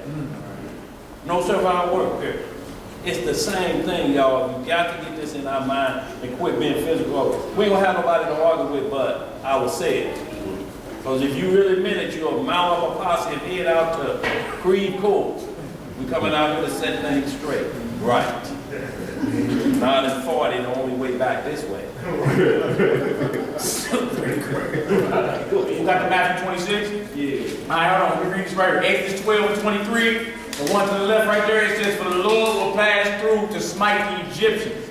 And when he seeth the blood upon the lintel, and on the 2 side posts, the Lord will pass over the door and will not suffer the destroyer to come in unto your houses to smite you. Exodus 12 and 23. Yes, sir. So we see the blood of the Lamb was a token for the death angel to pass over your house. You were exempt from judgment at that point. Now we all know we all gonna die in here, but there's a second death coming. That's right. Eternal death. You want to be exempt from that? You want the death angel to pass over you? Huh? And we got to start doing what we're supposed to be doing. Who got the Matthew 26 for us? Let's get it. The book of Matthew, chapter 26, verse 26. And as they were eating, YHWH took bread and blessed it and broke it and gave it to the disciples and said, take, eat, this is my body. We're going to be doing that Passover night. Yes, sir. Do that first. They do that at the church. Communion, you hear about communion? Yeah. This is Passover. Right? Understand? We like, look, the unleavened bread represents my body. Because the unleavened bread is sincerity and truth, right? That's right. All right, well, represent the Messiah's body. Take, eat, this is my body. I just read, huh? Verse 27. And he took the cup and gave thanks and gave it to them, saying, drink ye all of it. Jesus making y'all drink grape juice? Right. That was wine. He gave thanks and gave it to his partners. Hey, y'all drink all of it. Drink all of it. Right. Right. Drink, eat all of it. Right. All of it. Come on. No, all of it. Come on, Hebrew. Verse 28. Yeah. For this is my blood. He wasn't promoting getting drunk. And no drunker to get to the kingdom. Right. Our people drink wine. You need to know your own level. That's right. You know what I'm saying? If one bird make you pull your clothes off, you can't drink one bird. It's just what it is. But just because you can't handle yours don't mean I can't handle mine. Right. Alright? So the Messiah drunk wine. Just don't get drunk. Know your limitation. Start that verse off again. Verse 28 again. For this is my blood. This is my blood. My blood. Come on. Of the New Testament. Come on. Which is shed for many for the remission of sins. So we see even down to him shed his blood got to do with the Passover lamb. Right. Blood of the lamb. That's right. The death angel passed over. The lamb represent him unblemished, perfect, flawless. They inspected the lamb on the 10th day. But the chief priest inspected. He was in the temple arguing with the chief priest. On that day, and he was flawless. He just silenced them. And on the 14th day before it was even, he was already put to death. Like the lambs would have been put to death. Unleavened bread of sincerity and truth represent his body. Bitter herb for the bitter bondage and for the sting of sin. Right.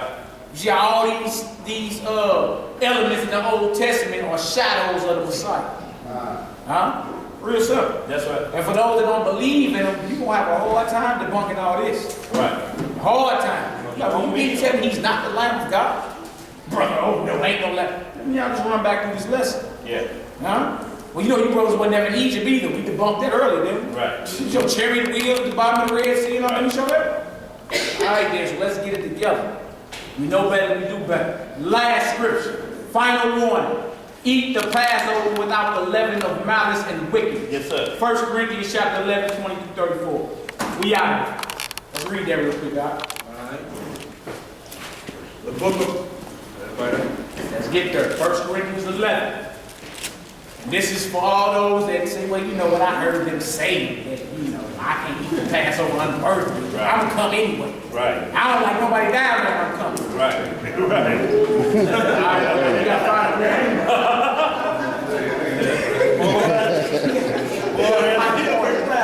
Biting on lamb and scowling at the same time. Okay. We got to find a warning for anybody that think they can be able to just slither up in there. You feel me? And look, believe me, we ain't gonna lay hands on you to put you out. Right. We done witnessed the Lord choke Negroes out the Passover. Man, that's one. Brothers ain't say it straight up. Because he was blaspheming, you know, and thought that, I mean, that brother was a, you know, Haitian or whatever. He was confusing voodoo and all that. Right. Brother was, you tripping. But anyway, he came down there and tried to talk that voodoo madness live at Passover on the mic. Daniel was spinning the record.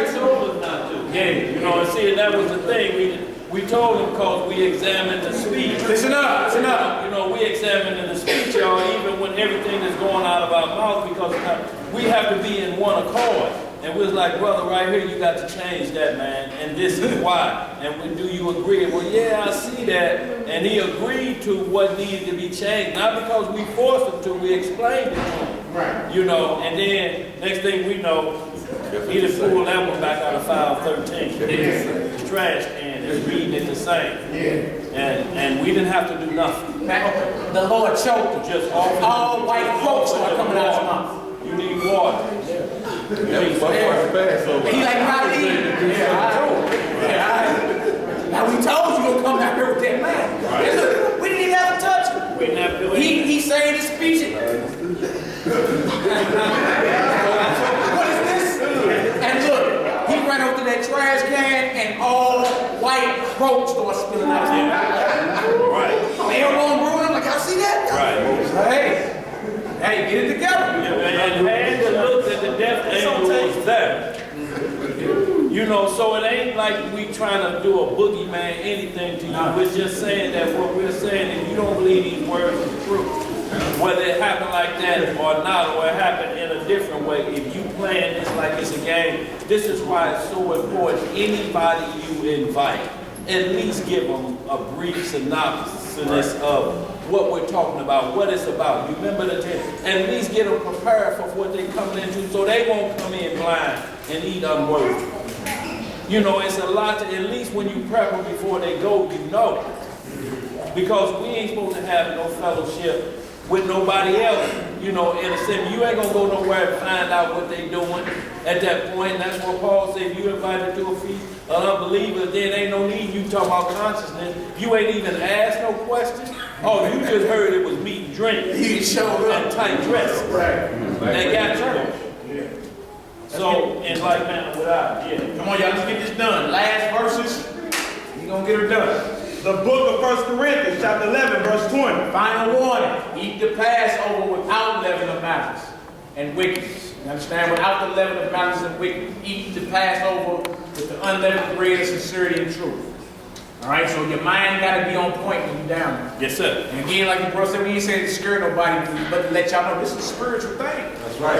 Hey, we ain't have to head, we had to throw them out like, remember how Martin used to throw everybody out? Yeah, get the We step. ain't do none of that.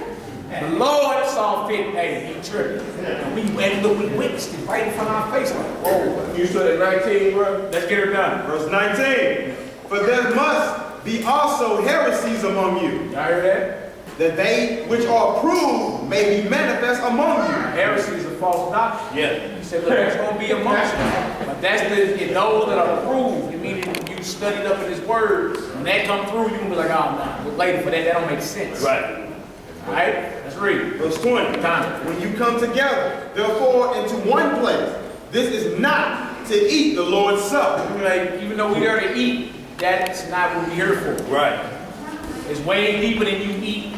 If that's the case, it's the OK Corral down there. Right. Whole country. Who? Gold. Yeah. Oh, what I thought? Okay.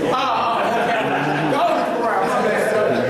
I'm tripping. That was shootout. Golden Corral. Yeah, it's not the Golden Corral or a buffet. Yeah. We down there for something way deeper. Let's read out. Verse 21. For in eating, everyone taketh before other his own supper, and one is hungry, and another is drunk. In other words, when you eating, you ain't tripping off somebody else's home. Right. Right? That's the spirit we in, though. You hope tripping off others before yourself. That's right. Like when you eat, you smash. You ain't tripping. The person next to you may be on. All right, let's read out. What? Have you not houses to eat and to drink in? Or despise ye the church of the Most High, and shame them that have not? Right, because we may not be able to afford to get down how you get down. That's right. You up there showboating, floating. Huh? Let's read. What shall I say unto you? Shall I praise you in this? I praise you not. That's right. For I have received of the Most High that which also I delivered unto you, that the Lord Jesus, the same night in which he was betrayed, took bread. Come on.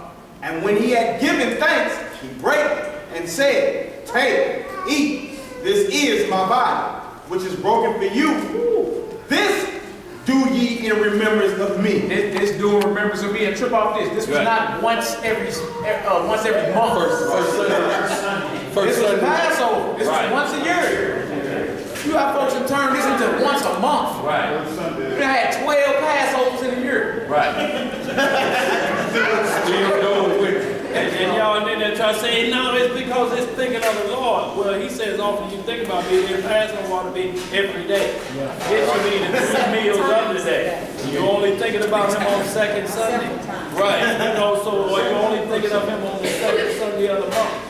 Is that what you're saying? So it won't make sense, y'all, no matter how they try to justify doing it the way they want to do it and break bread.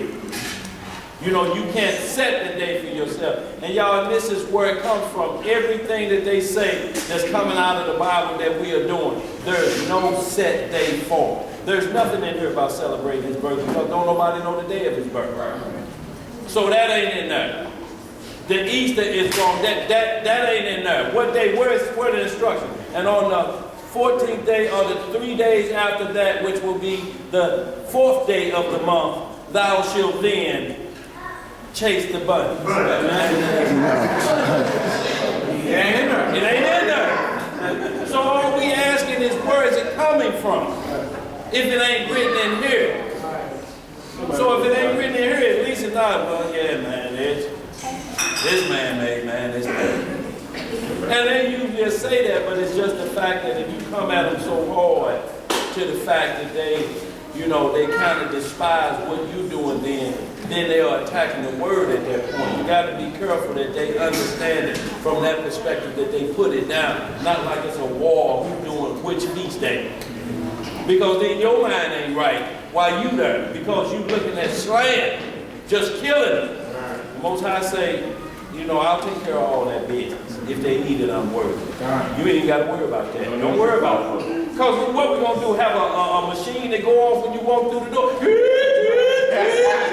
Here under false pretenses. Here under false pretenses to eat the bread unworthy. No, you got to come on in. Come on, Hebrew, let's get it. Verse 25. Breakdown, man. After the same man also, he took the cup, and when he had supped, saying, This cup is the New Testament in my blood. He's the Lamb in my blood. That's right. Come on. This do ye as oft as you drink it in remembrance of me. And we drink it once a year. That's the Passover. Right. So the Passover is about the Messiah. As often as y'all keeping this, remember what I did for y'all.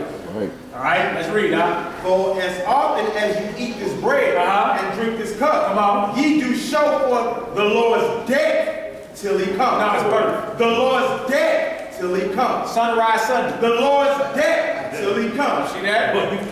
He told us to remember his death. Right. Remember the sacrifice that he laid down. That's why we supposed to be keeping Passover. Right. Everybody December 25th in Christmas tree ducking, singing the mistletoes. That ain't even in the Bible. Then we say, okay, well, what did Christ command then?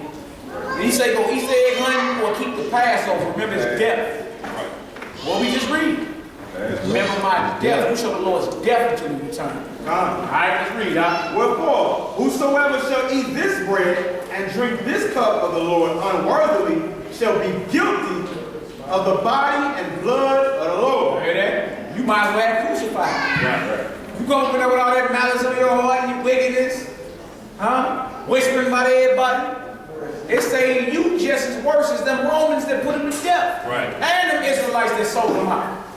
So I'm going to ask the question again. What is we arguing about? Right. All right, let's keep reading. Verse 28. But let every man examine himself. Let a man what? Let every man examine himself. But let a man examine himself. In other words, search yourself out. Right. Get yourself together before you come on down there. Right. If everybody did a self-check, we wouldn't have to be pointing fingers. Right. So check yourself. That self-check you do before you go in the court building, don't you? You see them scammers, you start asking. You ain't going through that line and they cause everybody.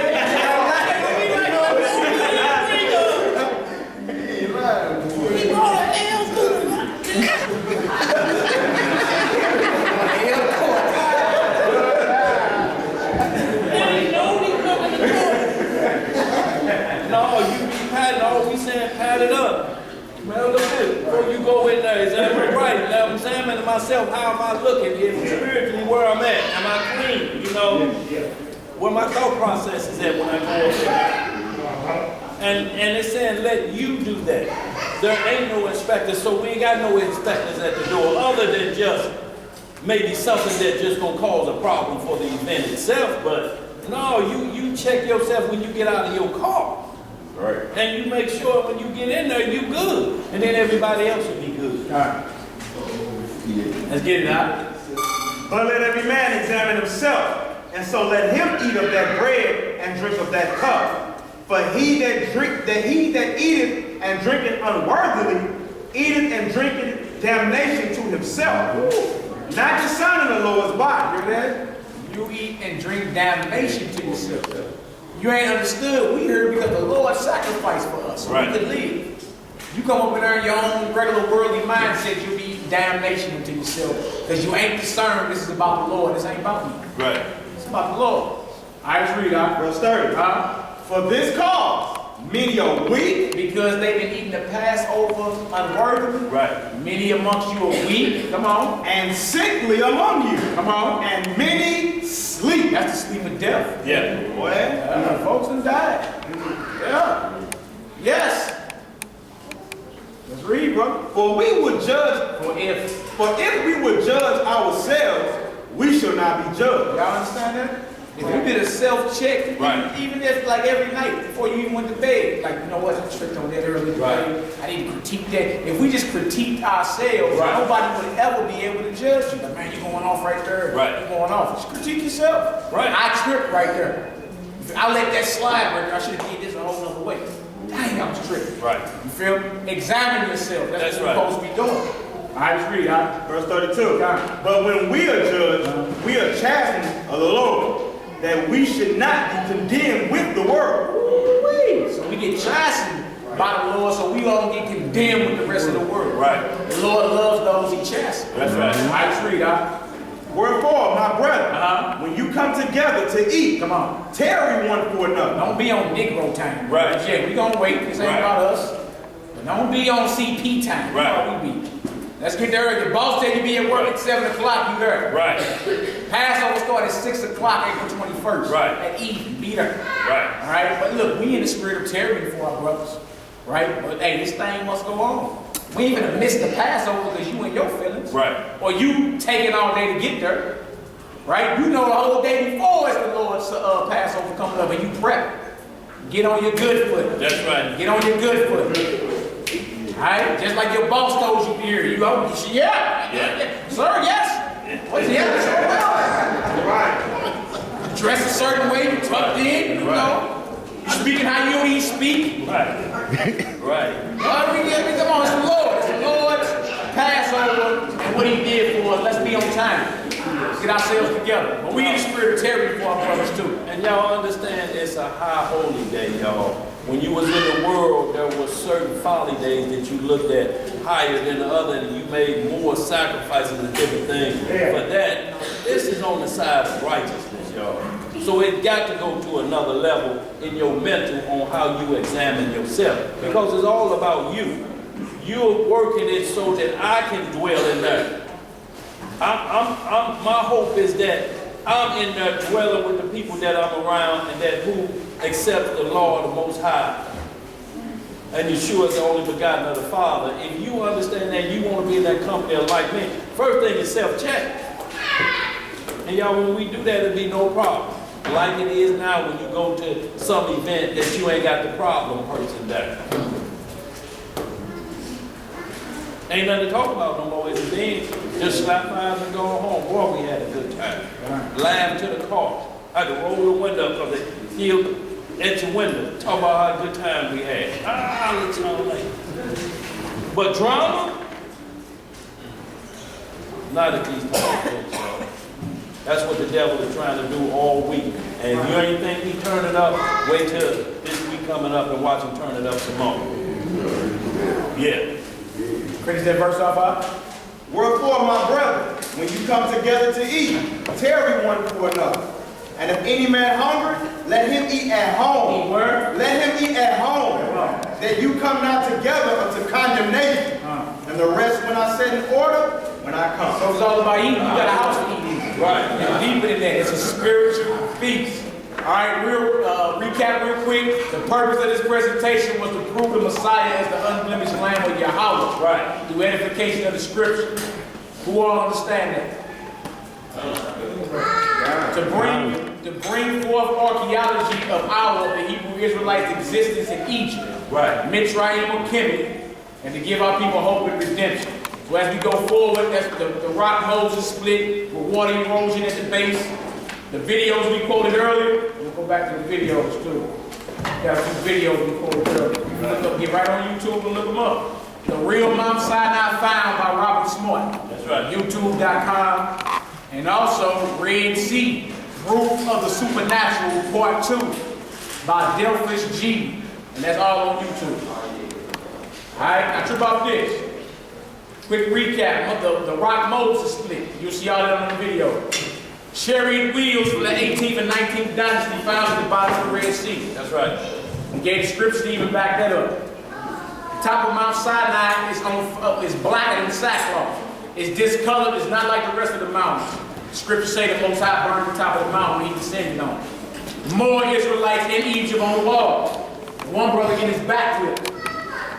And these aren't Egyptians. They in their drawers working hard. Those aren't nobility of Egypt. Right. Those are the working class or the slaves in Egypt. And let me say this before you go on. And very important about the mountaintop is black. It's not black from a volcano eruption. Right. It's the smoke of the Most High's chariot. Ain't no lava flowing down Mount Sinai. Right. So it wasn't a volcano. That was just a volcano eruption. Nah, it said right here. It said right here, Exodus 19 to 18, and Mount Sinai was altogether on a smoke. Yeah. Because Yahweh descended upon it in fire, and the smoke thereof ascended as the smoke of a furnace, and the whole mount quaked greatly. That's the top. The whole mountain range is black though. When you go look at the video, you're like, whoa. Right. Also, more pics of Israelites in Egypt. Notice the fringes on their scarf right there. That's those are telltale signs of Israelite culture. Numbers 15, 32, 38. Did the Egyptians record the plagues of Egypt? We went to the left side of Egypt, recorded the plagues that hit them. The right side is the matching Bible verses, the corresponding Bible verses that show Egypt did get hit with plagues of destruction. We were in Egypt. Alright? That's the original Hippo papyrus right there. None of us can read that. So that's just for those who say, well, that's in English. Well, we got the original, you can't read that either. Right. Alright, we got Israelites on the wall. Look at the fro, look at the beard, look at the fringes. Tending to the flock. That's another picture of Jacob and his posterity coming down into Egypt. Afros, birds, fringes. There go Moses. This picture right here is an ancient Jewish art by Gabriel said graduate, page 72 to 73. Notice the afros and dark skin. All this is documented. Now connect your slavery from there to where we at now. Same ones. We were sent back into Egypt by ships.